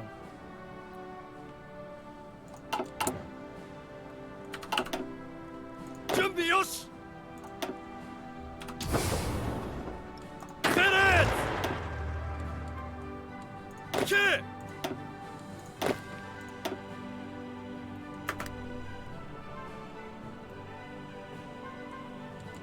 Now the truck modifier is going to go down by a very high amount. Okay, cool. 1064 has been placed on the Kometo for transport. Cool. Alright, what else do we need here? What else do we need?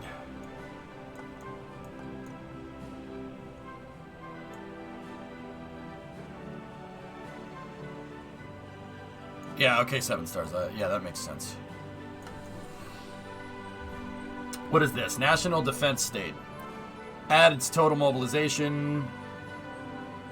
Oh, okay. That just adds the total mobilization option.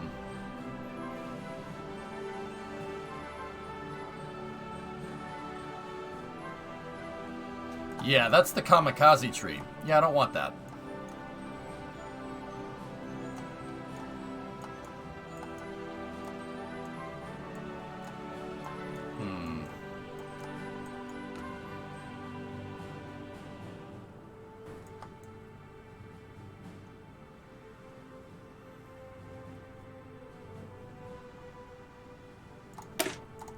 Go with the Manchurian Project.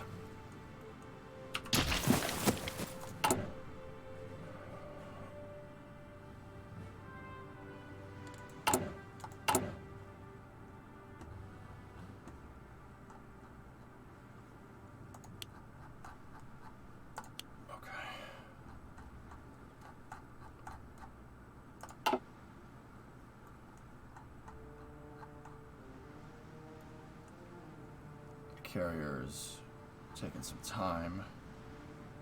There's the Soryu.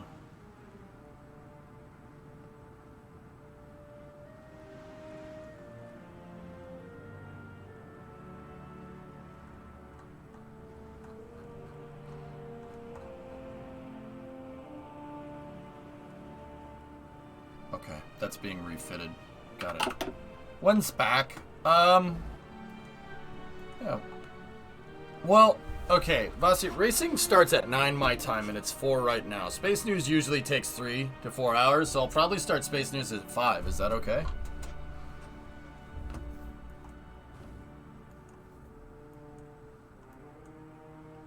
Discovery, go at throttle up. Hey, Mateus, 25-month resub.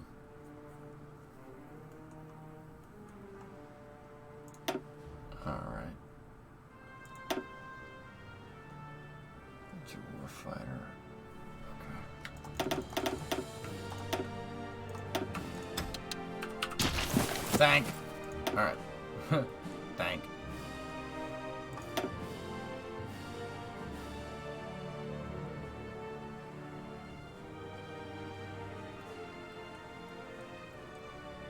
Where did these guys come from?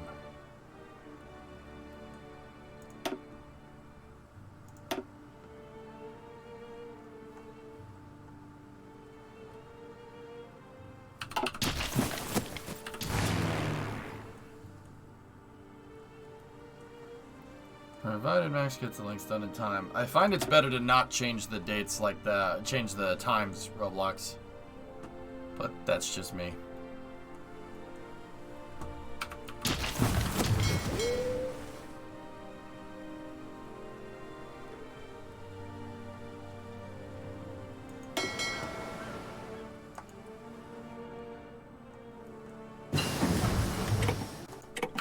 Oh, nice.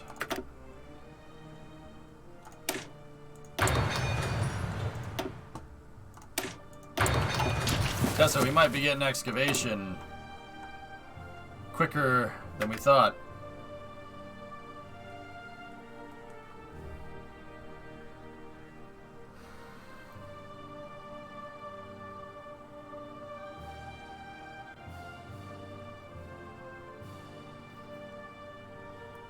I need one division at the border.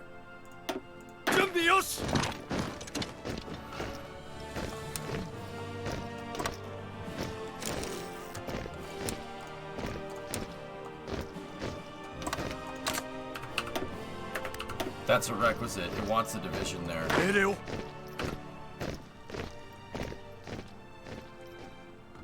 Soviets got tanks over here.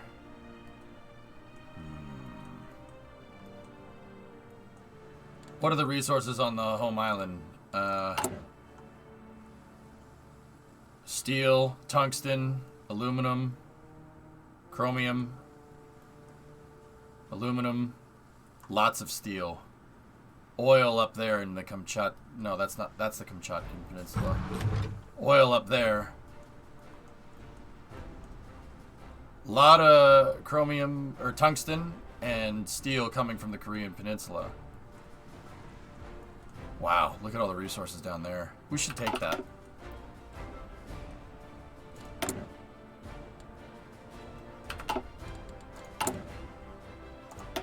All right.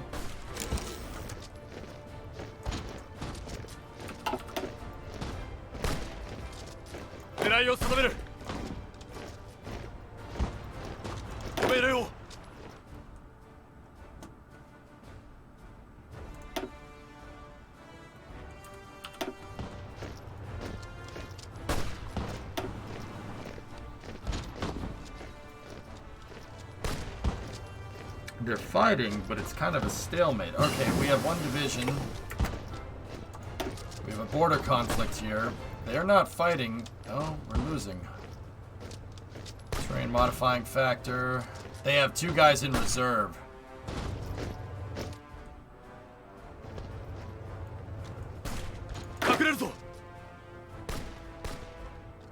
Probably should have waited for more troops to be there before I enacted that decision.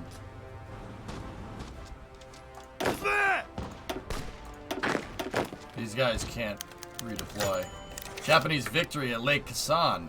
Following a clash between Soviet and Japanese forces in the border area around Lake Khasan, Soviet forces reportedly are full retreat. Japanese units have occupied a number of strategic hills around the area and begun to fortify their positions. During the battle, the Japanese captured a number of Soviet tanks, which have been shipped to Tokyo for evaluation. Oh.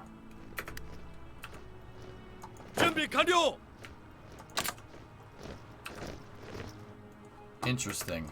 What does it do? Well, what is that going to do now? Here, let's level up the Discovery, intel. go at throttle up.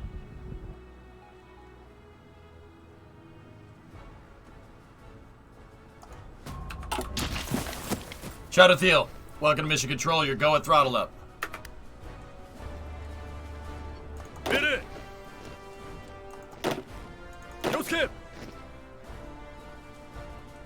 It automatically put these divisions in here, which is strange.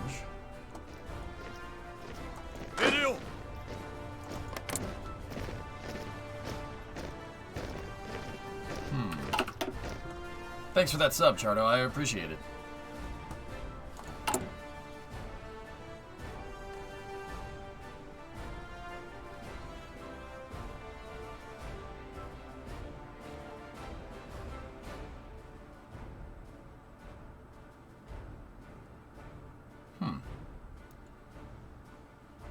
Interesting.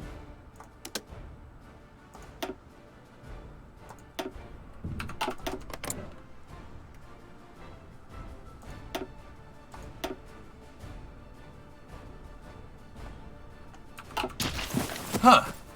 Alright. More dockyards.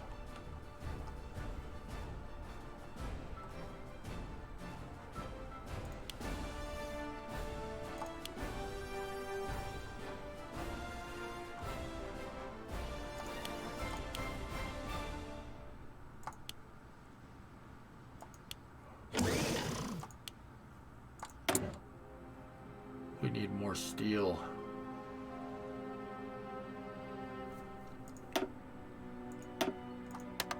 Wow, these puppet states are very useful. Very useful. China's improving relations with the U.S.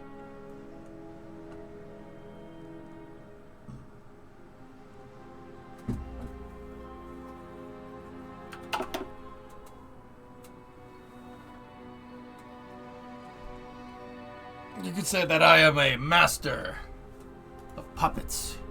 Master! Master!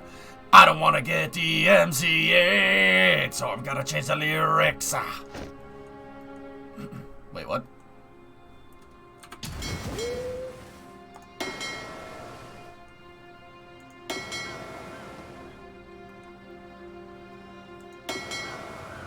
Alright. What fleets do we have trained up? Alright, so these guys, ding ding. You guys train up. You guys train up. Ding dong.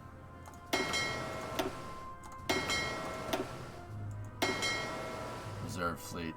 The Soryu. Okay. We're here for you. Oh, thank you. Oh, why, thank you.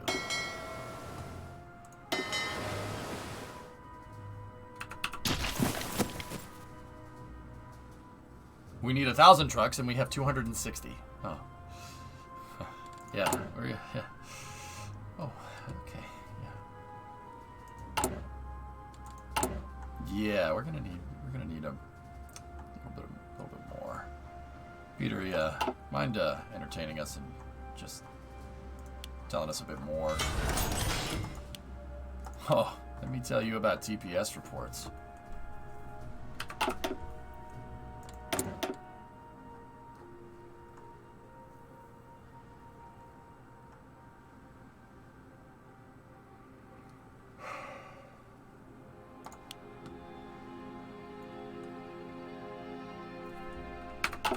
Truck production statistics. Yes, yes.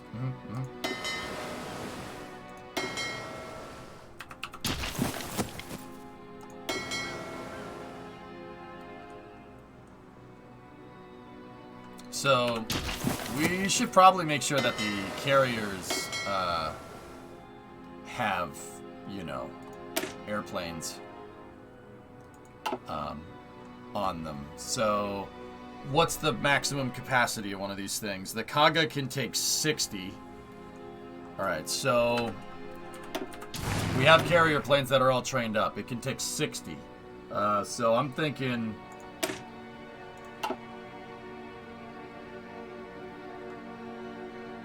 we gotta split these.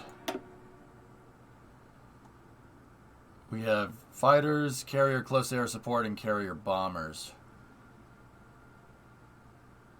We should split it. 20, 20, and 20.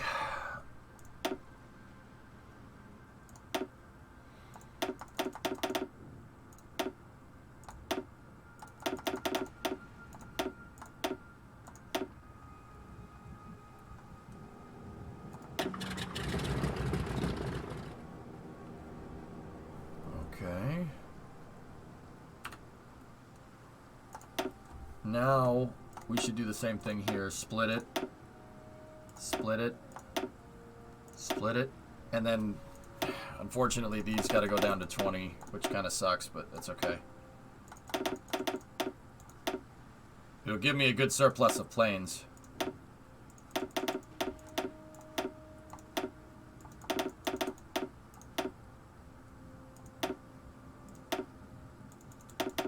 So we can make more carrier divisions for more planes for more carriers. Yeah. Yes. Now take these guys, split it. Take those guys, split them up. Go here. Oh, well that's good. Regional Council of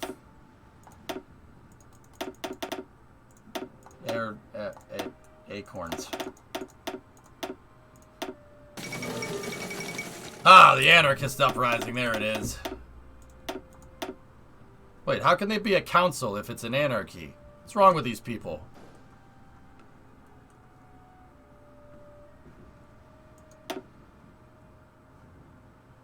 So that has bombers. So we need to now send close air support over there to that carrier.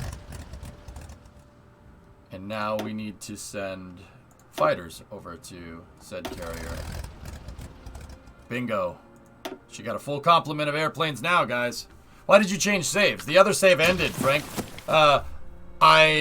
We got to the end of 1948, and that's where I forgot that the game actually ends right there. Like, the title card comes up and you get scored on how you played. We came in third. I did pretty good. Third. The US and the UK were in front of me. Not the worst. Not the best. Could have done better. And then I tried to start World War III and got axed. So yeah, that was the end of that save. Interesting, Ren. Would you consider playing Hearts of Iron with the community? If I'm not good enough to play against computers, what makes you think playing against people is going to end well for me? Nah, I don't think you learn anything from that. Personally.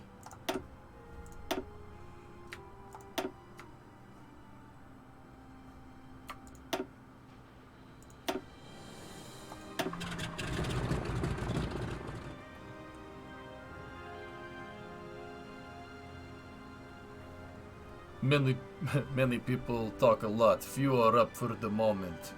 Welcome to Anarchy 99. Politics? Whose politics? Not ours!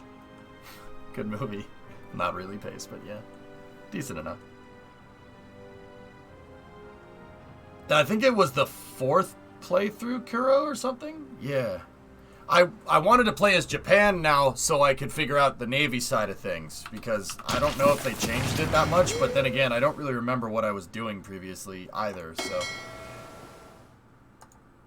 So that carrier is loaded out. The Kaga is loaded out. What else? Do we have other carriers?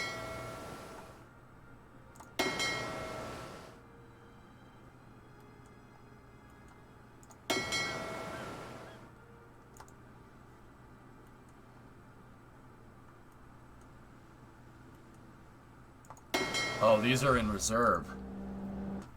Okay.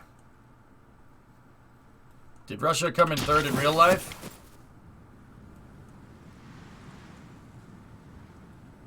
I would argue that the Soviet Union in real life came in second. Yeah.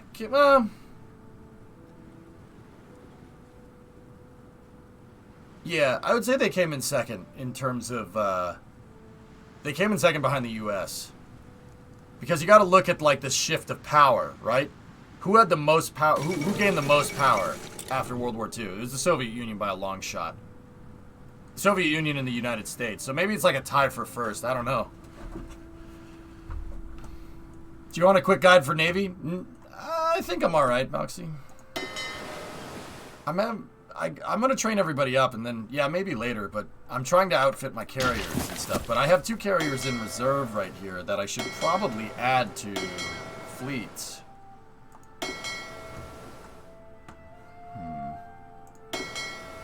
There's the Nagato. Word.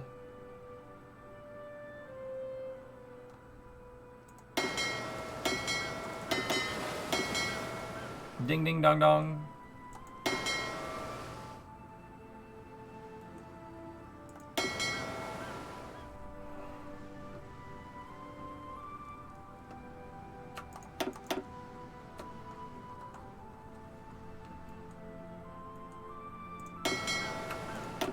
Train up your reserve without adding them to the fleet.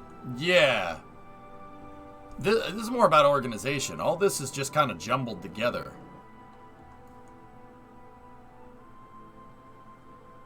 But the Soryu still needs people. It needs... Oh, those planes are on a carrier already. No, get rid of these. Get off of there. What are you doing? What's wrong with you? How much can that Soryu hold? Hold on.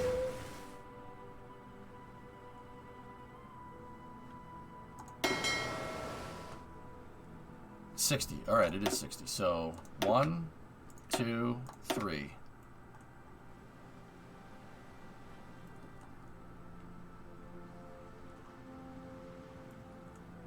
Huh.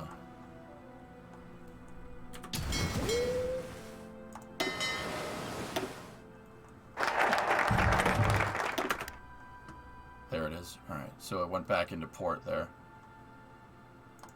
There's the story. Alright, so...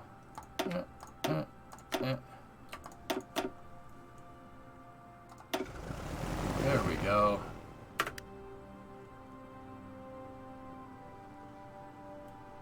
Most excellent. Hey, Soapbox. Racing is at 9, so I'm gonna start Space News at 5 today. Yeah. Cause like 8 o'clock, 7:30, 8 o'clock is usually where I shoot for the like after Space News segment, which is, yeah. So racing is gonna happen then. So I figure, you know, I don't think we need a 5-hour Space News. So yeah, we're gonna start it at 5 today. How are you? Everything good? Haltix, it's 4:23 in the afternoon right now, so another 37 minutes. Tired? Yeah.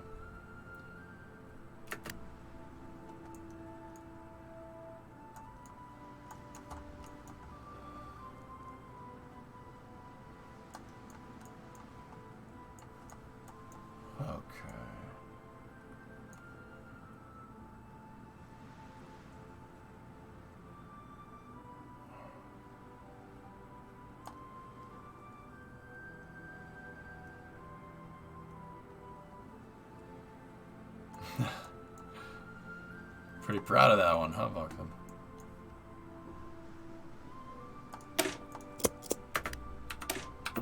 Alright.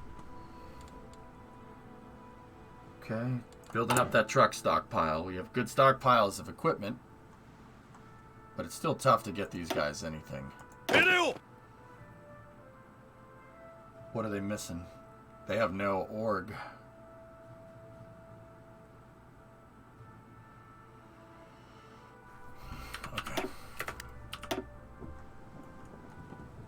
Yosuke! 준비 완료!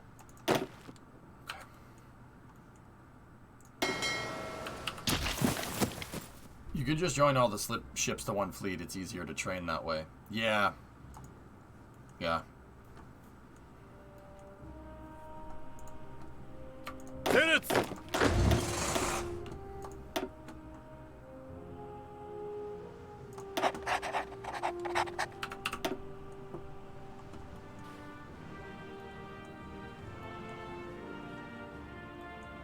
Don't forget the transport supplies thingy.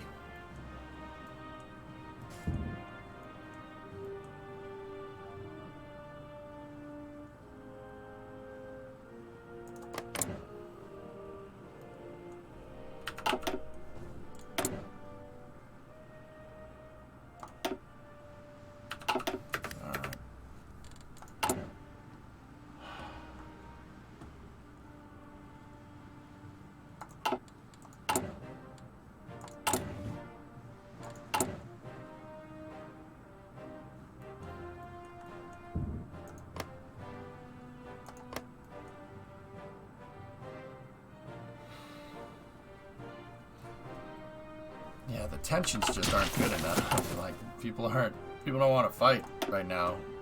So we gotta kind of wait for a little bit.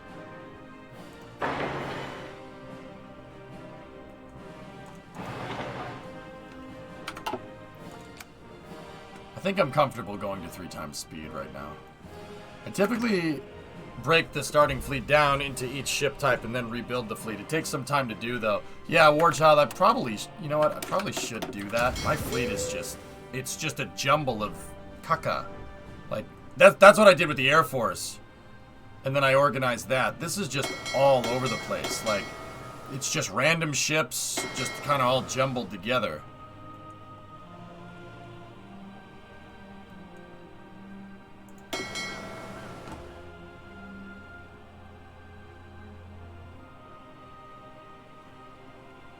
We should, you think we should get rid of the task forces? It'd probably be a good idea to reorganize it, like, now. Sooner rather than later, right? Because I have, like, 4 destroyers and 1 carrier in this flotilla right here, which is... That's not gonna... That's just asking, hey, sink me. Sink me. Sink me. Do it.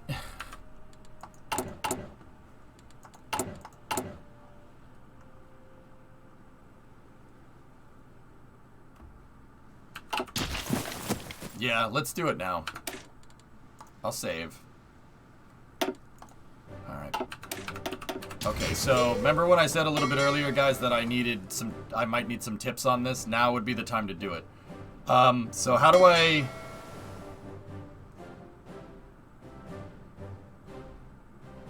Okay.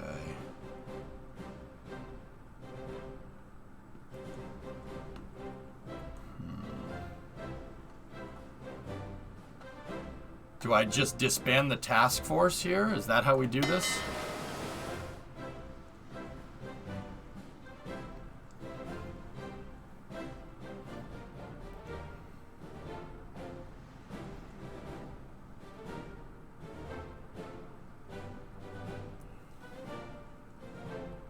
Space battleships yet?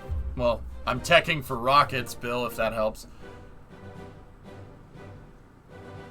Yeah, I'm just gonna... Let's see what this does. I saved the game. I'm gonna mess with this. Bye-bye.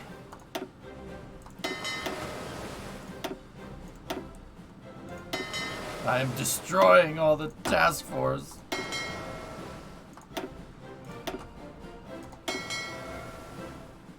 This might not be the right thing to do, but I'm not 100% sure.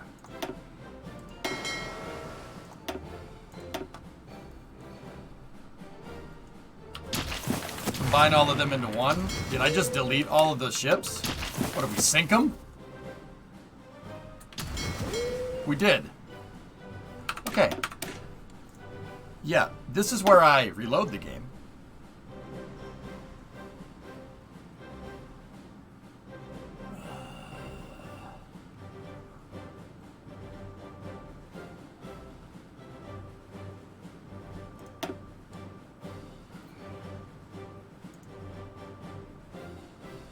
We scuttled the entire fleet. Well, that must have confused everybody. I'm a brilliant commander.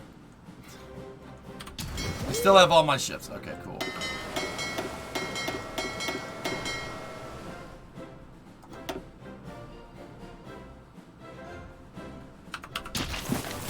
Okay. No divisions in basic. Don't care about that. Don't care about that. Okay.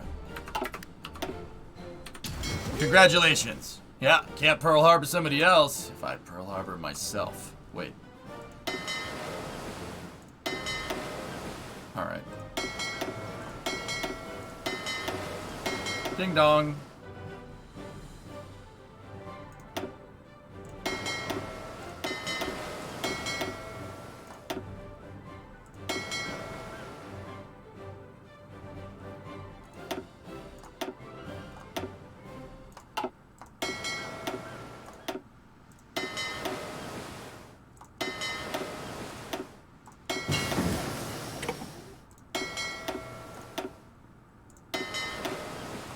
Okay, we have one task force that has 200 ships right now.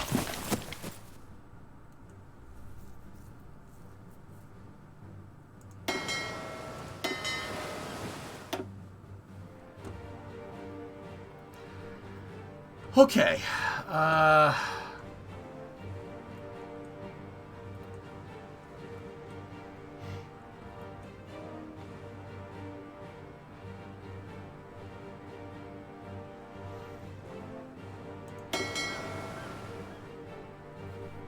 Pause? Yeah, that's fine. Alright, so what do we have here?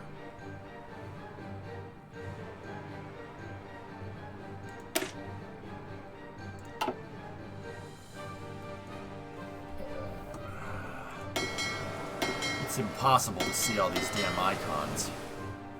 Alright, so let's have fleets, let's have task forces that are based around the carriers, right? There we go. So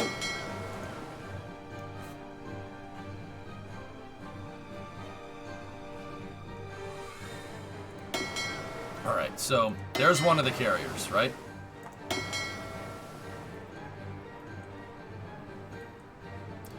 For comparison, you want per carrier 1 battleship or heavy cruiser, 4 light cruisers, and 8 destroyers. Yeah, okay, so alright, so you're gonna go down there. No, not all of it. Dang it. Go back over there. The Nagato.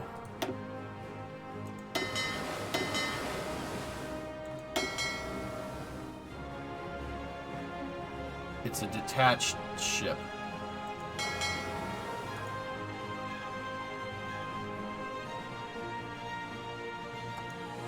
I'm confused. Oh, it's moving. Oh, okay. Alright, I got it. Yeah, we gotta move it. Yeah, she's sailing down there. Okay. Yeah, this is a freaking mess, dude. There's so much crap. Okay, the Nagato's coming down here. What's the model that it shows for the Nagato? That's not what the Nagato looks like. That's a Yamato class model. There we go. Alright, so we have those 2 ships. Who's in charge of this fleet? Let's say this one is Yamamoto, right? Now, what else do we got? 4 light cruisers or 8 destroyers. 1, 2, 3, 4, 5, 6, 7, 8. Go over here.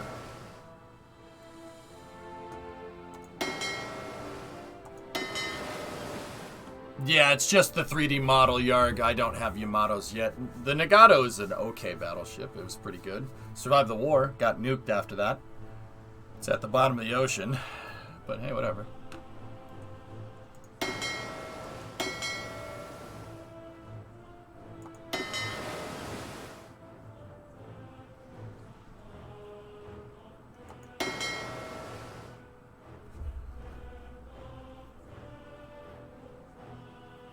We need more light cruisers. 4 light cruisers, so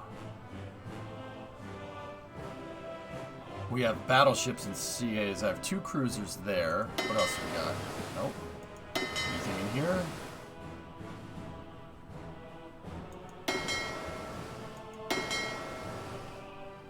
Oh, we have the Kongo, Kirishima, Hosho, and Akagi. Oh, nice. A lot of good stuff in here. Alright. Tatsuda, Kitakami, Yura, and the Notori. Those are 4 light cruisers. You guys go over here. Ding ding dong dong, ding ding ding ding.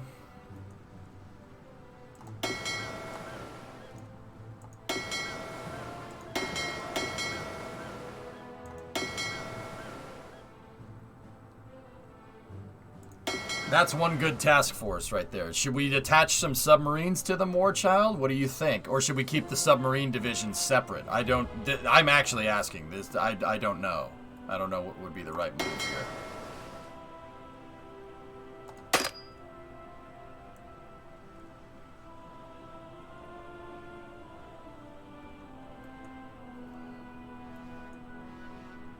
To merge parts of your fleet, the button is next to the small balancing scale icon that is under your admiral. Got it.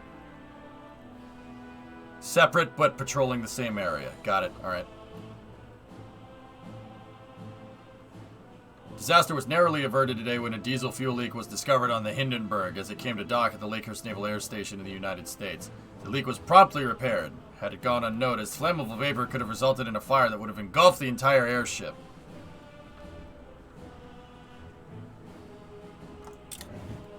iceberg didn't crash in this save.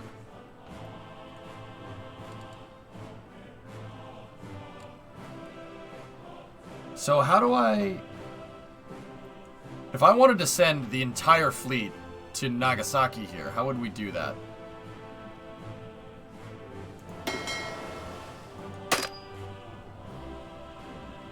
Oh, the huge manatees. Yeah, the huge manatees. Yes.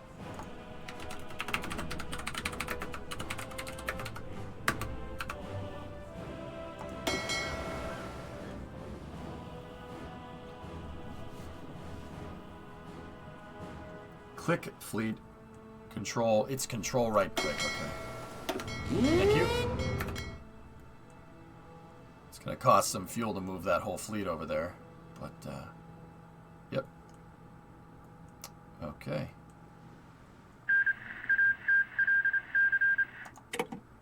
Spain. Midsummer. We play as Japan now. Alright, so, next. Find another carrier.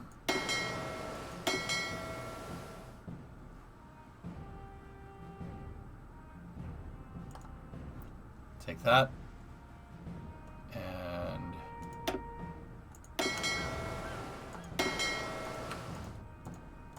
Actually, we can leave those just... Well, not yet. Alright, so... Who's my commander for this fleet? This is another carrier, so I'll put Ozawa in there. Oh! I can see my house! Yeah.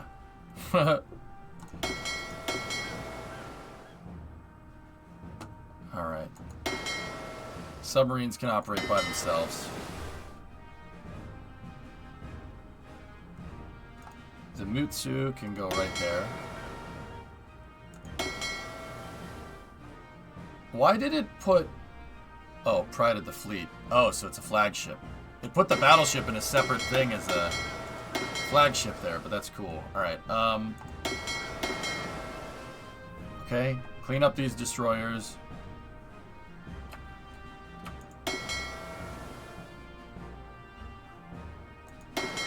What a mess. Early destroyer, early destroyer, early destroyer. Alright, you guys go down there. Now I gotta find more destroyers. These are all cruisers and battleships. Don't want that. I'm reorganizing my navy here. No, I didn't take over Japan. I am Japan. The Soviet playthrough, I came in third. The game ended in 48, and then I tried to start World War III and failed. Badly. So, I just said, alright, new save. I learned a lot. New save. Okay. So now we need some heavy cruisers here. The Sendai, the Jinsu, and the Nagara go down here. Early destroyer hull.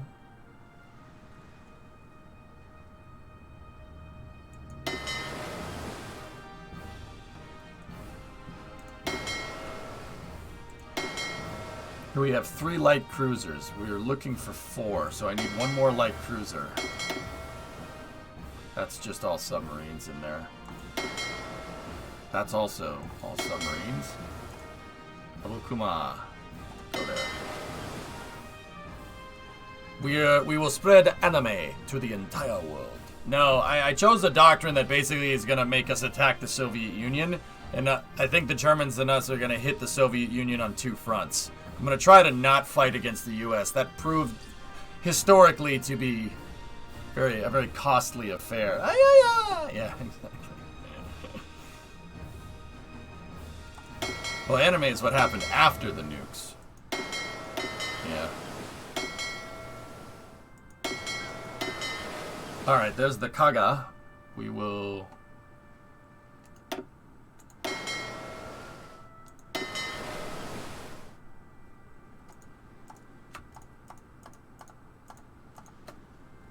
We have some heavy cruisers with this one. I might inlay some heavy cruisers in here, but you guys go back there for now. So we have the Kaga. Now we need a battleship to go with it. That's all submarines.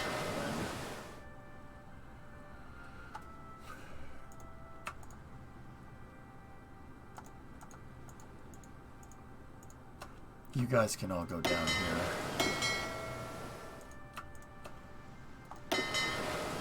Yeah, spread that out. Early cruiser, you guys combine. I didn't want to do it. Ding dong. We got Akira out of it, so it was a good deal. Alright, so what are we missing? We need a heavy cruiser ship. Oh, a new operative can be recruited. Yoshito Kawashima. Build an intelligence network in Moscow. Nice. So what I'm doing right now is I'm reorganizing the fleet. So we need another heavy ship in here. 2 destroyers, right? How many destroyers do we have down here? 6. So these 2 destroyers right here can go right there.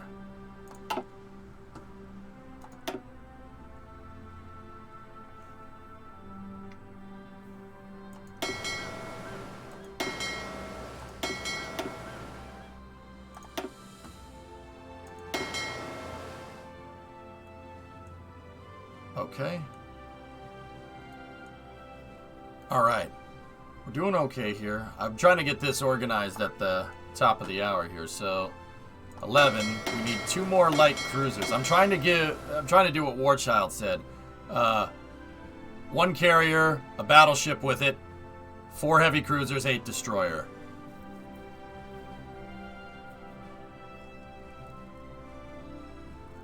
One light cruiser is 2 destroyers worth. Yeah, I might inlay some light cruisers with this stuff, dude.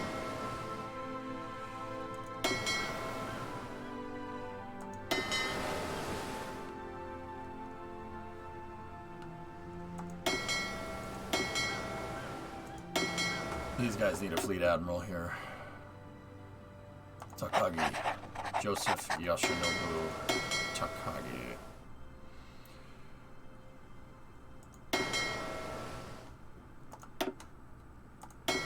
Ding ding. The Mutsu.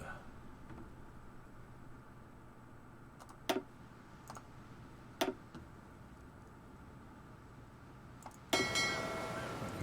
Ding dong. Alright, so there's all my submarines. Probably gonna make the submarines into their own task force.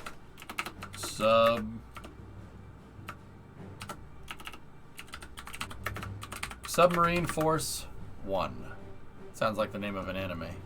Submarine Force 1. Alright, so we have 3 heavy cruisers here. You know what? I'm gonna put a heavy cruiser in each fleet. So, Takao, there. Chokai, here. Maya, here. Sweet. Watch a couple Vice Grip Garage videos, really making me want to fix a 68 Mustang sitting in my garage, and I know nothing about cars. They're easy to work on, dude, and Vice Grip is amazing. Derek's my hero. What are we missing with this one here? Destroyers, light cruisers, and a heavy cruiser. We need another light cruiser. So, the Naka, you go into this force here. Go over there. Redeploy. Right now the Naka is detached.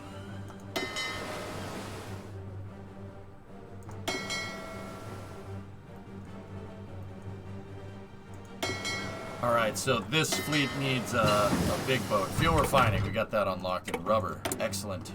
We got 5 research slots unlocked real quick. Wait, I teched for that pretty quick.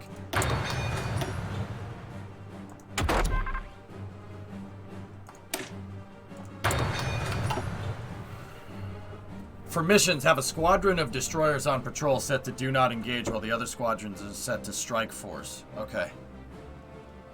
So, individual commands for each part of your fleet, right?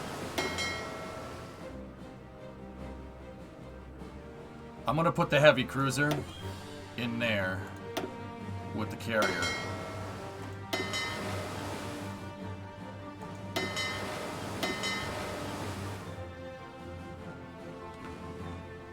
Why are all these damn icons different?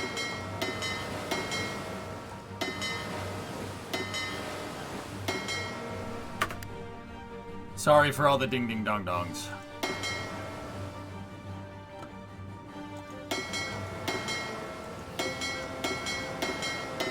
There we go.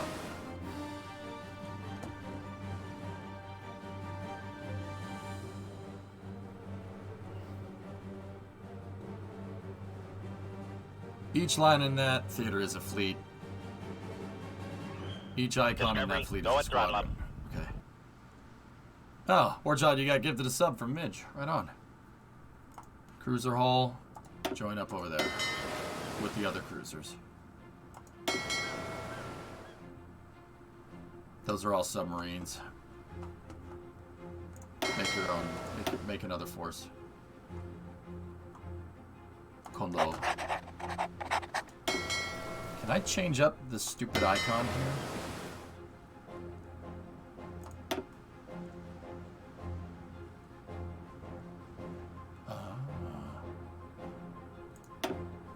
Interesting. Oh, this is... Okay, cool. Why do different things have different icons? Like, why do these submarines... Why do the submarines have a trident and those submarines have a submarine for the icon? What's that about? Who's afraid of submarines? Definitely not me. Yeah, right.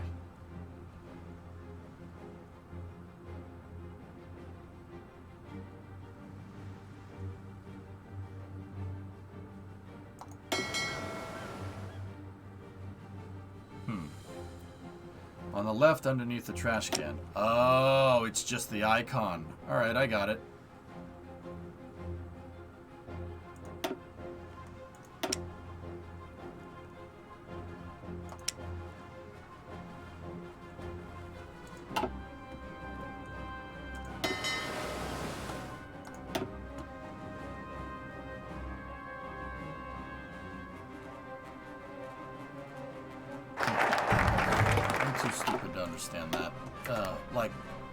I mean, the icons are just for organization purposes. It doesn't matter, Warchild, does it?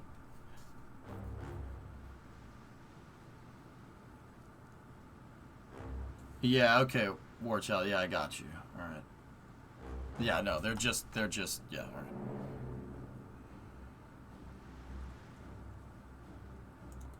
I'll take the show us steelworks there.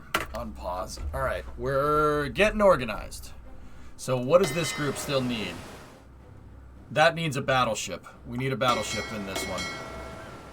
Those are more submarines. You guys go down there and join up with them. We got a lot of destroyers here. We'll have to disperse them equally. Oh, the Akagi. Cool. You go down there.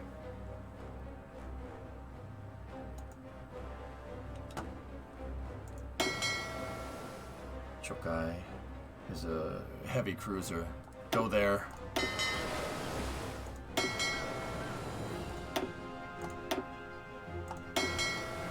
So I have, how I'm setting this up, Warchild, is a heavy cruiser, battleship, and a carrier in the main stuff. 8 destroyers and 4 light cruiser behind that. I just want all the... I want all these icons for cruisers standardized. So what should we use for cruisers?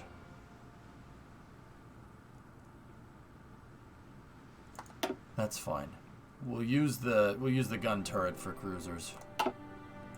Destroyers shouldn't be binoculars. Destroyers should... Yeah, that mortar icon. It's fine. These guys, we don't need the trident. Just use that. There we go. For the flagships. The big boat icon. I'm just trying, I see what these icons are for. They're to help you with organization.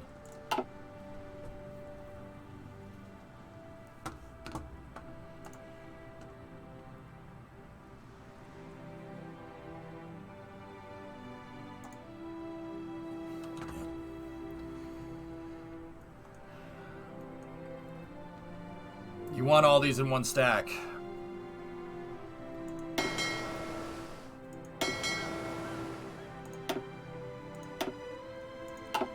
What do you mean? All this under one thing, Warchild? Didn't you say you wanted the destroyers to do separate things? Actual question, I'm confused now.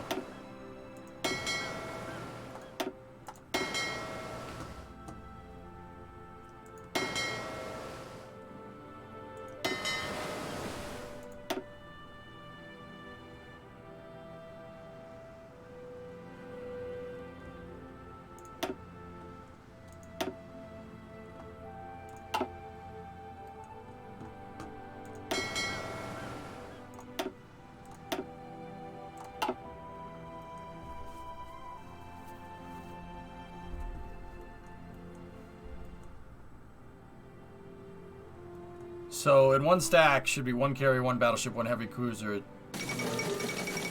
12 light cruisers, and 24 in one stack. Oh, Amelia Earhart did her thing. That's cool. All right. Okay.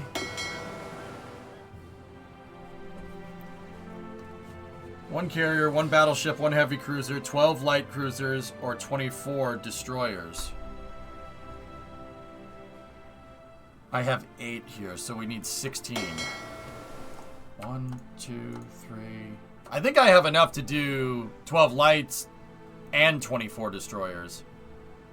Is that enough? I don't know. Alright. Put them in there. Put them in there. Put them in there. Put them in there. There we go. They're gonna redeploy. It's gonna take a second.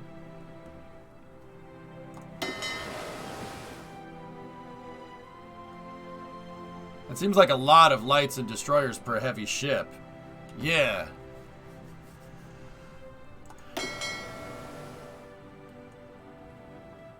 That was Amelia Earhart for Halloween before the last Halloween before the pandemic. Yeah, I can see that. It's 4 light or 8 destroyers per okay, battleship or in heavy cruiser. Oh, okay. So the composition scales. I got it.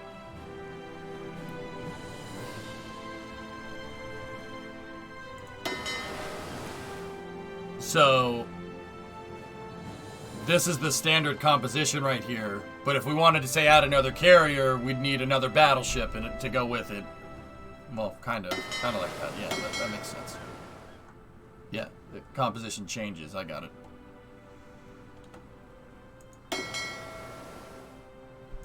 Hosho needs to be its own thing.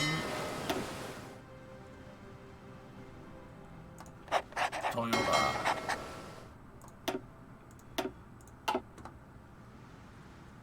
Yeah, okay, starting to get it. Yep. Okay, so there's 2 battle cruisers in this, and then a bunch of destroyers. This needs...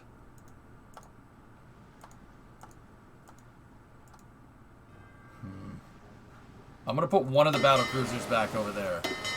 So we have a battle cruiser, a carrier, and 1, 2, 3, 4, 5, 6, 7, 8 destroyers. Okay, so we have the right amount of destroyers for that group. Damn, dude, we have a lot of destroyers. There's a light cruiser, so go down here.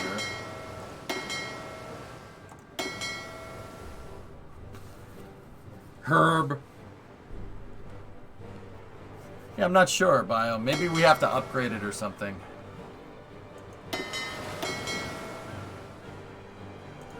Take that heavy cruiser and the light cruiser and put them down there.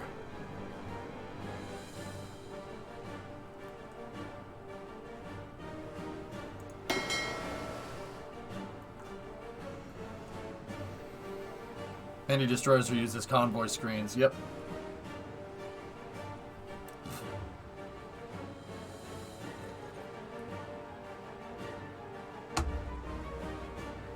Yeah, okay, Taco. Yeah, I got you. So we want to have an attached division of destroyers that are good for reconnaissance.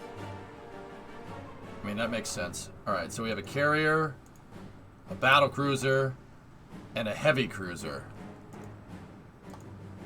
I don't... Alright, we gotta find more. We gotta find 2 more cruisers. I'll put 2 more cruisers in this. Destroyers. Put the destroyers with that fleet right there. So we're not ruining all the damn icons here.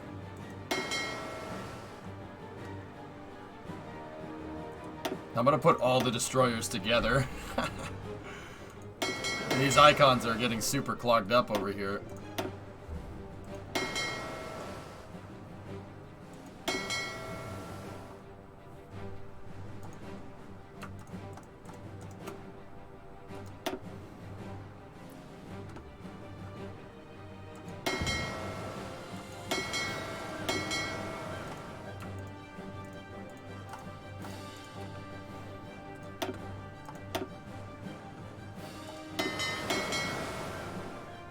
More destroyers.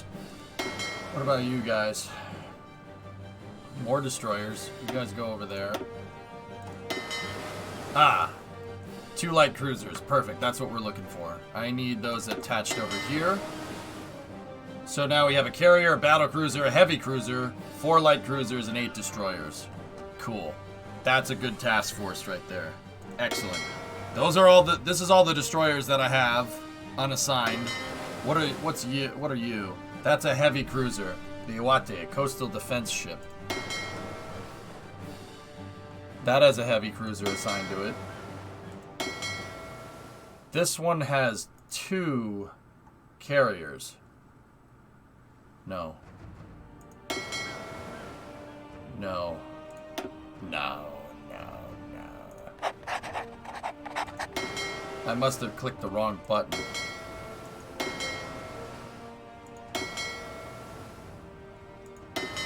Those fleets are identical. The Akagi needs to be in its own fleet. And I need somebody... Yeah, the Akagi with Takagi. Perfect. I am Takagi.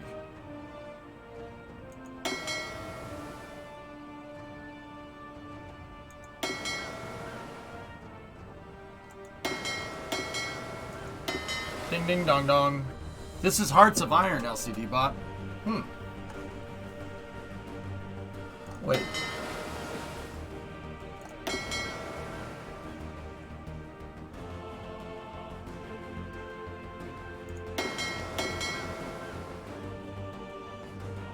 I am super confused. What am I doing?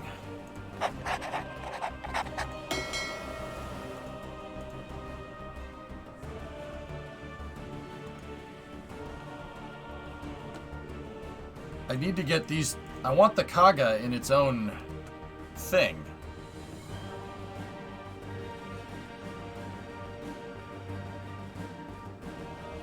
You should call this Ding Ding Simulator. Ding Ding Dong Dong.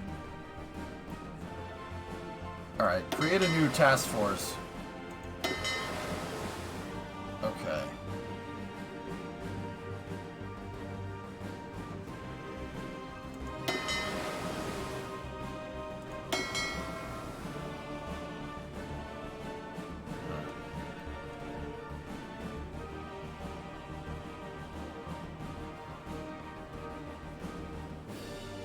One ding ding, good sir.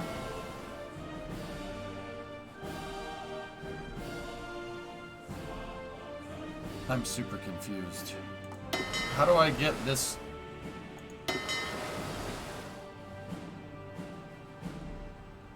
I've reassigned Takagi a bunch of times.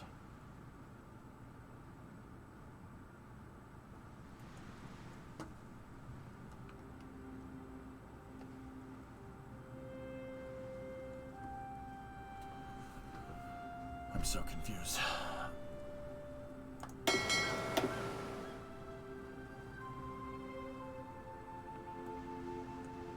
Select ships and right-click on the right panel to create a new task force or an existing task force.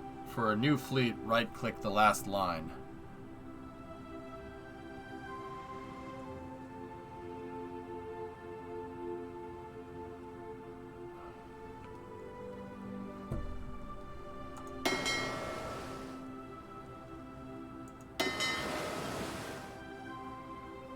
You can only have 10 task force under each admiral. Oh. So we're gonna need another admiral. Or, no, we don't. I'm really confused. Panel right of the screen with the fleet list.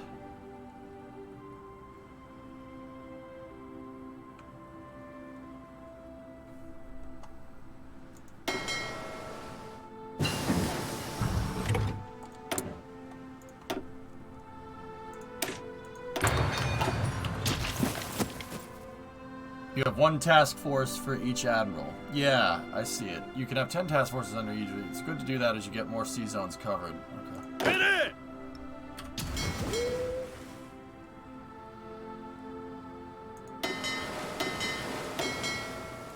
Alright, so you go over here then. I'll just make another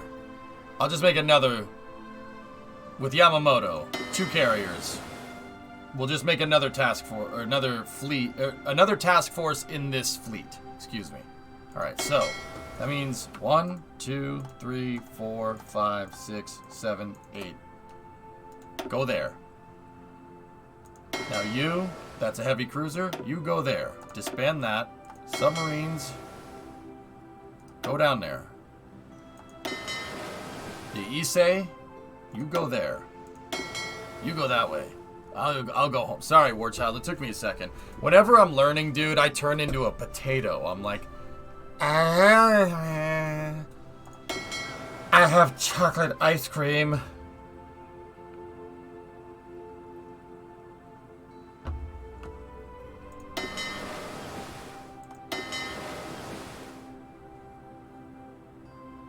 Carrier, battleship, heavy cruiser. Now we need some light cruisers. 1, 2, 3.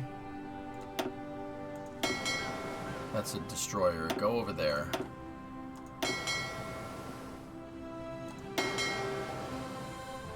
Two battleships and a heavy cruiser. Okay. All heavy cruisers. And 1 battleship. Okay. I usually just combine all the fleets and press the balance fleet button. Yeah, tech.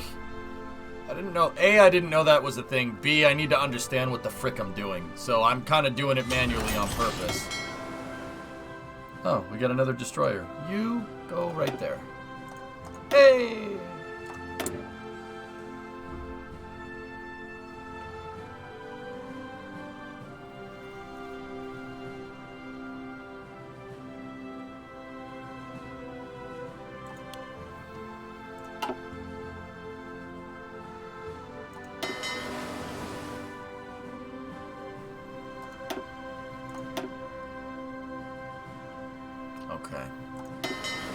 What does this need? I need another cruiser. It doesn't matter if it's light or heavy. Let's put the Kako in there.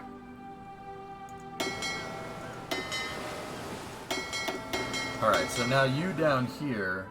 I have light cruisers, we have our destroyers. We have our carrier, the Akagi.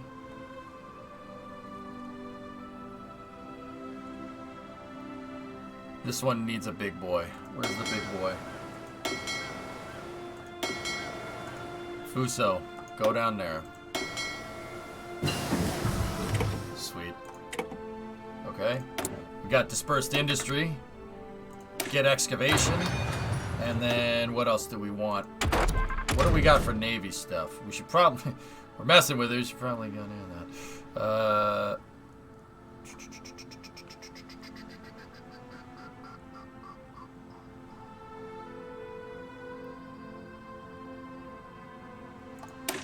Let's get that sonar. Yeah, floating, I got you. Not gonna lie, the ding-dings are getting very annoying very quickly. Yeah, you would probably find them annoying. It's alright. I'll be done with this soon enough, Swishio, so just cool your jets.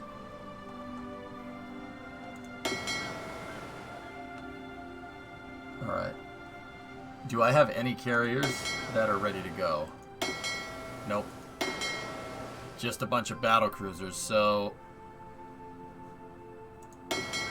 Ding ding! Dong dong. The Yamashiro. Go down here.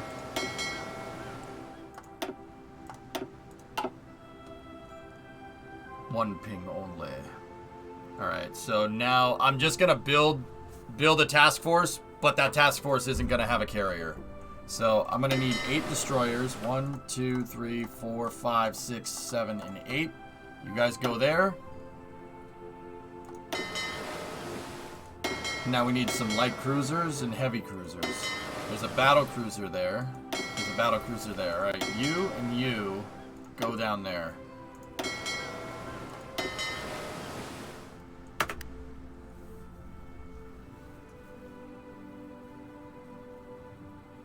You need factories. Econ.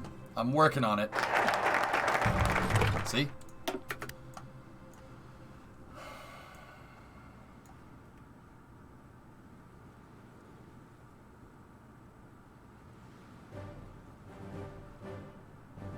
The focus tree that I chose was stupid.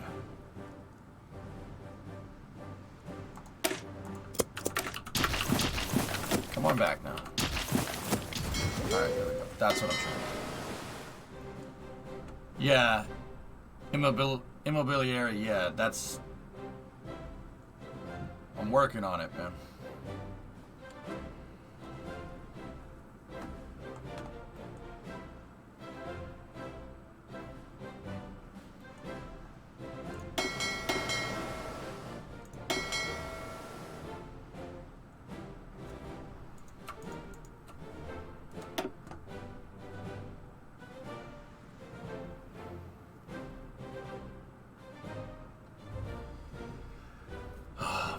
Dude, how would we have done this with the Soviet Union while balancing?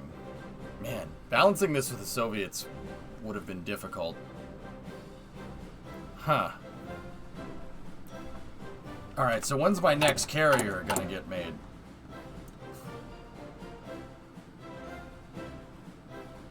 Oh, it's not. It's gonna be a year. We have the Zuiho, which is gonna... It's a pain. That's alright. It's not as... That's not that bad.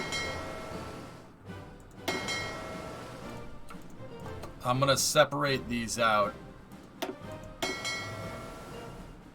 via the icons here. So the turret is a cruiser. Put these destroyers in the destroyer group over there. Change their thing to the mortar for the destroyer. And then I have one battleship left.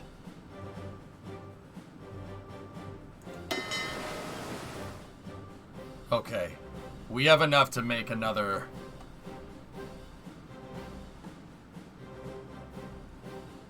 We have enough to make another task force in the fleet. With destroyers, battleships, and heavy cruisers. Alright.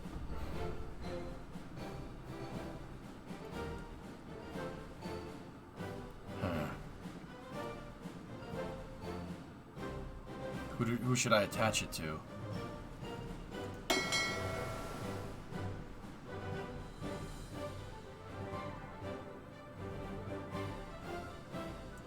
Or we could evenly distribute these, so 1, 2, 3, 4, 5, 6. Evenly distribute the heavy cruisers. It's not a bad idea. And then have the destroyers as our smoke screens. Or we could make them mini flotillas. The reason why that one is 14 and the rest of these are all 15 is because that one's missing a carrier. The carrier should be done. One of my carriers should be done soon. And we'll attach it to that fleet when it's ready. And then I'll put planes on it so it's good to go. But that still leaves us with a fleet of 50 destroyers, 1 battleship that I'm not doing anything with. Any wars or action elsewhere in the world. Spain is doing something over there. And then there's something going on here.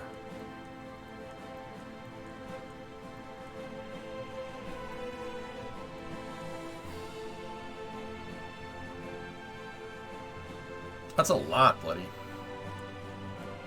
Yeah, War Child. Yeah, that's what I'm going to use the rest of this for. Protecting shipping.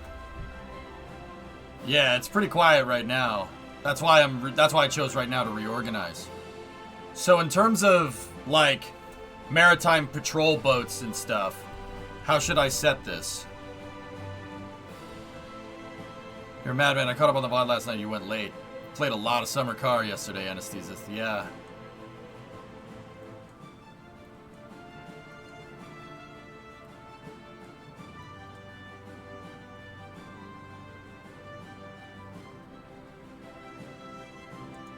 You know, these submarine fleets can be...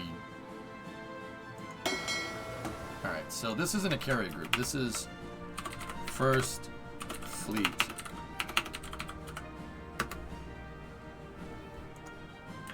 Hello?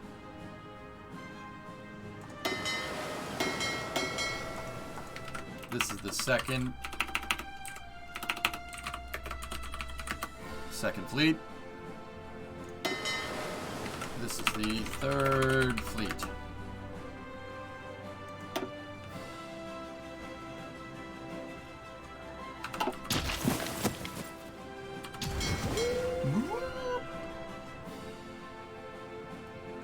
I don't understand the Navy stuff in the game. I'm learning it right now, Bandit. I'll explain it in a moment.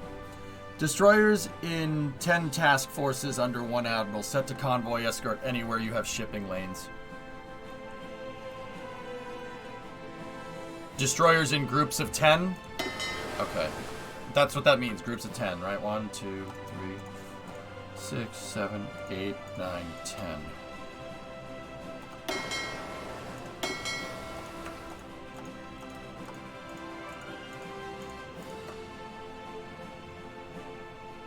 No, not groups of 10, in 10 groups.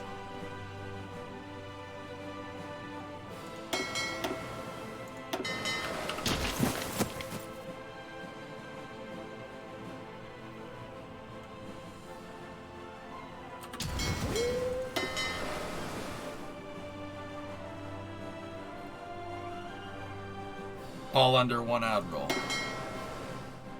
Hey, Whitney, thank you for the raid again. What's going on? This is a Space Explorers raid.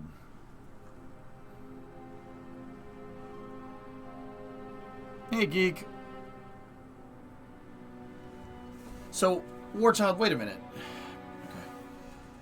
See how it says 3 to 10? Split the force into 7 more groups to make it 10 out of 10. Okay, but I have to divvy that up over 3 fleets, though.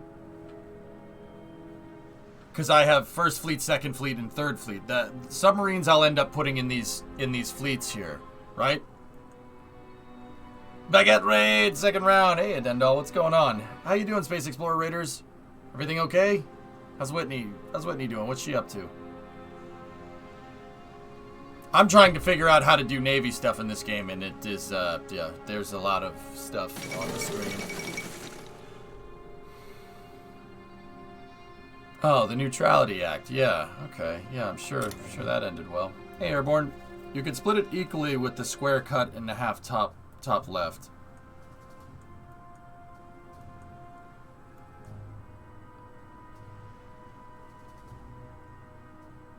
In 1 fleet, set it to convoy escort.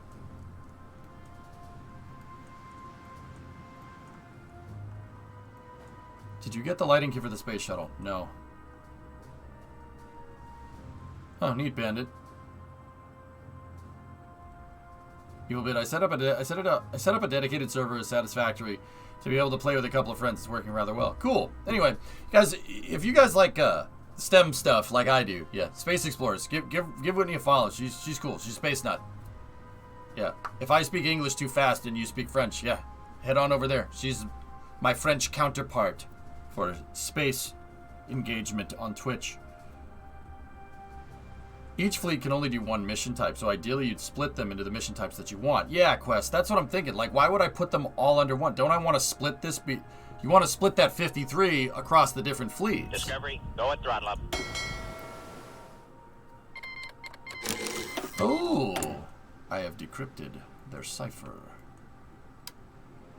Next.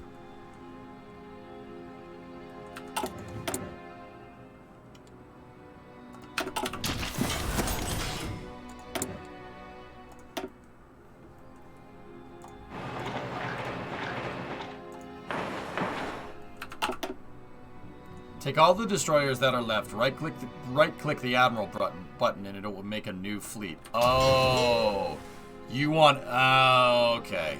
All right, I understand. That's what we're talking about, right? Wouldn't I want to split this over the other fleets, though? That's my question. I see. I get it. I understand.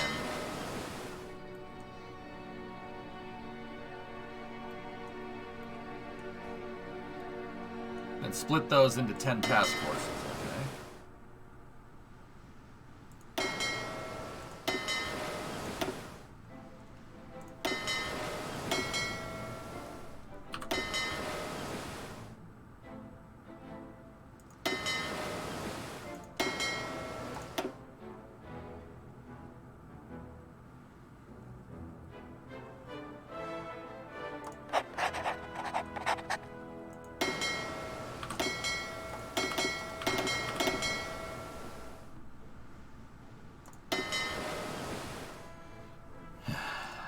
So, she got a there.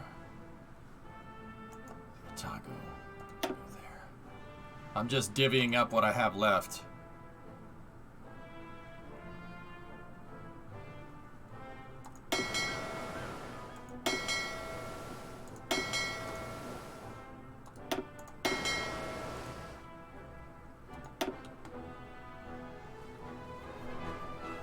Once they're split, you could set 10 sea zones that should be protected and set the mission at fleet level of convoy escort. Got it. Yeah, okay, I got it. It took me a second. Like I said, dude, I turned a freaking potato when I'm trying to learn something.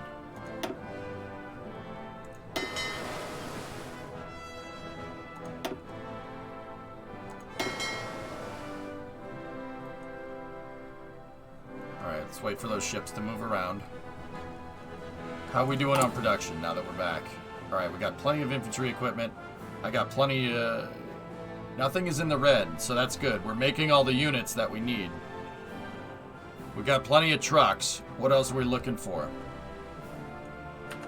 I think we should move our production over to airplanes.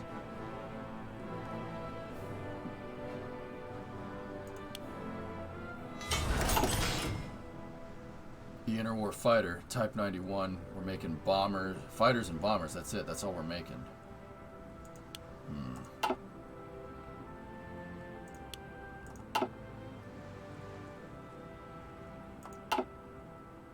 Interesting. Yeah, War Child. I appreciate all your help, man. Thank you.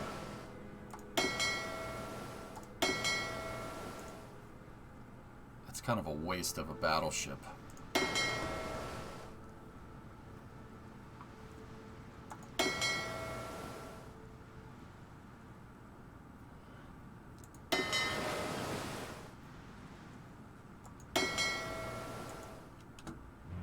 These guys, the one with the Congo.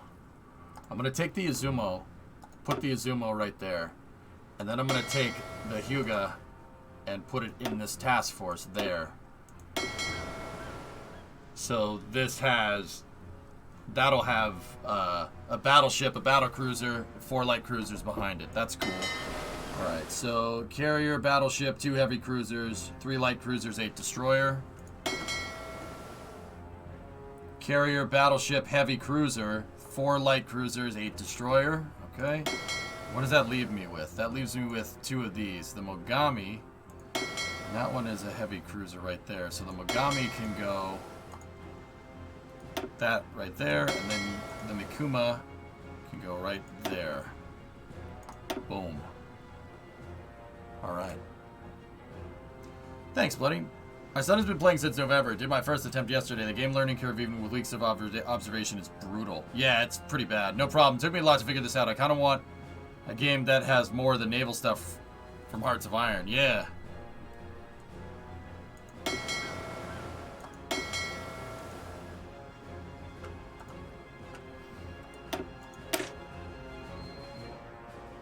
Yeah, Chief. She's a beast. Alright.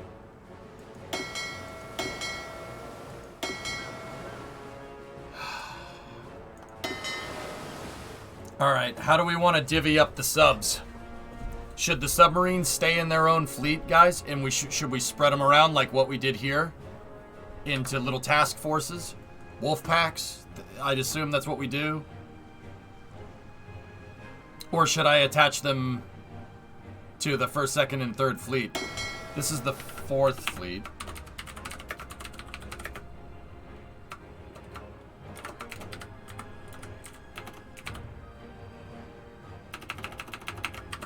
Convoy escort.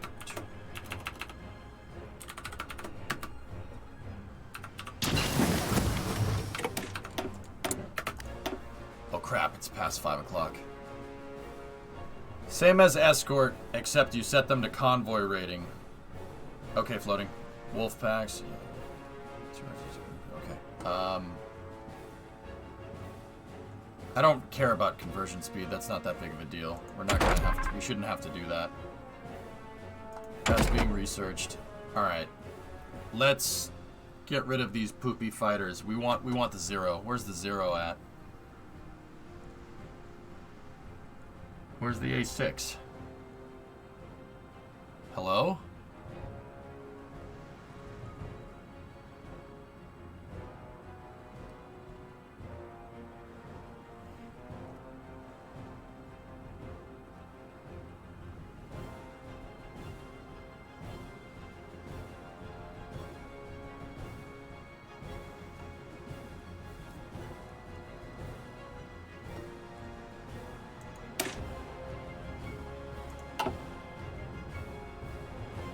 Oh, it's a carrier variant of the KI-43?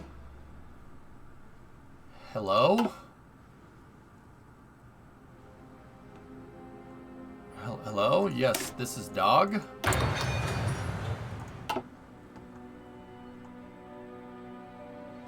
Alright. Bing, bing, bong, bong. Okay, anyway. Same as destroyer escort. Alright, so this submarine goes over there. You guys go all into there. This is the 5th.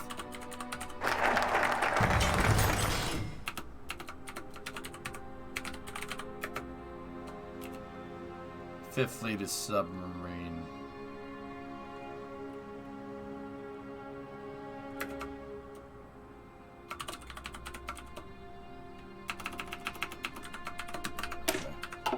Oh, we got a new national focus. What's the next one?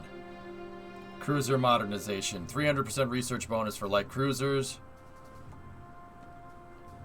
Long lance torpedoes. Torpedo cruisers. Not bad.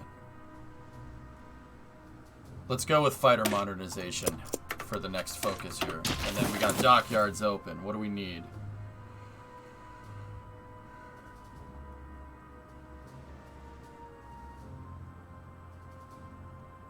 We have 4 dockyards open. Okay, go there and go there. We have a doctrine available for the Navy because we're doing all this reorganization. Convoy escorts, submarine operations. We're on base strike.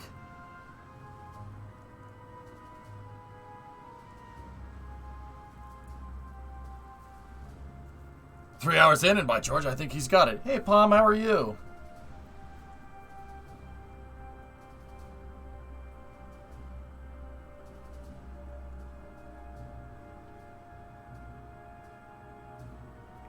All right.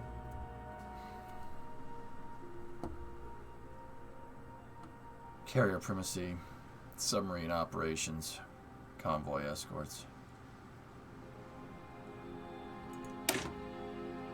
No, actually, I'm gonna save the Navy experience so we can make variants, better variants of different ships. We're almost done with the ding-dings here, so split it, split that, split that. Split that, split that, split that, split that. A lot of ding-dongs.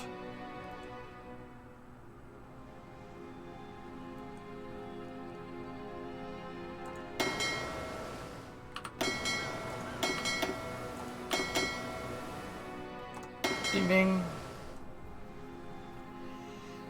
Navy and Marines, Ponzister, is what I'm trying to do. Maybe groups of 10 is better.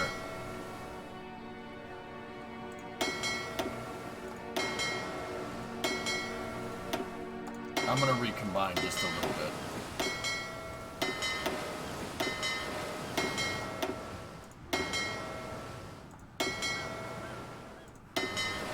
Sorry about all the ding-a-lings. It's getting annoying. I'm gonna try and see if we can find a way to shut that off.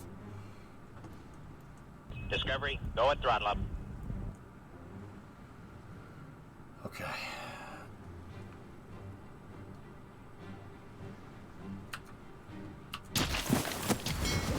You calling us ding-dongs? Yeah, yeah, you, yeah.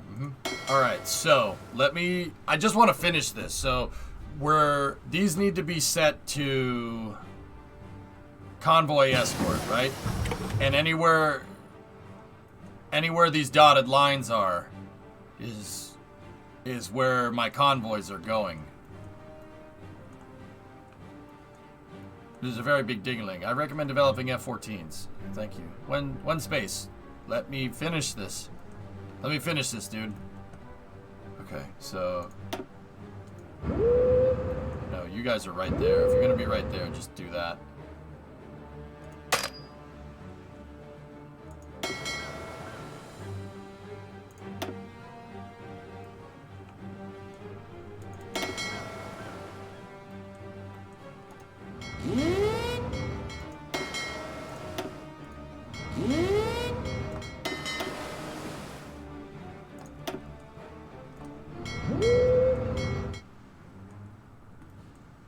South China Sea is out of range for those guys.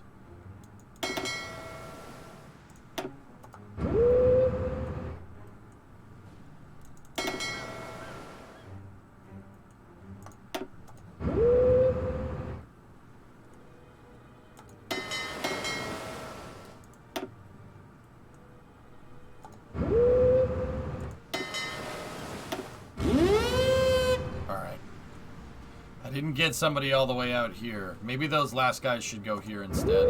There we go. Yeah. Alright, so submarines. We gotta do the same thing, but it has to be convoy raiding. So, convoy raid anybody there. Convoy raid anybody there.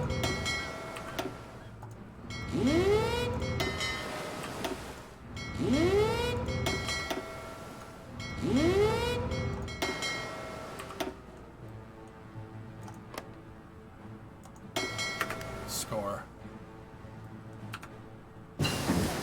Hey, Django! Dude, long time no see, man.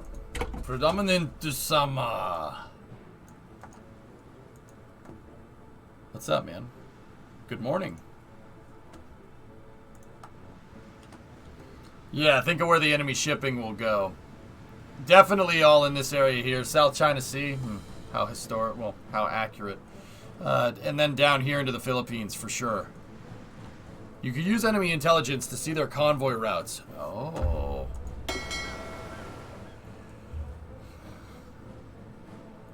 How many hours have you put into Hearts? I've been playing a lot since the last expansion came out, Django. Yeah. I don't know how many hours total. It's got to be close to 100, maybe. Maybe. No, 50. Let's say 50.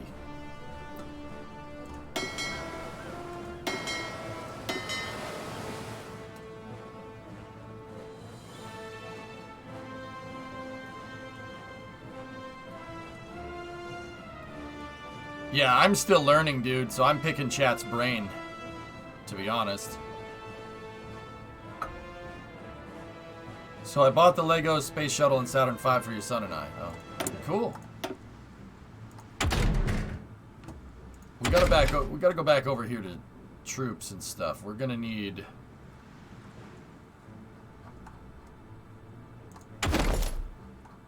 We already have Marines. Is Marines 2 available? No, that's in... Okay, let's get them some better guns in the meantime. And then get them better. Okay. Alright, guys. So the Navy is pretty organized here. That's not bad. We're missing a carrier, but that carrier should be done very soon. The Zuho Zuiho. Zuiho? Probably not saying that right. Would you consider the Man the Guns DLC must have? I think I have all the DLCs, Palm. If you're new to this game, dude, I honestly don't have enough hours to really say whether the DLCs are worth it or not. If you really want to know. However,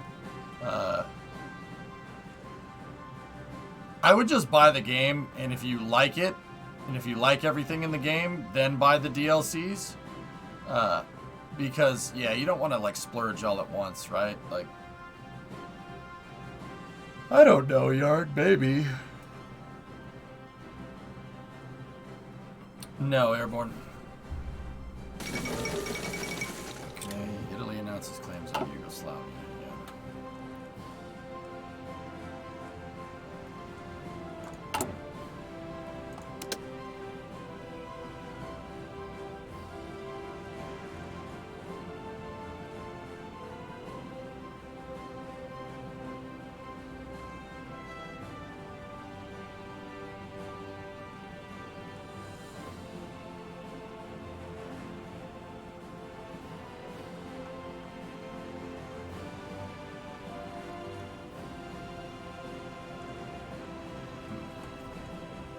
You have 181 hours in Hearts. Cool.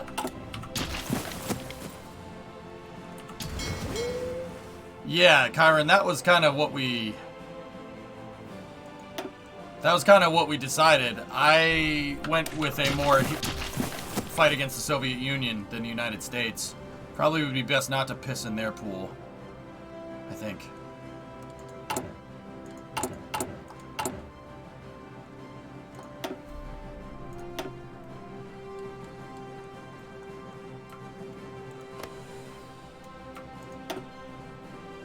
Alright, now let's build out the army here. Okay. There we go. Perfect. Alright.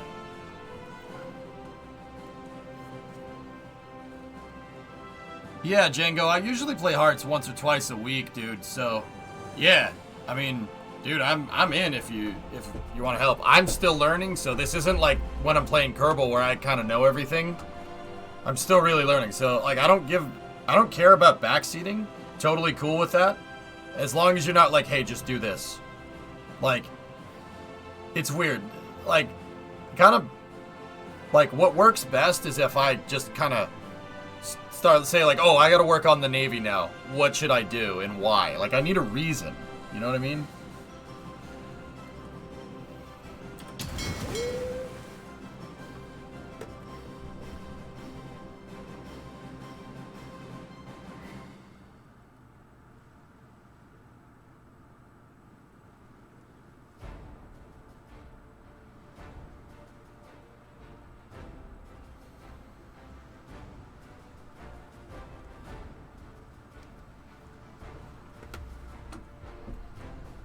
Alright, so I think my Navy's set up pretty damn well.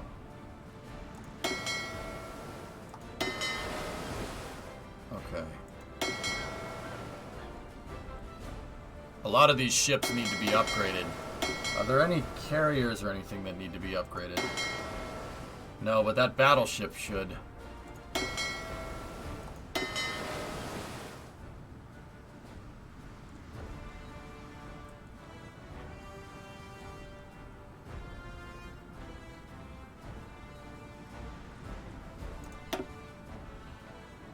Oh, you can refit these.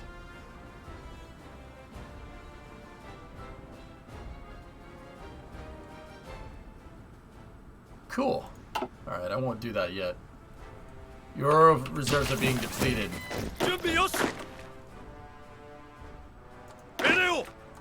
Wait, where the hell did you come from? Okay.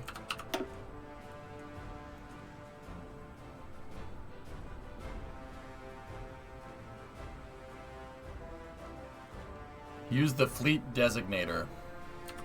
The fleet designator.